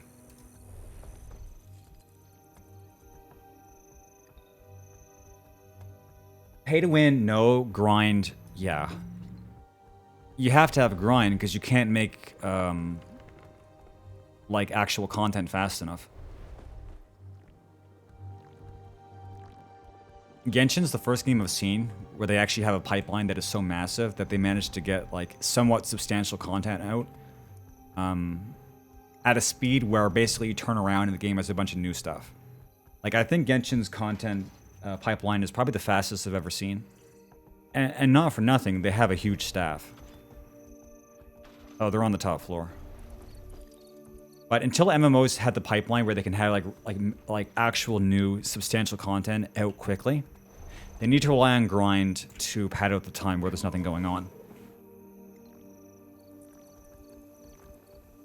Like, for instance, Genshin has a new map out every couple months. Guild Wars 2 had the same idea of having a living story where you have a new map out every once in a while, but they're not as fast. Like, it really is a matter of speed. And so in this game, they also have the collections, which is also another good move to keep you grinding while you're waiting for living story. So Guild Wars 2 definitely did a really good job, but they need to keep sort of bringing that model forward. And unfortunately, what's going to happen now is they're going to probably start using AI technology more to generate content. And I don't know if I like that. But honestly, what are you going to do? You're going to keep hiring more and more staffs trying to develop content with higher and higher graphic fidelity. Like, it's like you gotta give somewhere. You can't just like keep creating and creating. I never even like started grinding BDO gear. I heard it's pretty suffering. Yeah, I'm not sure why our tag is up on the roof.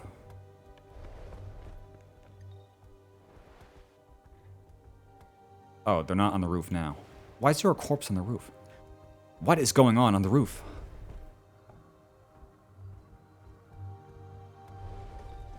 Crash, RuneScape 2? Are you kidding me?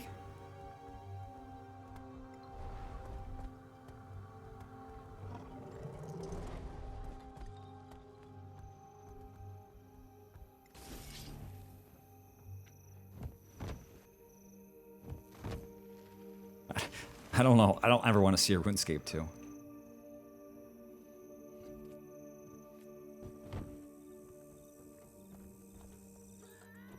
Yeah, that's probably like the worst thing out of Korea is like, even when it's not destroying your item, RNG enhancement rates.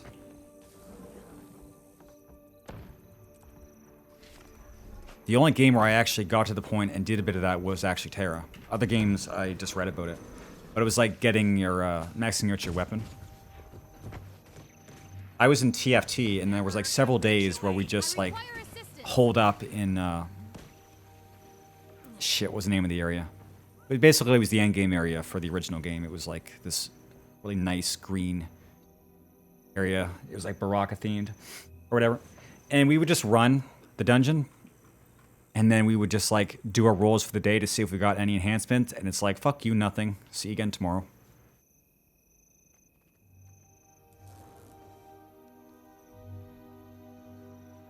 You saved me lots of times. How? I'm not even paying any attention. I save lives through being a streamer. I don't save lives through actual gameplay.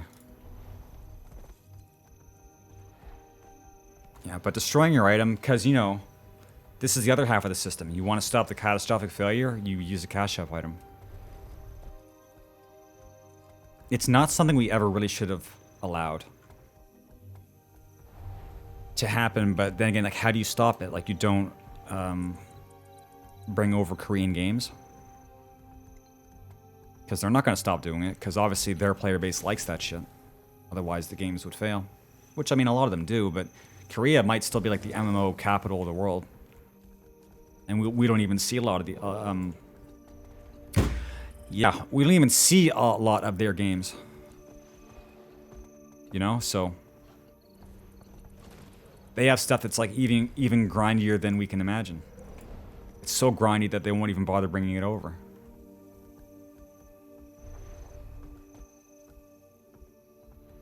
Yeah, more systems like Guild Wars 2 would be ideal. But the thing is, we see the problem where it's a matter of like what people want. Obviously, Guild Wars 2 has enough systems that are not universally appreciated that the game still... I wouldn't say Guild Wars 2 is niche, but it has been under the radar. And so even though it has a lot of good systems, it's not systems that the vast majority of players actually need to keep them in the game. And what I mean by that is that when a game doesn't have actual power scaling or like vertical climb, it actually ends up losing a lot of the player base. I like grinding in this game, but I would definitely grind this game more if it had vertical power.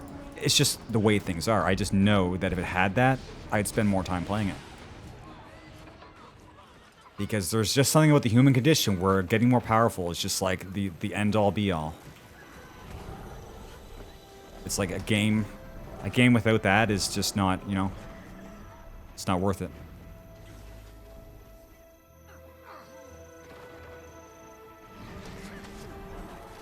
Yeah. Well, I mean, it really comes down to if you're like closer to other gamers or closer to being like a reasonable person. Rage at maximum. I mean, all the top MMOs now, they have like insane vertical power scaling. Even 14. Every 6 months, you start over. WoW's the same. Lost Ark's the same. I don't know anything about New World. I assume it's the same. If there is any kind of endgame in New World, I imagine it's probably gearing yourself out. It's just like market tested, works every time, all of the time.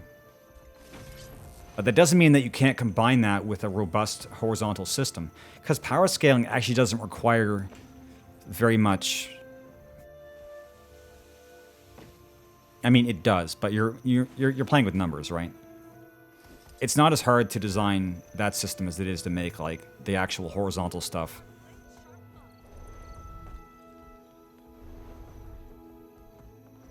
But missing one or the other. I'd say this much though. If it's all vertical, no horizontal, that might actually be worse. Like if it's just numbers grinding, that is shitty. And that's what a lot of gacha end up being. It's just pure number grind. But fucking Diablo Immortal, man, still making shit tons of money. That game is just a calculator. It's a calculator simulator.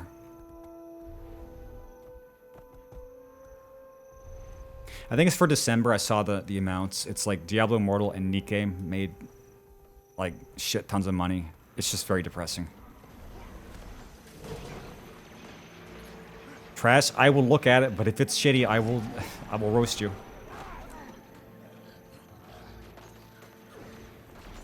I'm sending you back to kindergarten to learn how to use the crayons. Wait, this is not finished. Okay, now it's finished.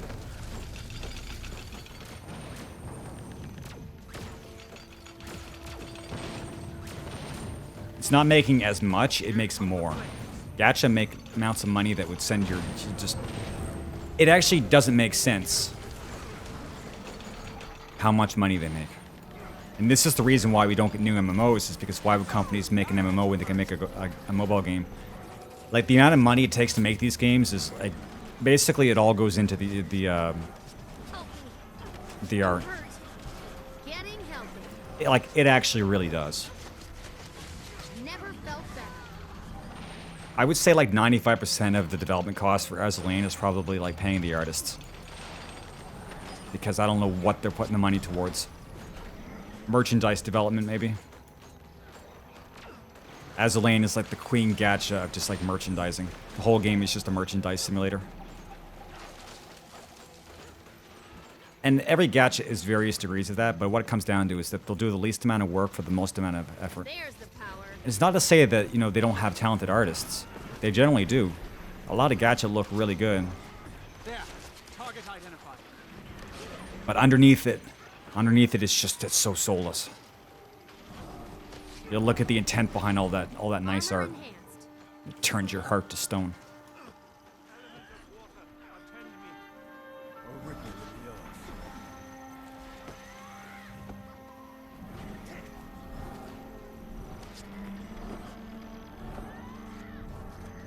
Well, probably.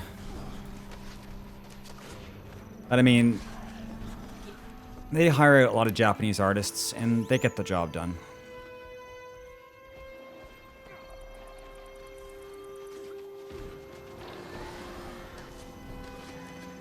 Armor enhanced.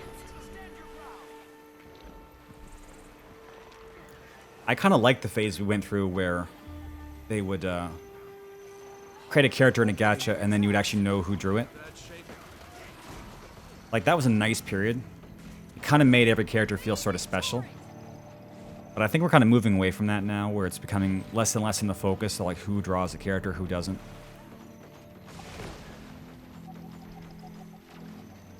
Armor enhanced. Although the other side of that though is that in some gacha there was like this huge difference in art quality, because they let the artists do whatever they want, and some of them had like really different styles. Like Girls Frontline is probably the worst for that, where some characters look like they belong in a completely different game. And then in Neural Cloud, which is the spin-off, the characters' art style started to like homogenize more. And it's like, okay, so now there's actually some QC to try to have it matched up, but then it also makes it a bit harder to tell who drew the character. So you drop one thing, you get the other thing. Anyone help me?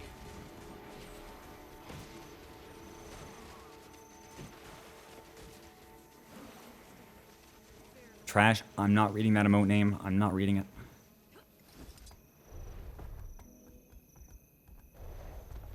That's not real, right? You're just fooling.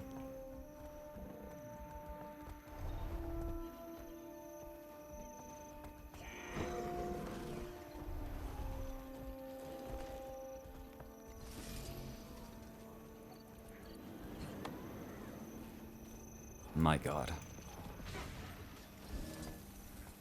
Never capitulate. Well, I don't know what that was all about, but we're losing our tag, I think. Oh, no, we're losing the squad. Tag's still around.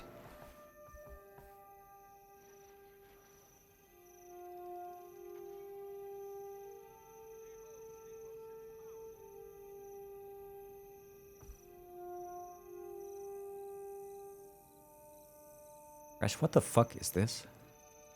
Chat, what is this?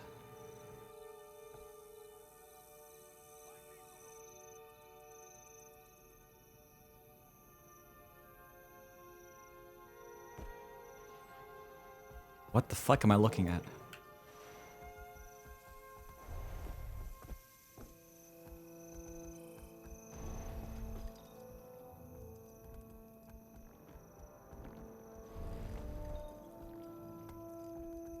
It's not going to be very long until we can just have AI generated emotes.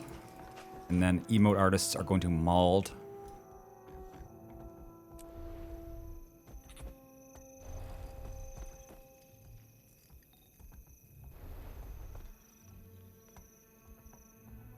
Chat, it is the year 2023. I've still never installed or ever played Fortnite. I'm still Fortnite Virgin. Feels good, man.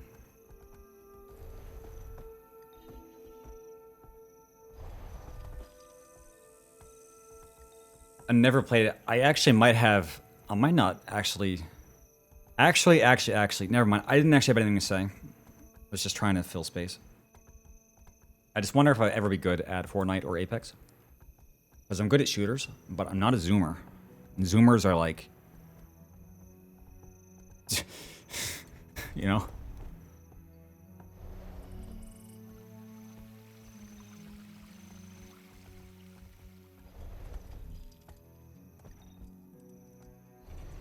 Yeah. It's true. You will. I will feel sorry for artists because I've had a lot of artist friends. Not anymore, but I used to. And I know how tough it is to like spend your whole life doing something and all of a sudden some guy with a prompt comes along and generates some shit and says, "Look at me, I'm an artist." And then sells it on Patreon. I would be fucking furious if I was an artist. The thing is though, they're already like making AI stories, but the thing is nobody cares about that. You can't just like AI generate stories and sell them on Patreon. Like nobody cares about like writing. They care about, well, as far as like what you make a cheap buck on. People are molding about like kids in university using GPT to like generate university essays and theses and shit like that. And the professors are like, "What the fuck is this?" So that's going on. I know the good use of But it's this. like, when was the last time that I've never read any text generated by AI that I wasn't like, that's AI. But it'll come, and then I'll start getting mad then. But right now, it's kind of like this secondhand anger on behalf of artists who train their whole lives and now like assholes who just type a few words and think that they're artists and then sell the shit for the same price as real artists make things. And then the artists get mauled and the tech bros are like, bleh. Fuck, man. I guess I just hate when people are smug about nothing.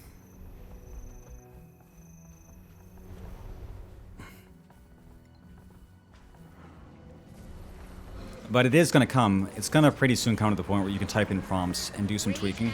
Because right now the problem is that you'll make, there's things that AI can't do, but that's going to get more smoothed out. And then you're going to have mistakes on your piece, but then you're going to be able to tell the AI to like hone in on this specific quadrant on this piece, compare this to the overall composition so far, reference these keywords, and fix the hand or fix the eye or fix the third arm or fix this. And then you're going to be able to go in and like micromanage parts of an image, and then it's going to look like whatever you want. It's going to be like going into Photoshop and just like using a tool, a brush tool, and just buff out those mistakes. And then boom, and then you have your like VTuber avatar or whatever. And if that's not already happening right now, that's going to be like very soon. They're going to like buff out the issues, and then people are going to get really mad. Because then you're going to be able to have people being able to like accurately reproduce people's styles with no mistakes, and then fix the mistakes themselves. And then you just really, it's going to be bad. And so far, the whole like trying to copyright strike these AI generators is not really working because it still falls into, like, it can still very easily fall into transformative content.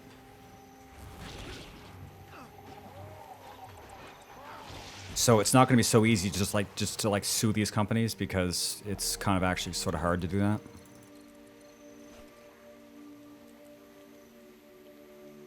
Yeah, well, hands are hard. I heard it explained to me that hands are hard is because there's so many different positions of hands, and the way that AI does stuff is they do like predictive placement of pixels or whatnot. So with the hand, you don't always know, you can't always tell what the hand's supposed to be doing in relation to other things. So it just starts drawing fingers and it just doesn't stop.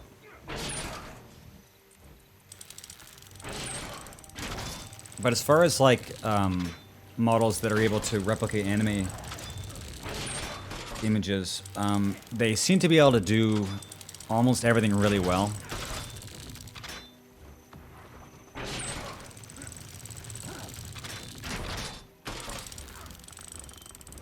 The problem is that very very few times the style is actually properly reproduced. They mess up the eyes a lot, and yeah, they mess up the hands a lot. But generally, they get the body down pat surprisingly well. Like, it's sort of weird how good it is sometimes.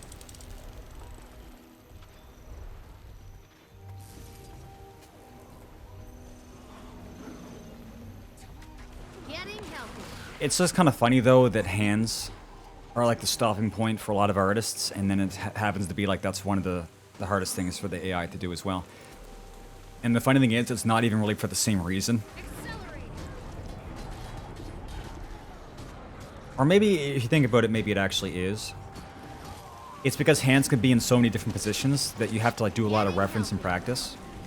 And that is kind of the same reason why the AI messes up, is because they don't understand like all the different positions and why a hand would look a certain way. They just like look at a bunch of hands and be like, okay, let's just see what kind of hand position we'll do for this one, and then they do some random monstrous bullshit. So maybe it is the same issue.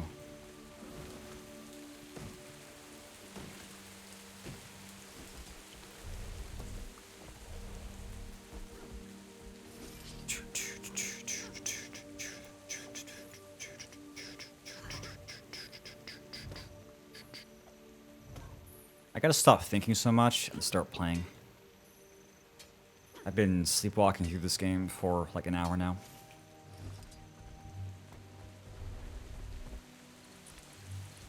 It's not even like the chat's scrolling out of control. It's just because my mind is scrolling out of control. Trash says one thing, and then I start like generating 10 different topics. Sometimes I wish I could turn it off and on, but I need the brain to talk to chat. It's just that I don't have enough bandwidth. For me, the mock problem is the bandwidth. I need like bigger pipes. More power.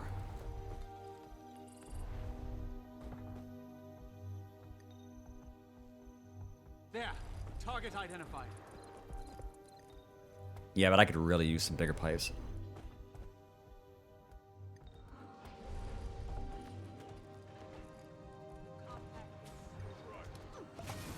Say, go take your meds. You already took your meds. Okay, I'll probably be done pretty soon, too.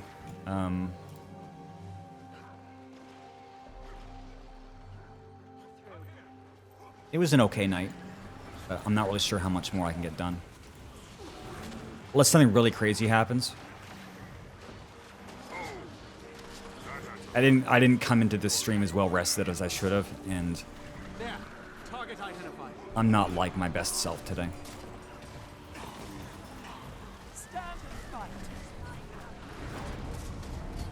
Better than not having a stream at all, but still not like optimal 16 core mock streaming. Well, I can't help it. I can't sleep lately. There's like a lot of stuff going on that's hard. It's like I'm setting the schedules correctly. Target identified. It's like, okay, I actually successfully got into bed. Wow, and it's not 4 in the morning. So it's like you did that part correctly, and then your brain is like, no. There's the And you just power. lie there and don't sleep.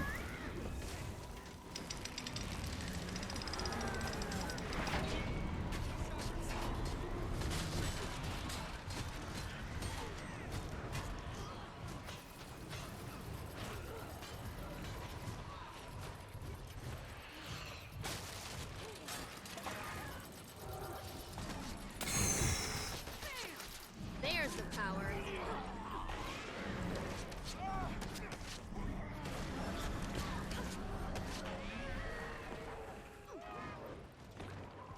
Wow, these guys collapsed like a house of cards.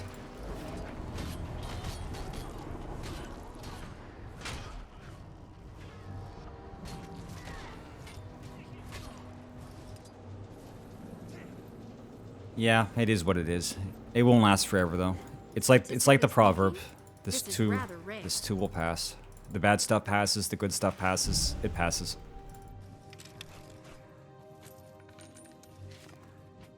Just have to keep hammering on. Goodbye.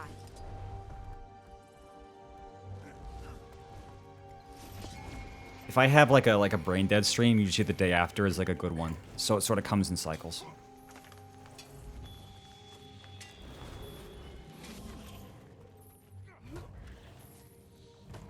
But I'll probably keep streaming until we lose this tag, and then I'll be done. So it could be a long time. It could be any time. It's just that now that we're in a group that's doing stuff, I don't want to just like quit. Because I spent almost like the whole stream trying to get like a group.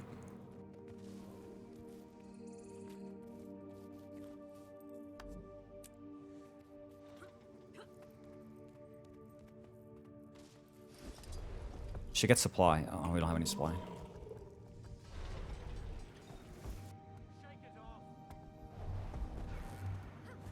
There. Target identified.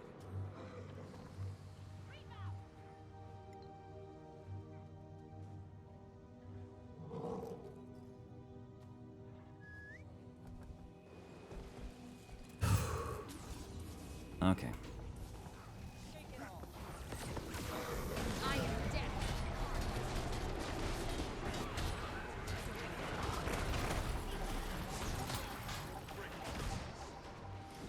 Overflow.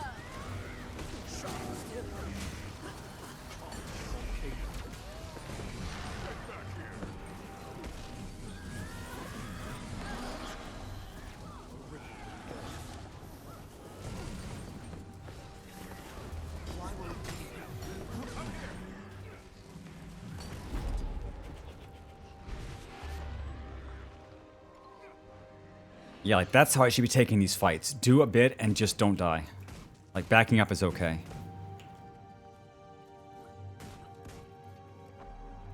I've been like staying in the fights too long and then the support's already backed up and then you just get picked off.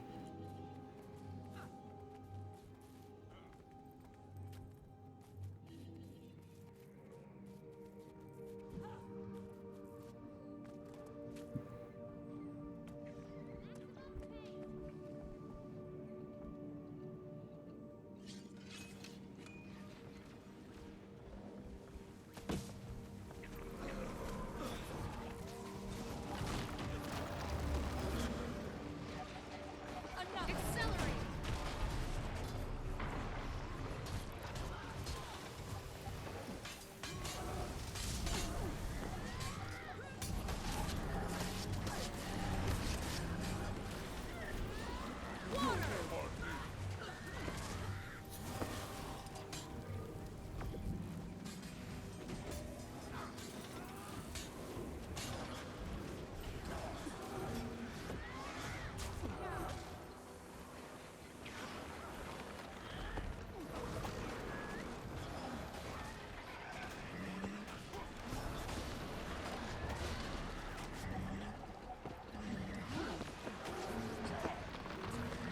Rage as master.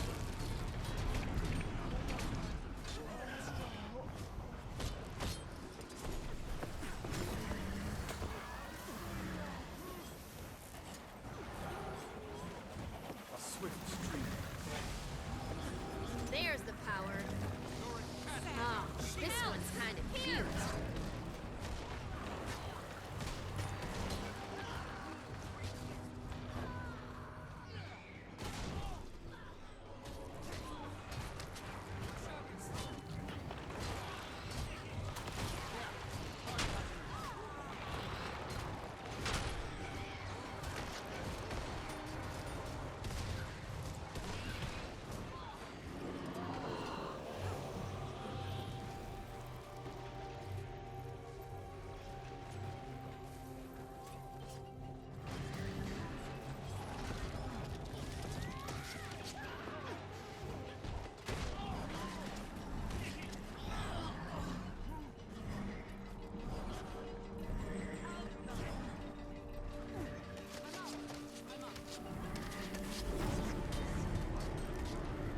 I'm not even in the fight. I'm just like part of the cleanup crew.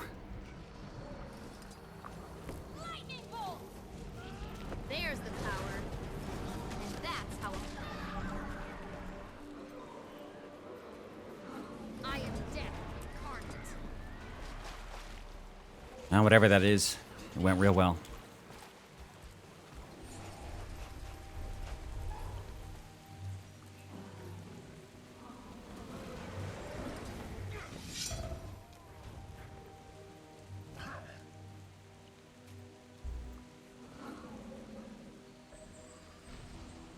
swirling gust.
There, target identified.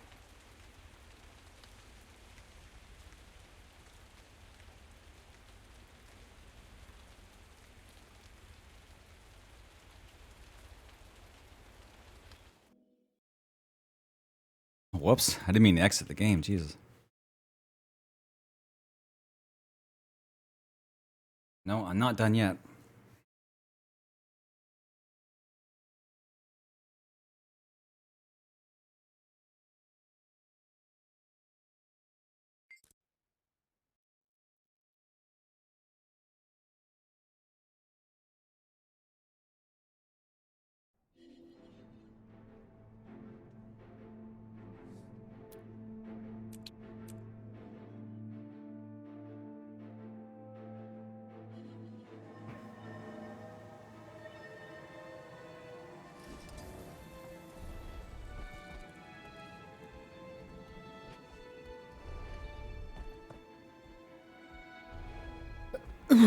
I just wanted to take a bit.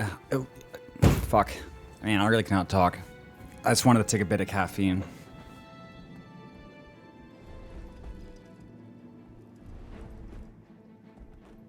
We're gonna be sticking around for a bit longer.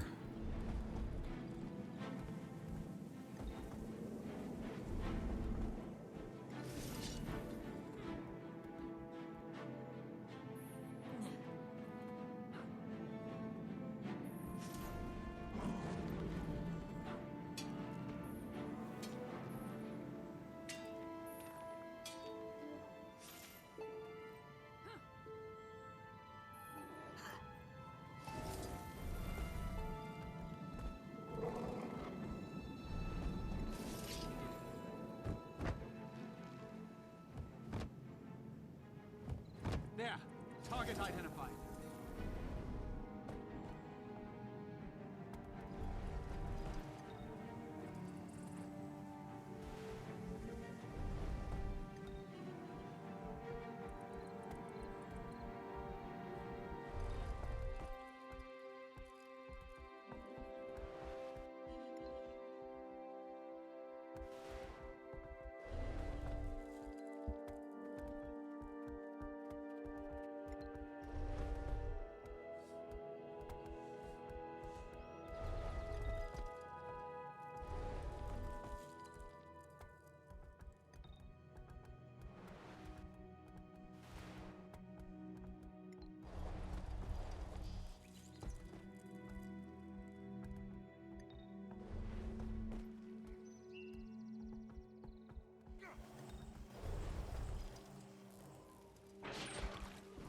Structural integrity. Wait a minute. I'm the backup.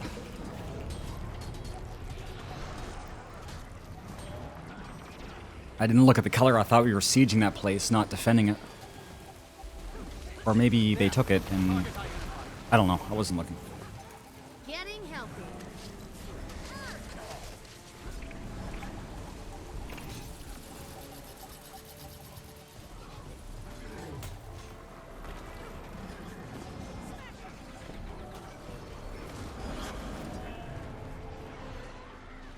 Okay, see ya.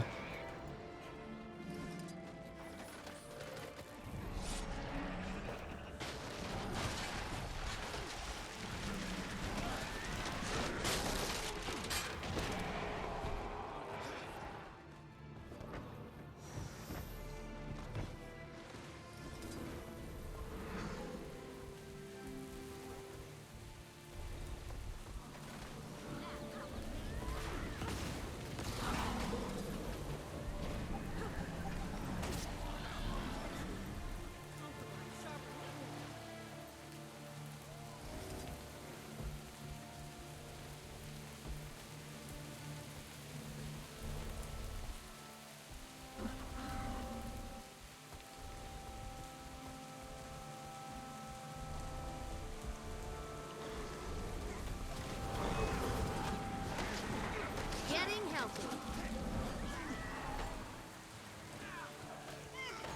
Accelerating. Didn't stop for any supply. I guess I'll just supervise.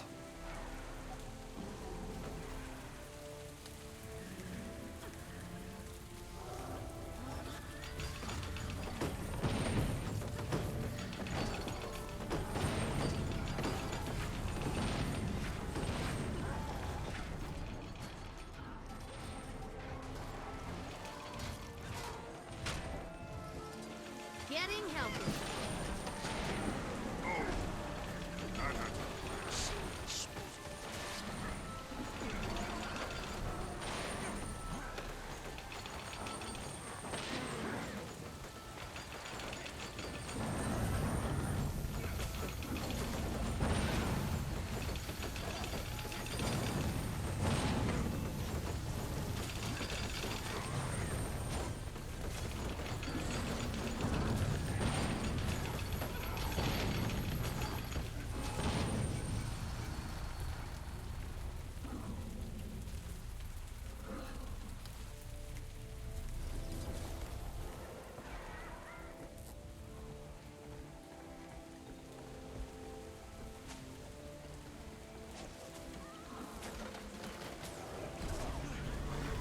I am death incarnate.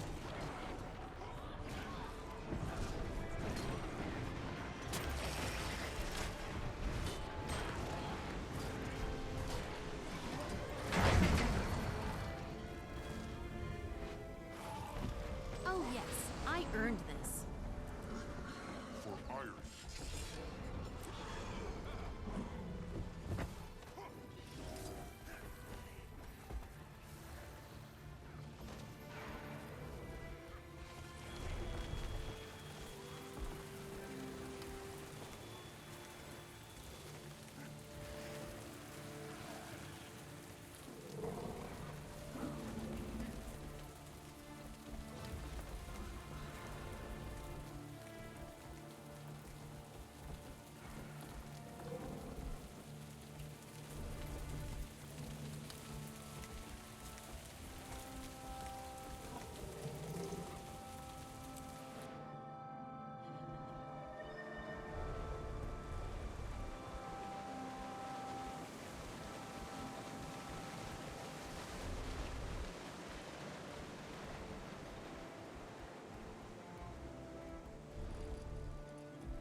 dessa Avery. I offer the best prices around. My god, I can't jump. I have no legs. You break it, I break you. I spent it. Every day I'm trying to buy more of the celestial pieces to... like the precursors for the legendary armor. So my gold is staying pretty low.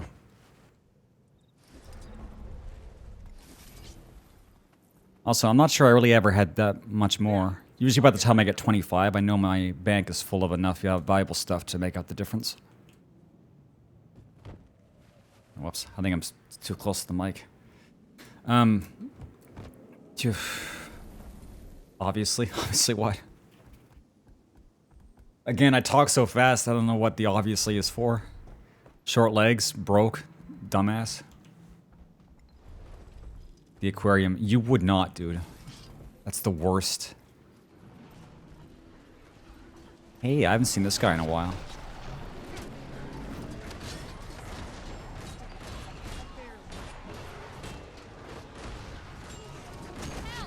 Some viewers sent me more gold today.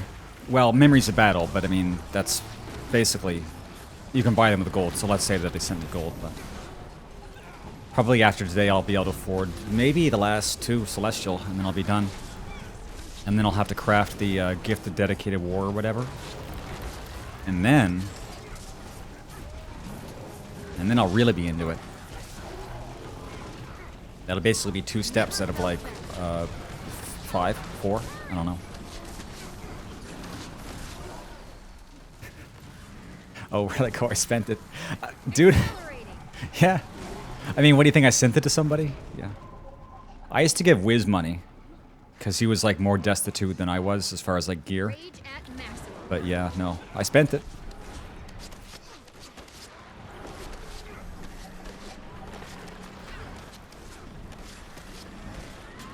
This guy's actually have a lot of health.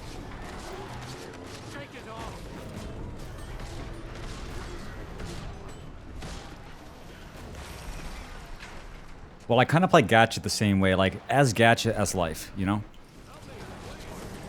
In gacha, I would always just get things as soon as I could if I really wanted it, and I was never really good at optimizing money.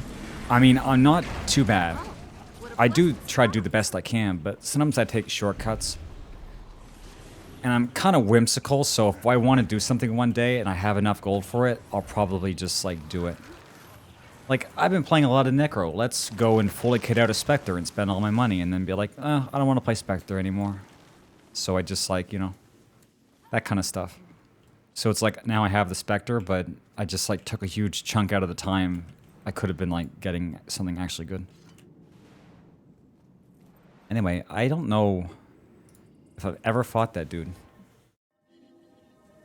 Receiving 500G in the mail. If there is, I'm probably one day gonna get it.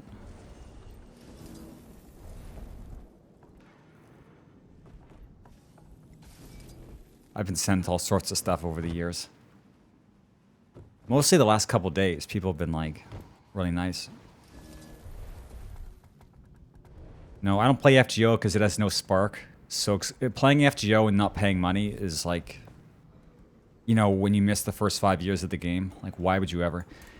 I think I said this before, and it might be true. If FGO had been a better game, I might have actually played a lot of it, and it might have been my favorite. But the fact that it's such a dog game, it has no spark system, it's just, it's so hostile to new players. Actually, it's just hostile to all its players. There's the power. You want to get the limited character? Fuck you, 700 pulls. These flames run deep.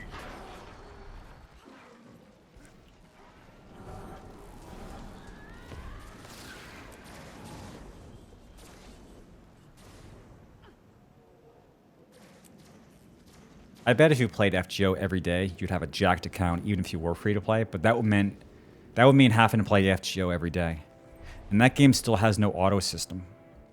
It'd be like playing as a lane with no auto. I can't even imagine. Imagine playing Arknights and you couldn't set autos. Imagine playing gacha. Well, actually, they're right. It is not a good anniversary reward. Partially because like they compare it to other games that are more generous, but also because Genshin makes so money and they should have the best anniversary rewards. And the fact that they don't means that people get very clued into the fact that they're trying to optimize how much players will expect from them and like tempt down their expectations. So when you have bad anniversary rewards in a really roundabout way, it's almost like a litmus test for how a company thinks. With the case of Genshin, it's one of many things. It's not just that, it's their entire business practice. That's why I always say Genshin's evil. I don't care. It is evil. It doesn't mean I don't enjoy playing it, and that it does not have good moments, but it is pure evil, chat. Pure evil. Evil, well, this is what... I see, I was there for the first anniversary. I was there, chat. Maybe you weren't. I was there. Genshin first anniversary, people were like, the game has made so many billions of dollars. Surely they're gonna give us a starter 5-star selector. That's what everybody was like, okay, that will be fair. You had such a good year. Give us our 5-star. Give it to us, MiHoYo. But they didn't. And they actually had to increase the rewards because people were complaining so much. So they were willing to not do very much at all. It's like, we made you as a company. Well, I mean, Honkai made you as a company, but we made you rich. And you want to give us a 5-star. So trickle down. Well, consider this. This is like fake economics where like the cost of things doesn't matter. Once they've already devved it, it doesn't cost them anything to have players have something. Except in the minds of the players. So you create this false sense of scarcity. It's like pre-order copies running out. Like, fuck you, they don't run out. They're electronic codes. So you create a sense of there being like an actual value to a product, and you set the scale yourself. And then when you're still like really stingy about it, then that is some shit. It would cost MiHoYo nothing to give out a 5-star. I still don't have Jean. It's been 2.5 years. She's the only starter 5-star I don't have. I want her for my collection. It's the anniversary. Give me Jean. Give me Jean, you fucker. I won't even use her, but I want her. And it costs MiHoYo nothing except whatever. Fuck. Whatever. A what? Is that something valuable in the game? No, I'm talking about Genshin now. I wasn't talking about Guild Wars. Sorry. If you want me to back up, just tell me I'll back up. I know I talk fast sometimes. Accelerating. A ripple in the earth. 5-star. Oh yeah, well that's kind of a gacha term. Typically 5 stars or 6 stars are like the rare units that everybody wants, and typically you have to spend either a lot of your in-game currency to get it, or take the gacha, which is the random rolls, and a lot of times that means putting in real money. So getting a 5-star or a 6-star is generally like what's to be desired. And in Genshin, the highest tier characters are 5 stars, and they never give them out. They always put them on banners. And so, you know. Yeah, well, it's actually good you're not familiar with Genshin, because Genshin is evil. Don't play it. I play enough Genshin for the whole world. You guys don't have to play it anymore. I'll play it. Well, yeah, I get, like, Draconic, I know I'm making, like, a blanket statement, but it's just the idea that it's not a real product, and the company sets the value themselves. And that's why it's scummy when they're stingy about it. You should be very generous when you know, like, MiHoYo tracks limited banners by how much money people spent on them, and they have this data, so they know what characters to launch when, and when to rerun banners. They have all this info. They know, they have this down to a science. And then they act like, can't give this shit out. Like, you know that when you have someone design a 5-star, you're going to make $30 million on this banner. You're going to make $30 million. And then you're going to say that was equal compensation for the dev time it took to make the character. Are you out of your mind? $30 million? And then you can rerun them later and get even more money. It's like, bleh. Yeah. If you ever see me playing Genshin, don't take it as like me endorsing the game. It's just me being me. Yeah, well, yeah. Mobile games, gacha games make by far the most amount of money in comparison to their dev resources. Like, by far. It's not even close. Oh yeah, Kazuha's really good. Kazuha fits into almost any party. I only have mine maxed out, and he's still invaluable. I'm running right now Ayaka, Kazuha, There's the power. Shinkyu, and Diona, and as far as like normal mobs, it decimates them. Not so good on bosses because you can't freeze bosses, but as far as like going out and doing like mob floors on Abyss or like open world stuff, it is like, it's a cheat code. I can't pull on Hu Tao because I think I only have like 60 pulls, and I want to save up for Fontaine Archon. Because I don't pay for Genshin, so if I run out of pulls, it's a real problem to get more. Because I've already done all the achievements in the game that are easy. That don't require like doing co-op and stuff. So I have no more easy way to get rolls, so I need to start saving a lot. I have good news. What? Is the tumor malignant? 22 free wishes? That's cool. I'll take those. Armor in hand. Tomorrow they're getting like, they're doing like a 7-day thing. I think tomorrow is like 5 or 10. So that's cool. Sorry, I lost track of chat there. Yeah. I managed to get basically all the 5 stars I want. Hu Tao's the only one left. I have everybody else. I played the game so much, I got everything I wanted. It's kind of stupid. I mean, I could probably use Yellen. But, you know, who knows when her banner's going to be. But thanks for the follow, Zukos. Shukos? Zukos.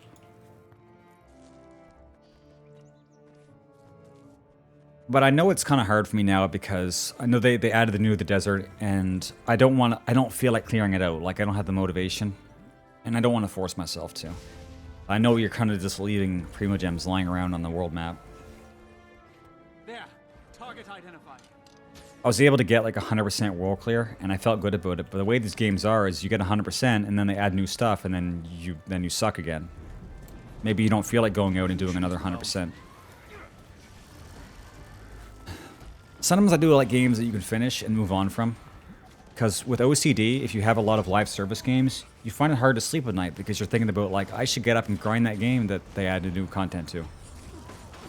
And yeah, when you're OCD, it's really difficult to let go of stuff.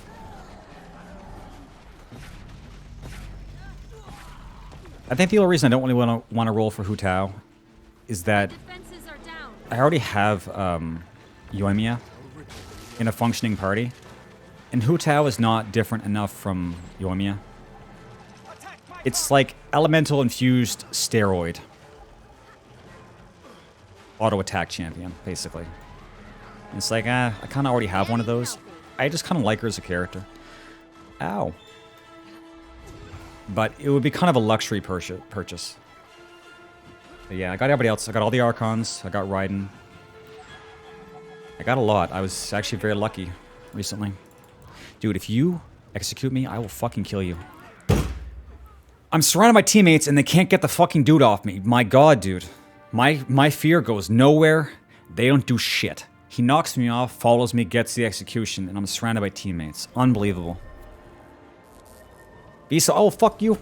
This game has too many char. And they all have Dragon Ball Z hair. It's too much. Yeah, bows are not very satisfying. Yoimiya is kind of like auto attack steroid bow, so just like brain dead to use, but effective. But other than that, it's like Ganyu, and that's just headshot simulator. So yeah, bows are not very... I don't have any of the other interesting bow characters. I don't have Yellen, and I don't have Child, so... True. No, honestly, I'm the bot. I'm so bad at this. Yeah, if you play Guild Wars 1, you will hate Char forever. You'll never forgive them for the searing. Never forget eat Char spaghetti. Yeah, sometimes it is bad. The thing about Yoimiya is that I got the team so jacked up now that even if she hits the wrong target, usually that target will die. But sometimes, yeah, it is annoying. With you're trying to like switch between 3 targets that are dangerous and are not going to die instantly, and then you start spreading the damage out. It's kind of annoying. What's up, Twilight? You still have kidneys? Kidneys still okay?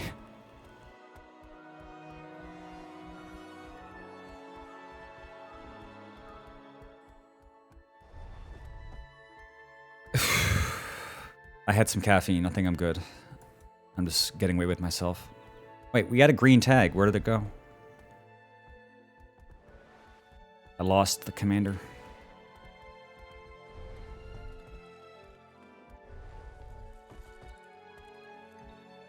But it's probably not going to be... Like, I'm probably not going to fall back into any gacha other than Genshin, because a lot of the MMOs coming out now are going to have a lot of gacha systems. I plan to hit Blue Protocol in the face with a shovel and play it a lot, but it's going to have, like, a lot of login bullshit and battle passes and all sorts of shit, and some gacha systems. I think the enchantment system is more Korean style, so it's going to be, like, somewhat gacha-like. So the MMOs are already becoming gacha, so just play MMOs. Don't play the inferior gacha that is gacha. Just play MMOs. Just, you know.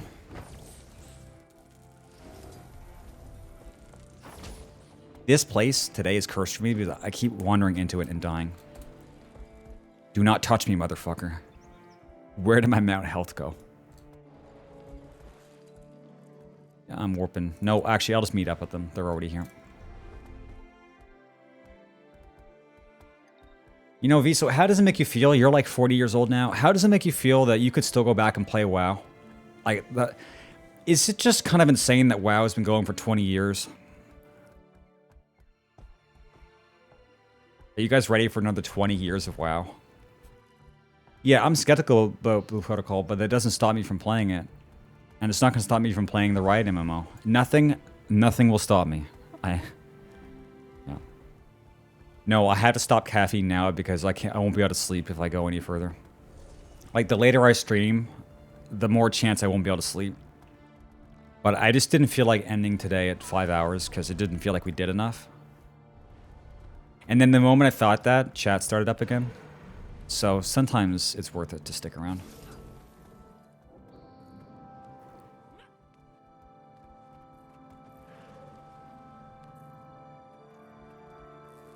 Evie, so you'll play Blue Protocol with me, right?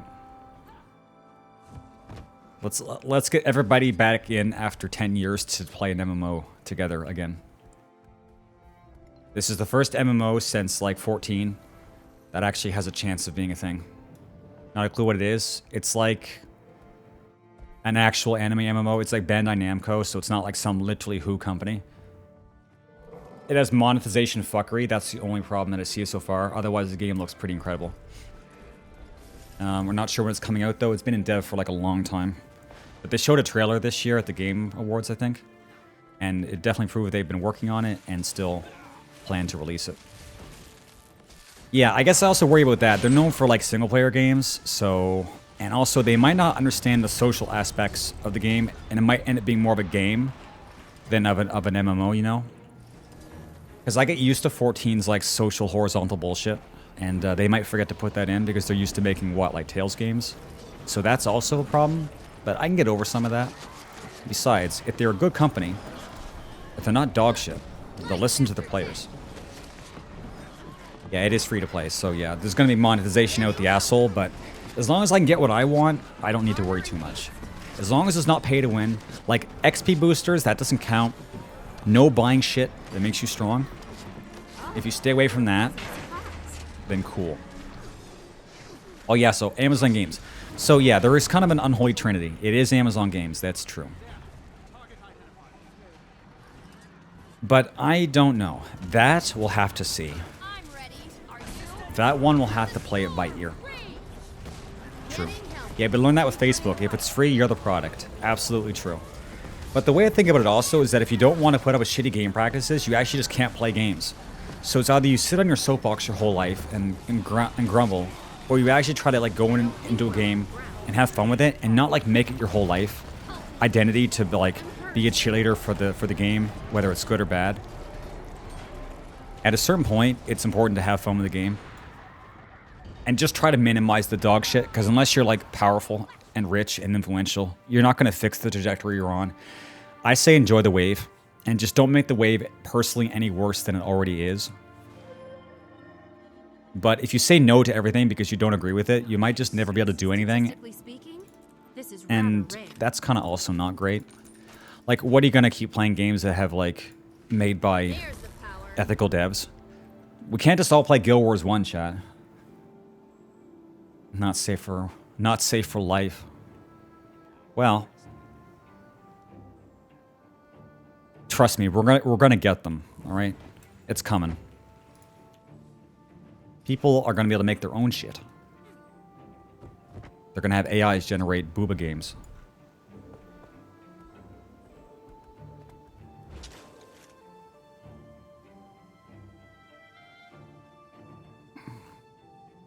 Speaking of FF11, if I had an extra 3 months, I would go on a server and just do the story, but I don't. I'm not sure I'm ever going to be able to actually go back to FF11 and experience it. There's just too much stuff in the way. I was actually willing to actually pay for a sub like maybe 6 months ago, but I got so frustrated by Play Online, I actually stopped. People meme on 14 having a really fucked up account system. FF11 is borderline impossible. And I'm not some, like, you know, well, I am, but I'm not so dumb that I'll let account shenanigans stop me from doing something I want. But FF11 is on a whole new level. Or I should say, it's on a whole old level, because it's been the same for 21 years. It's always been terrible, and they never made it better. So if you think logging on to 14 is bad, try 11. I couldn't figure out how to activate the free trial, and I was afraid it was going to charge my credit card. So I just stopped. So you make it that hard to do the free trial. Yeah, we tried to play FF11 several times. We tried to play a lot of MMOs back in the day, and we didn't succeed in playing any of them. And then I think Shira made their own, like, private server that we played on for a while, and you guys just fucked me. And then I quit.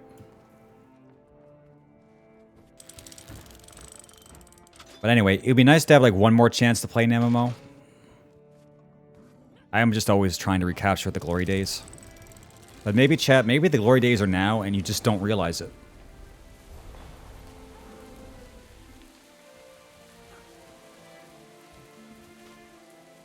Yeah, there's a lot of people who don't like the direction 11 went in.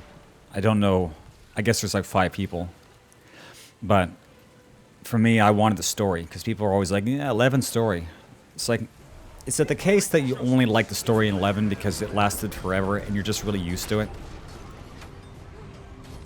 But even so, I wanted to give it a shot. I wanted to see how it was past like the starter zones. Because that's as far as we ever got. We got to like, yeah, I know the goodness of this. the 3rd area. Outside of Windurst.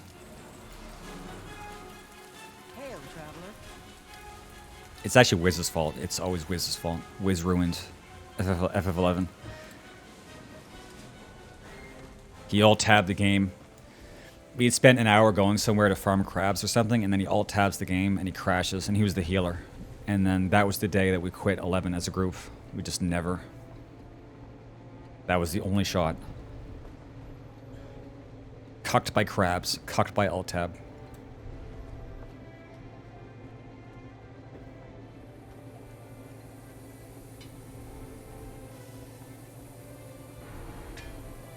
So, scrolling up all the way to chat. So, the problem with Char.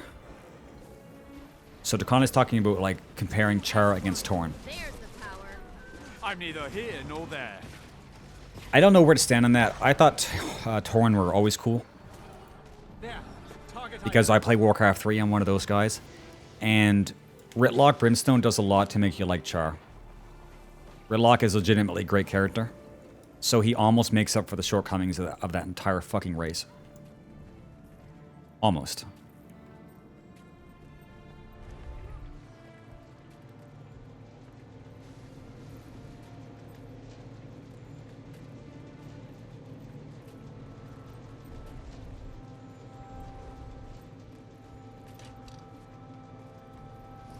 For whatever reason. Well, it would have been pretty boring to have Guild Wars 2 with only human. I mean, if you think about it, it's better than of them just like pulling Sylvari out of their ass and they're like, okay, this thing now. I mean, every other race besides Sylvari was represented in the base game. In fact, which expansion? Eye of the North, you had an Asura party member. Even fucking Asura were, you know, had a playable element in Guild Wars 1. Sylvari, though? I'm not saying it's a bad idea, but it literally was just like, let's just throw this thing in. See how it goes. And if the rumors are correct, wasn't it like one person who was responsible for putting Sylvari in the game? And then it turns out they're like the most important race in the game, and just, you know, plant salad Jesus. Traherne takes over the whole game. So yeah, plenty to complain about Char. Maybe more to complain about Sylvari. How many WoW races? Well, if you go back far enough, WoW pulled every race out of their ass. But probably there was no ass pull more ass pull than the Volpera. The Volpera were kind of like the real beginnings of like, we're going to become this kind of game eventually. And so Volpera was probably the first indication that we were going to get something like Dragonflight. Because you can say like with Worgen, whatever, but for me, when I saw Volpera, I'm like, is this Warcraft anymore? Like, is this really the same game? Oh, by the way, yeah, that's the Aurora Cape. So I kind of want that, but it costs 60 Black Lion claim tickets, and I have 12. But it is in rotation, so it's probably going to be around for a little while. But I wanted to get that. Wait, is that the Aurora Cape? It's at least similar. I don't know, I can't tell. Because the particle effects look like snowflakes. We become one. There. Target identified. Well, they pulled the excuse of, like, not all Char. But it's like maybe all Char. Rage and Like, how did they say it? It was like the Char... I always keep going to the map. Wasn't it like the bad Char? And we have, like, the good Char?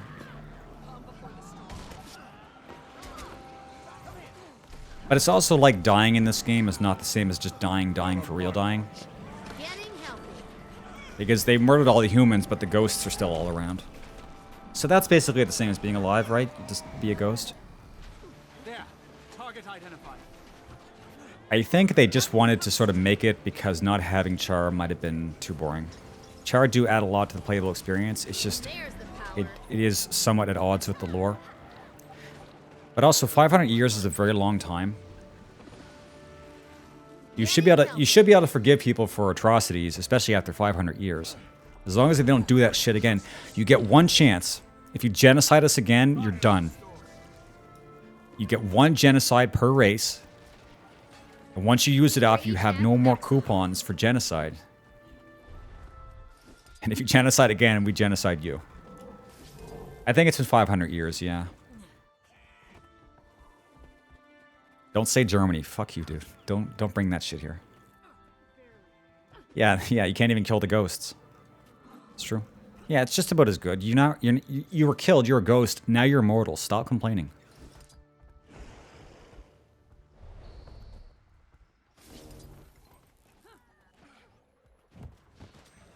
Yeah, Worgen were a thing. Although when I first looked at the female Worgen, I was like, huh. It's like, I bet furries are really gonna like this. Turns out they did. They did really like that. Volpera, though, is on a whole other level. Because it's the furry thing, and it's also, like, the small race. For me, I was like, okay. I've been around the block a few times. I see where this is going. So, several brands of furries. 3 brands of furries, 1 brand of scalies. They're starting to outnumber... you know, the rest.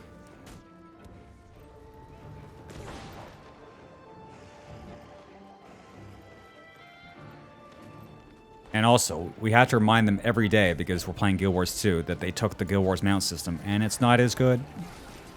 They took it, and it's not as good. Armor enhanced. Rage at maximum. Yeah, well, Dre and I also were kind of in, you know, in another game that some of us know. But they made them look a bit more... Well, I mean, you couldn't have put them in the game as they were. It would have been terrible. But, you know, there was precedent for Blood Elves, for Worgen.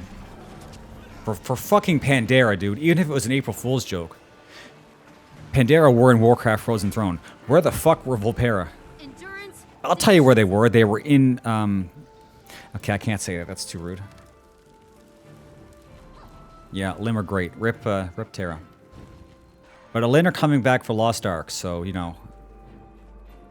It always comes again. Yeah, I was gonna say Chris Metzen's asshole, but Chris Metzen is long gone from this shit show. He took the fire exit. Yeah, I was saying this earlier. I said, like, you know, Terra gets closed down, and I was like, well, okay, we had the Age of Lin, and then I was looking at Lost Ark, and I'm like, wait a minute. What is this artist class? And then I saw the sliders, and I'm like, oh my god.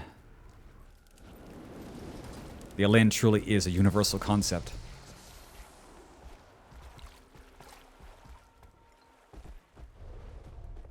Hey guys, any of you ever do pre-searing level 20? Get that achievement? Anybody? Yeah, so can you believe like Terra only shut down last year? It lasted so long. There's the power. That game was certified dead when it went free to play, and that was like what, after a year or two? Went on consoles, went on mobile, and then it died. What a life. I haven't. What is that? Link it.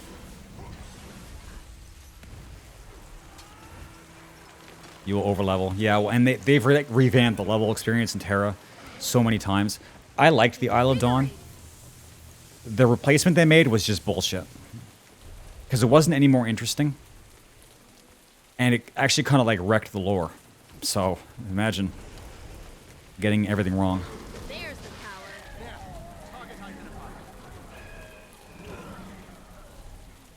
That is true, yeah. They did like massively increase the XP to the point where you didn't even go to hardly any of the areas. I guess that happened in WoW too, where you almost went to no areas as the game went on, whereas in the original you were like leveling in every area. Because the level cap was just so slow to get to. Originally in Terra, you leveled in... You went to every area in every area. And then as time went on, you would maybe stop by one area for MSQ, and then you were just skipping entire areas. And then the game died, so, you know, it's like this familiar cycle. You spend the resources to model out the world, and then you slowly invalidate it because you don't want people to have to spend too long outside the endgame area. It's just kind of like fuck, never mind. It's like the handbook for fucking up your game. And yet, I don't really have a better solution. I guess the solution is like make better game, make better choices.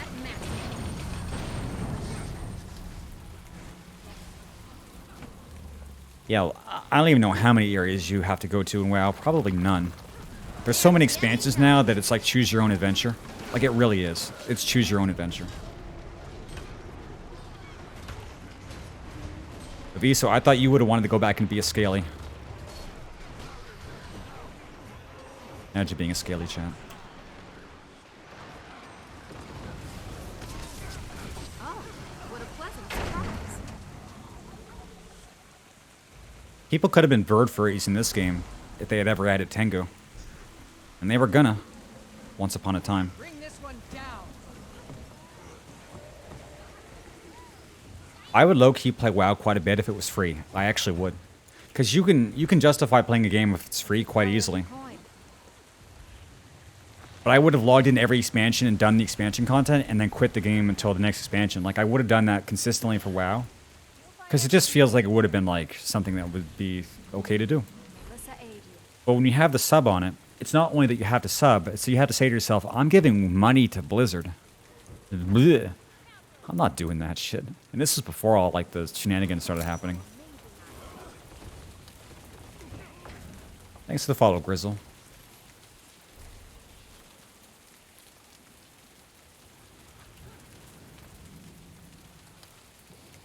But for like many years, I'll go back and play like WoW free trial.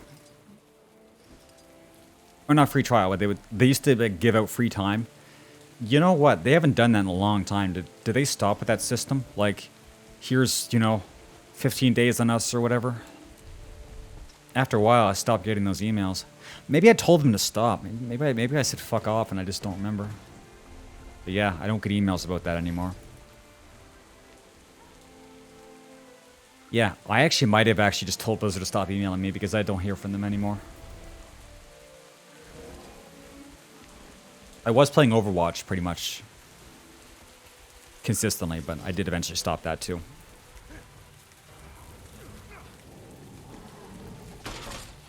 You can only handle so much Overwatch before you start to get like physically upset. And, like physical anger starts like leaking out of you. If you're a support main in Overwatch, you're bound to quit. It's just a matter of time. Okay, so it's just they just don't send out free time anymore. Because yeah, if I had some free hours on WoW, I would go back and look at the expansion. I want to see if all the rumors are true. I want to see how well it runs, and I want to see what it looks like. I mean, you can watch videos, but sometimes you got to see it for yourself. I just want to see how different it is from whenever the last time they did like graphical updates. I actually don't think WoW looks that bad visually. I think they've done a good job upgrading it.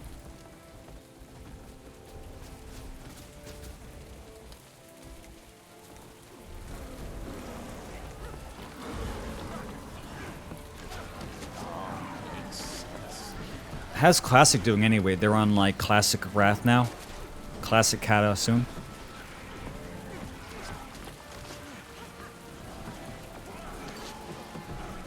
Oh, what a pleasant surprise.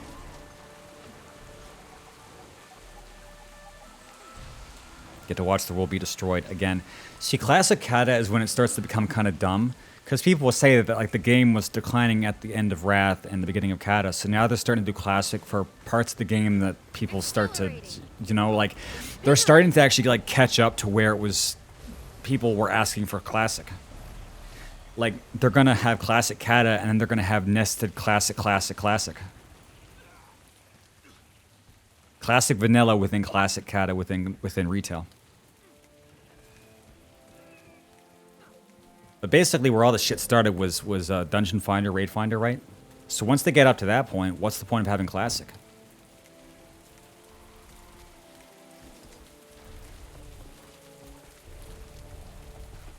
Classic Shadowlands, dude. My fucking kids. Can you imagine being a boomer, playing retail WoW, and your kids are playing the classic version of whatever? Dude, what the fuck?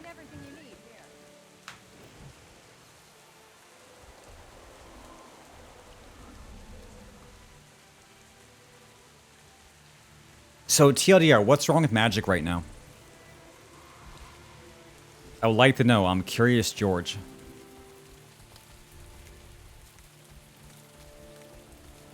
So probably more than anything, people were more angry about Raid Finder than they were about Dungeon Finder. There's reason to be mad about both of those, to be honest. But Raid Finder might have been worse. People like me use Raid Finder.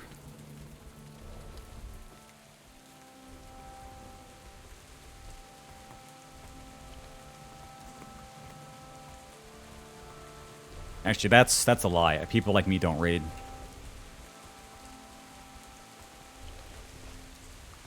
I'll become a raider again in Blue Protocol. I'll start reliving my raiding life in a new game. It really actually might take a new game for me to start doing everything in a game again. Because I could even raiding in this game, and it never really crosses my mind to seriously do it. Yeah, that's what I'm saying to chat, Draconic. Give me money. Don't you care about your streamer? Think about the long term.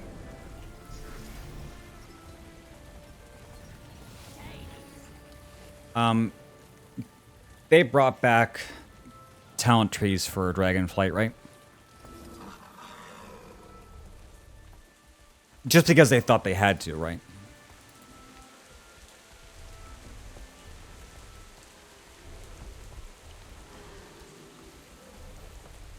No clue. I don't know, lol. It's funny, I watched a lot of dev videos on Dragonflight for some reason, I don't know why, and then never paid attention to the release, so I don't know what they actually put in. Yeah, like, that sounds like a very simple thing, but they brought back something because they thought they had to. That's actually quite serious, because it really actually demonstrates the turnover of a new batch of developers versus the ones who were there at the start. The game is having problems, so rather than actually, like, know what to do, They look back to the past and say, well, that worked then, let's do it now. So they re-implement it, not knowing the reasons why it was added in the first place. And then people notice that, and they're like, well, we tried. It's like, well, you didn't. You didn't fucking learn shit. You mimicked your superiors, and you didn't actually learn why they did the things they did. The lore? Oh my god, is there actually still lore?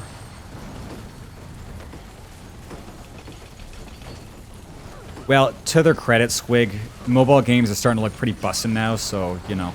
The fact that Genshin can run on a phone means that we definitely are hitting a conversions point. Then again, Unreal 5 is amazing also, and that's not going to run on a phone, so... I guess there's still a bit of ground to make up on. But once they get that tech running on phones, they'll be able to have everything running on everything, and it'll look however the way you want it. Accelerating. This is the graphical singularity. Oh, the art style, yeah. Rage at maximum. Yeah, well, yes. Yes, you're right. Speaking of bullshit, chat, you want to hear about that sponsorship deal that I got? I don't want to burn any bridges, but I need to tell you guys. You guys know that they're making, like, NFT RPGs, like, digital currency MMOs now? There's...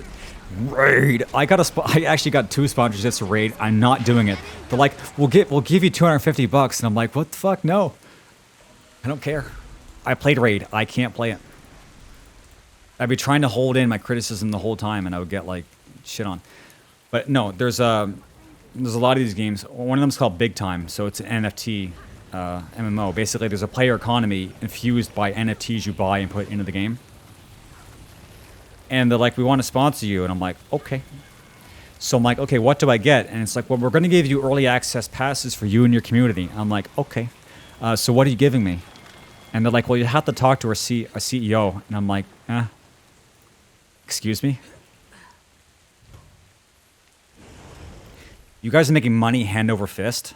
It's like, imagine you sold plots in FF14 for $10,000. That's basically what we're talking about in these kind of games. If I talk to your CEO... anyway, so I'm not taking that deal. I looked at the videos, but it reminded me because Big Time looks like this weird combination of Genshin and Fortnite, and I just don't like... I don't like it. I don't like how these things are going. It has the Fortnite art style with the Genshin UI. Not incredible. Yeah, they say that I can't afford it's not for me. Well, it's like, actually, you're right. I'll wait for a game that I can actually play. And you guys can keep wasting your money. I didn't realize, like, the mentally ill had so much money until I started, like, looking at NFT Twitter feeds. I don't know who these players are. I don't know what their job is, but there's like legions of people who are willing to buy like these $200 subscriptions and buy these digital items that are like thousands of dollars, and they seem to just really enjoy it. Where are these people? How do I get them into my Twitch chat? I didn't even realize. It's like there's a person for every scam. I just didn't realize. Yeah, like, I would say hire me on as a consultant. I'll tell you what to do to make this game better, and the answer is shut it down. I almost wanted to say, okay, take the passes, and then, because they offered to, like, put you into a Discord call with their CFO or whatever. Sounds like that could be some content. I could stream it and just not say anything, and then we'll just see what happens. But anyway, no, I have a lot of ideas. Probably when I got there in the moment, I'd fuck it up. But one thing I learned about sponsorships, if they're not willing to pay you up front, it means you're actually not really, it's not real. They probably found you in a directory somewhere, and they're like, let's just see if we can get this guy to send him and his dog over and shill this game. So I looked at Big Time on Twitch, and it's basically Spanish streamers. I don't know what that's all about, and it's basically 10 viewer streams. So the game's not taking off. And it's not really a good idea anyway. It's not really a game. Because it's not meant to be a game. It's meant to make money. If you have a player economy where you have to buy the items to inject into the economy and then the inflation gets ridiculous, it's basically at that point a pyramid scheme, because anybody who's in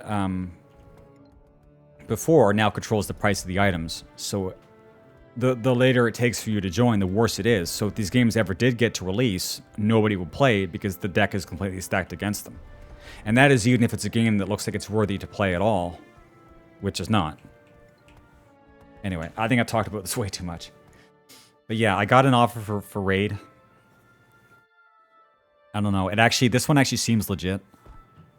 I would play Raid, actually, to be honest. As long as I didn't have to give the sponsorship speech, like the ones you see on all the YouTube videos, because I couldn't do that. I would stream the game and take the money, but I would not actually, like...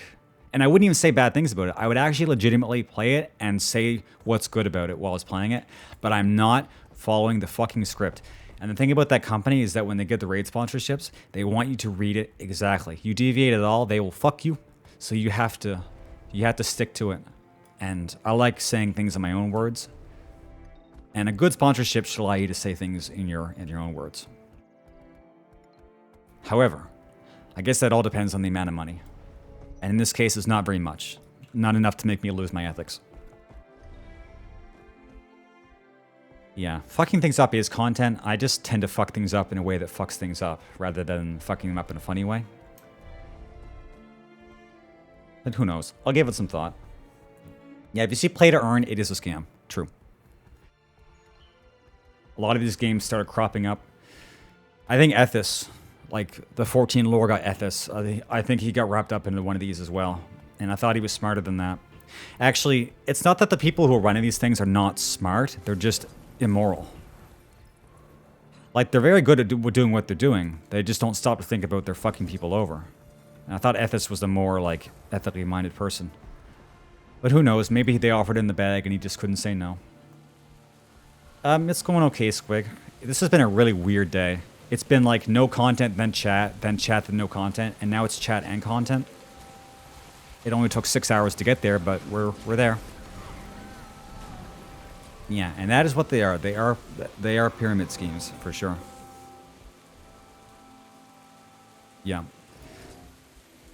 Anyway, I don't know what it is about this this return to streaming, but I'm getting a lot of like stuff happening, and it's kind of exciting, but it's also kind of concerning because it means the streaming sphere has become more complicated, and I need to be very careful.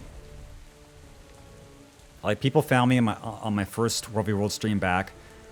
I've been getting like weird sponsorship stuff, and our party view is excited. It's like, wow, stuff's happening, but some stuff is happening just because you have the potential to be a victim, and you have to navigate things very carefully. A lot of sponsorship deals are scams, and you basically get nothing while they get everything. You'll get them a bunch of press, and you'll get nothing in behind. Like, offering early access passes to show your game, not a good look.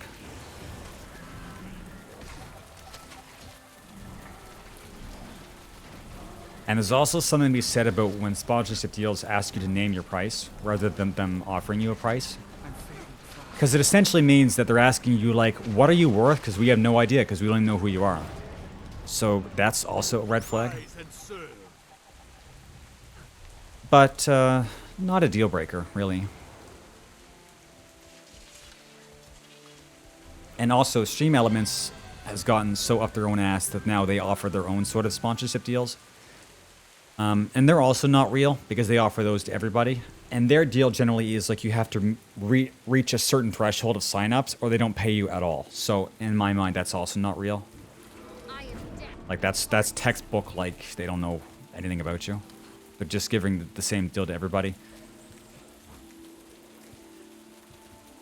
Star Trek, HelloFresh, Raid Shadow Legends. You know, the usual suspects. Yeah, Ethos got a regular job. That was the regular job he was talking about. I don't want to talk about things I have no business talking about, but it made me sad because Ethos was like somewhat loved by the community because he was one of the few guys who did lore content, and he seemed quite down to earth, obviously intelligent.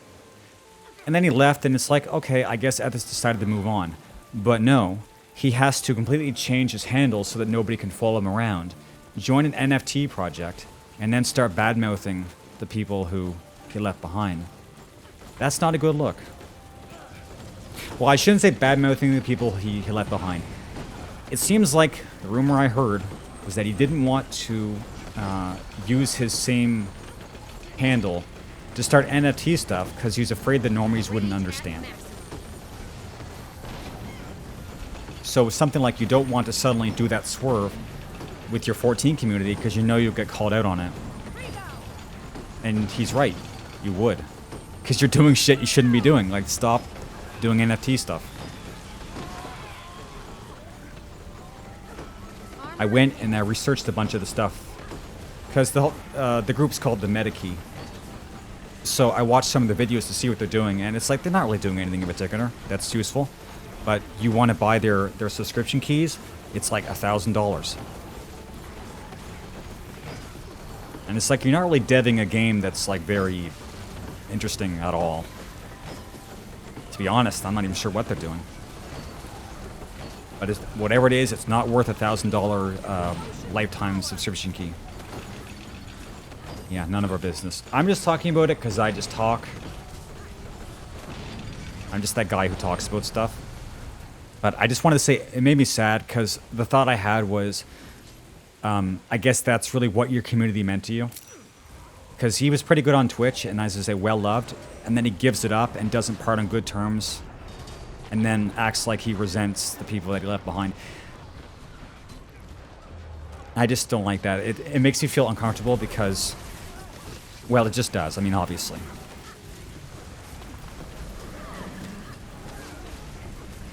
Anyway, that's that topic. Hopefully I won't say more about it than I have any right to say about it. Thanks for the follow, Skip, man.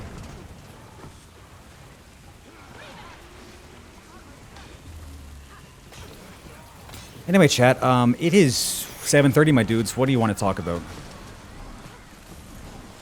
Armor in hand. Target marked. It's over.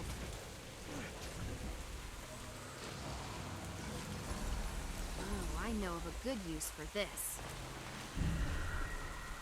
Tank gacha game. Yeah, well, if you can if you can give us the funding, sure.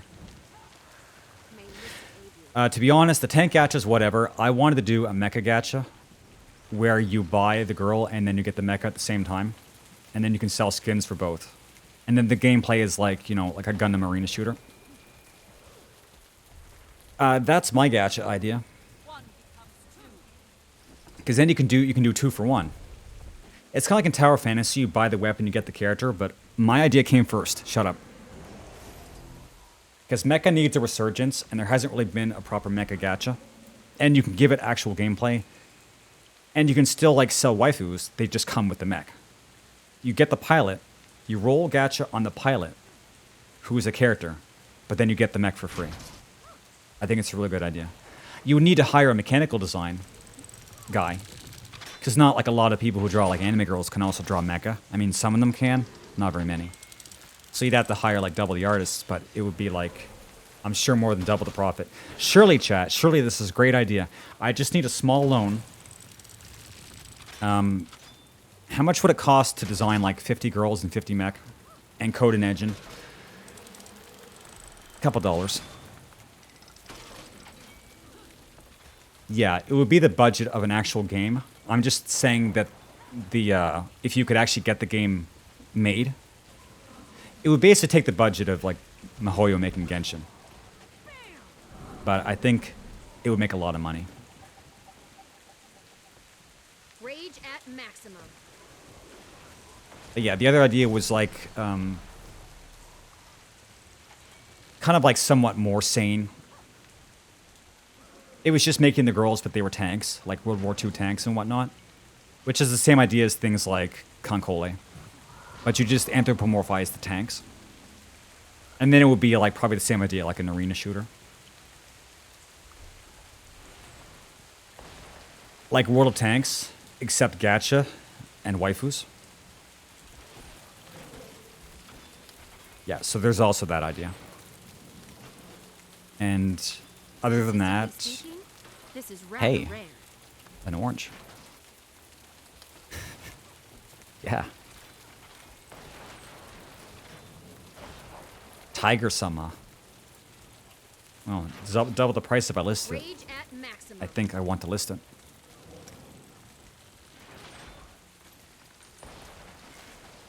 Up to diamond? I don't know. Yes. Wait, actually, I'm almost done. Wait, maybe I'm already done. Chat, am I done? I'm not seeing any more claim tickets. I might be done. It's only Tuesday. Okay, I guess capping is not as bad as I thought. Because I'm almost there or I'm already there.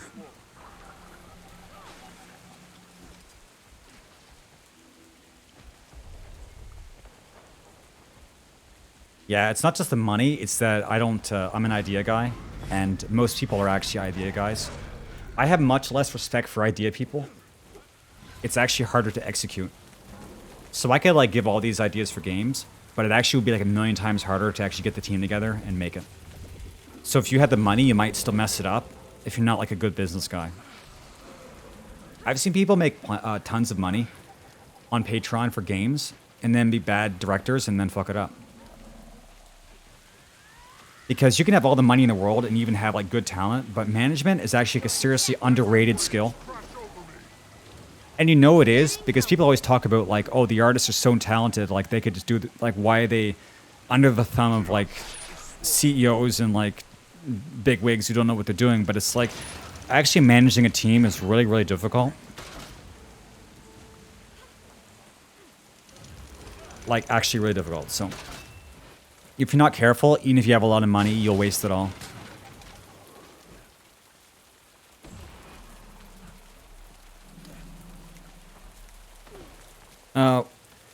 Viso, I think you should make World of Warcraft 2. I think that'd be pretty cool. Just an idea. Just keep it in mind.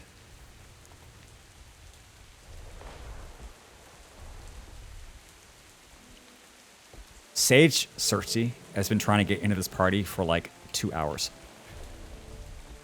I'm not letting them in.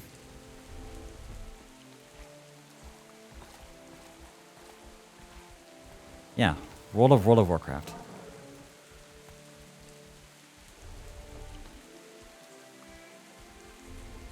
No, it's okay, dude. Just generate the assets using AI and then, you know, they can't copyright you because it's transformative content.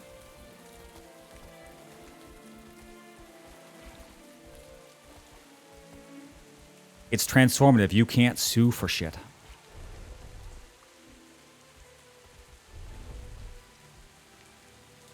Yeah, funny how that like immediately became a problem because all the artists were going to start screeching and being like it's copyright, but it's actually it's sort of more complicated than you think. Stand your ground.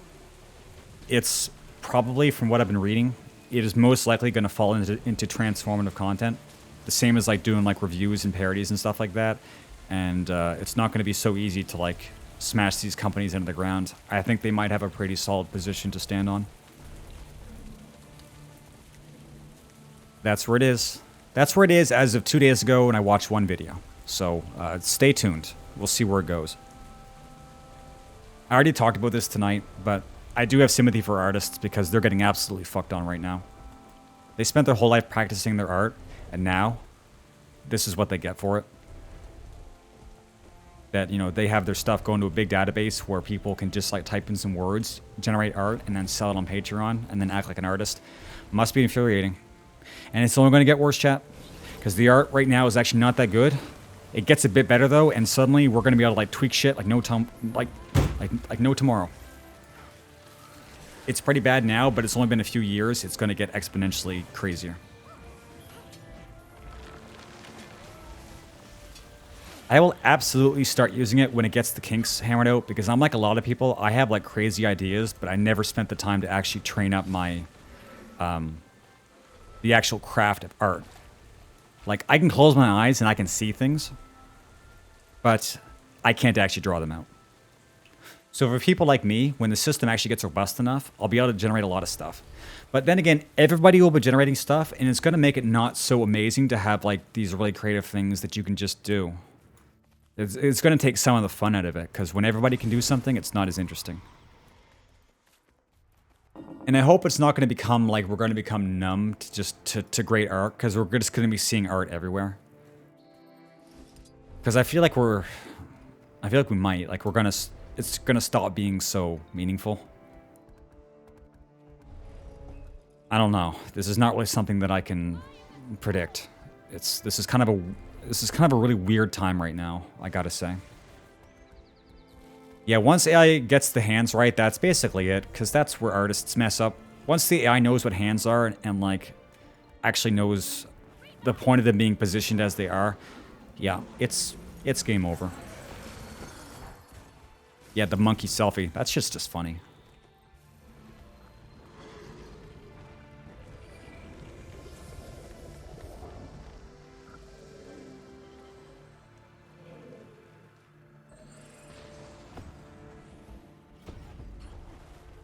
What are you saying, Squig? Say that like I'm a 5th grader. I didn't get that.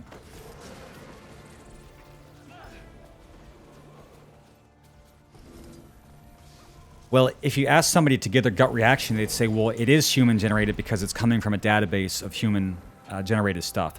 Chat, how many images do they have in the database right now? Is it like somewhere between like 2 and 6 billion images? And so AIs are just generating off of that. So humans made those, but they can't make the stretch between... Because, like, if it's copyright infringement, who gets the reparations? Where was your image in that, you know, in that generation, in that algorithm? Who are you going to pay out? How much? Like, it's, you know, you can screech all you want, but, like, what exactly are you hoping to get in return? You're like 0.0000 cents.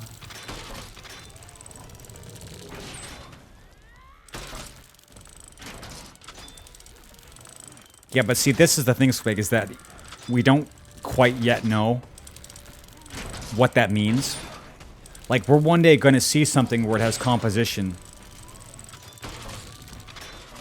And that's where I say, like, the style thing comes into effect. Once you have the tools to allow you to, like, specifically... like edit images, like secondary passes, with like additional tips and highlighting areas, and ask them to like cross-reference different spots in the image, and be able to like sort of like fix the initial output. Then you could actually very easily create something of your own style, even though you don't actually like. It's going to be weird. Like style is just a word, right? At the end of the day, style is a word, and there might come the point where you can use the tools to actually get the style that you're going for. And yeah, you need to know about composition, but it's a lot easier to know about composition than it is to practice for years to actually have to be able to like make a whole image. I'm not explaining this very well. People will actually, it'll become a skill to actually make the right adjustments to AI art. It's actually going to be something not everybody will be able to do. But people are going to do it. The tools will allow them to actually start modifying the images after the first pass and like make what they want. And not eventually, I mean like soon. If this like movement keeps going, yeah. And I imagine it's going to keep going. I'm not sure why it would stop now. We're only a few months into this shit. I mean, and you can already use AI tools to make like concept art. It's like how people use AI story generators to generate ideas for stories. I mean, I don't get that, like why you need to do that, but you know, I guess it's kind of the same idea. It can also get you started, but it might come to the point where you can get you started and with some tweaking also be the end product.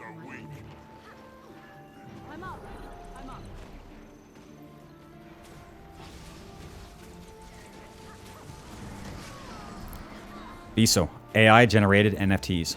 Holy shit. Pay me.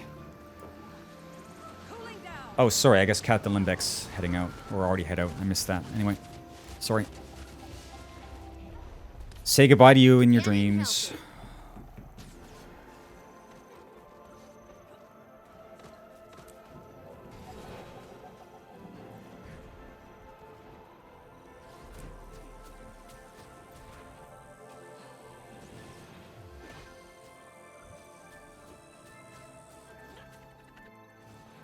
I'll have to think about that later.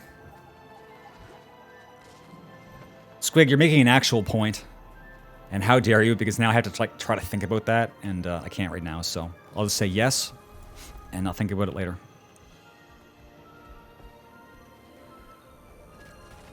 I'm just joking, man. Don't worry. Don't stand a chance.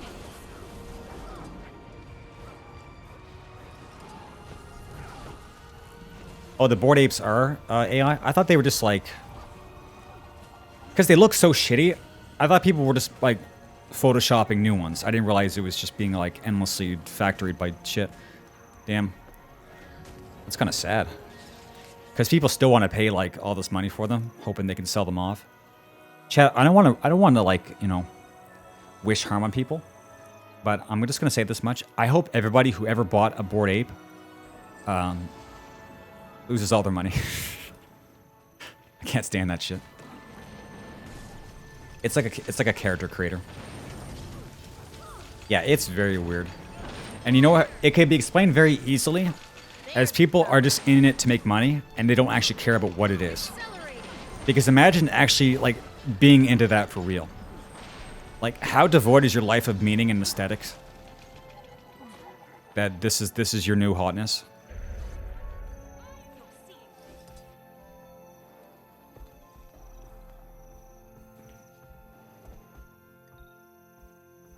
Man, I tell you, it's something else.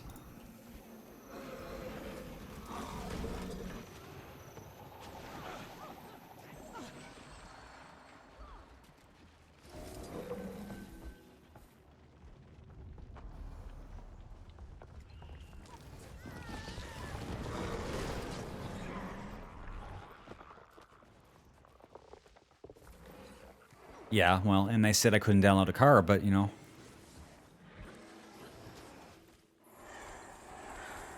I proved them wrong.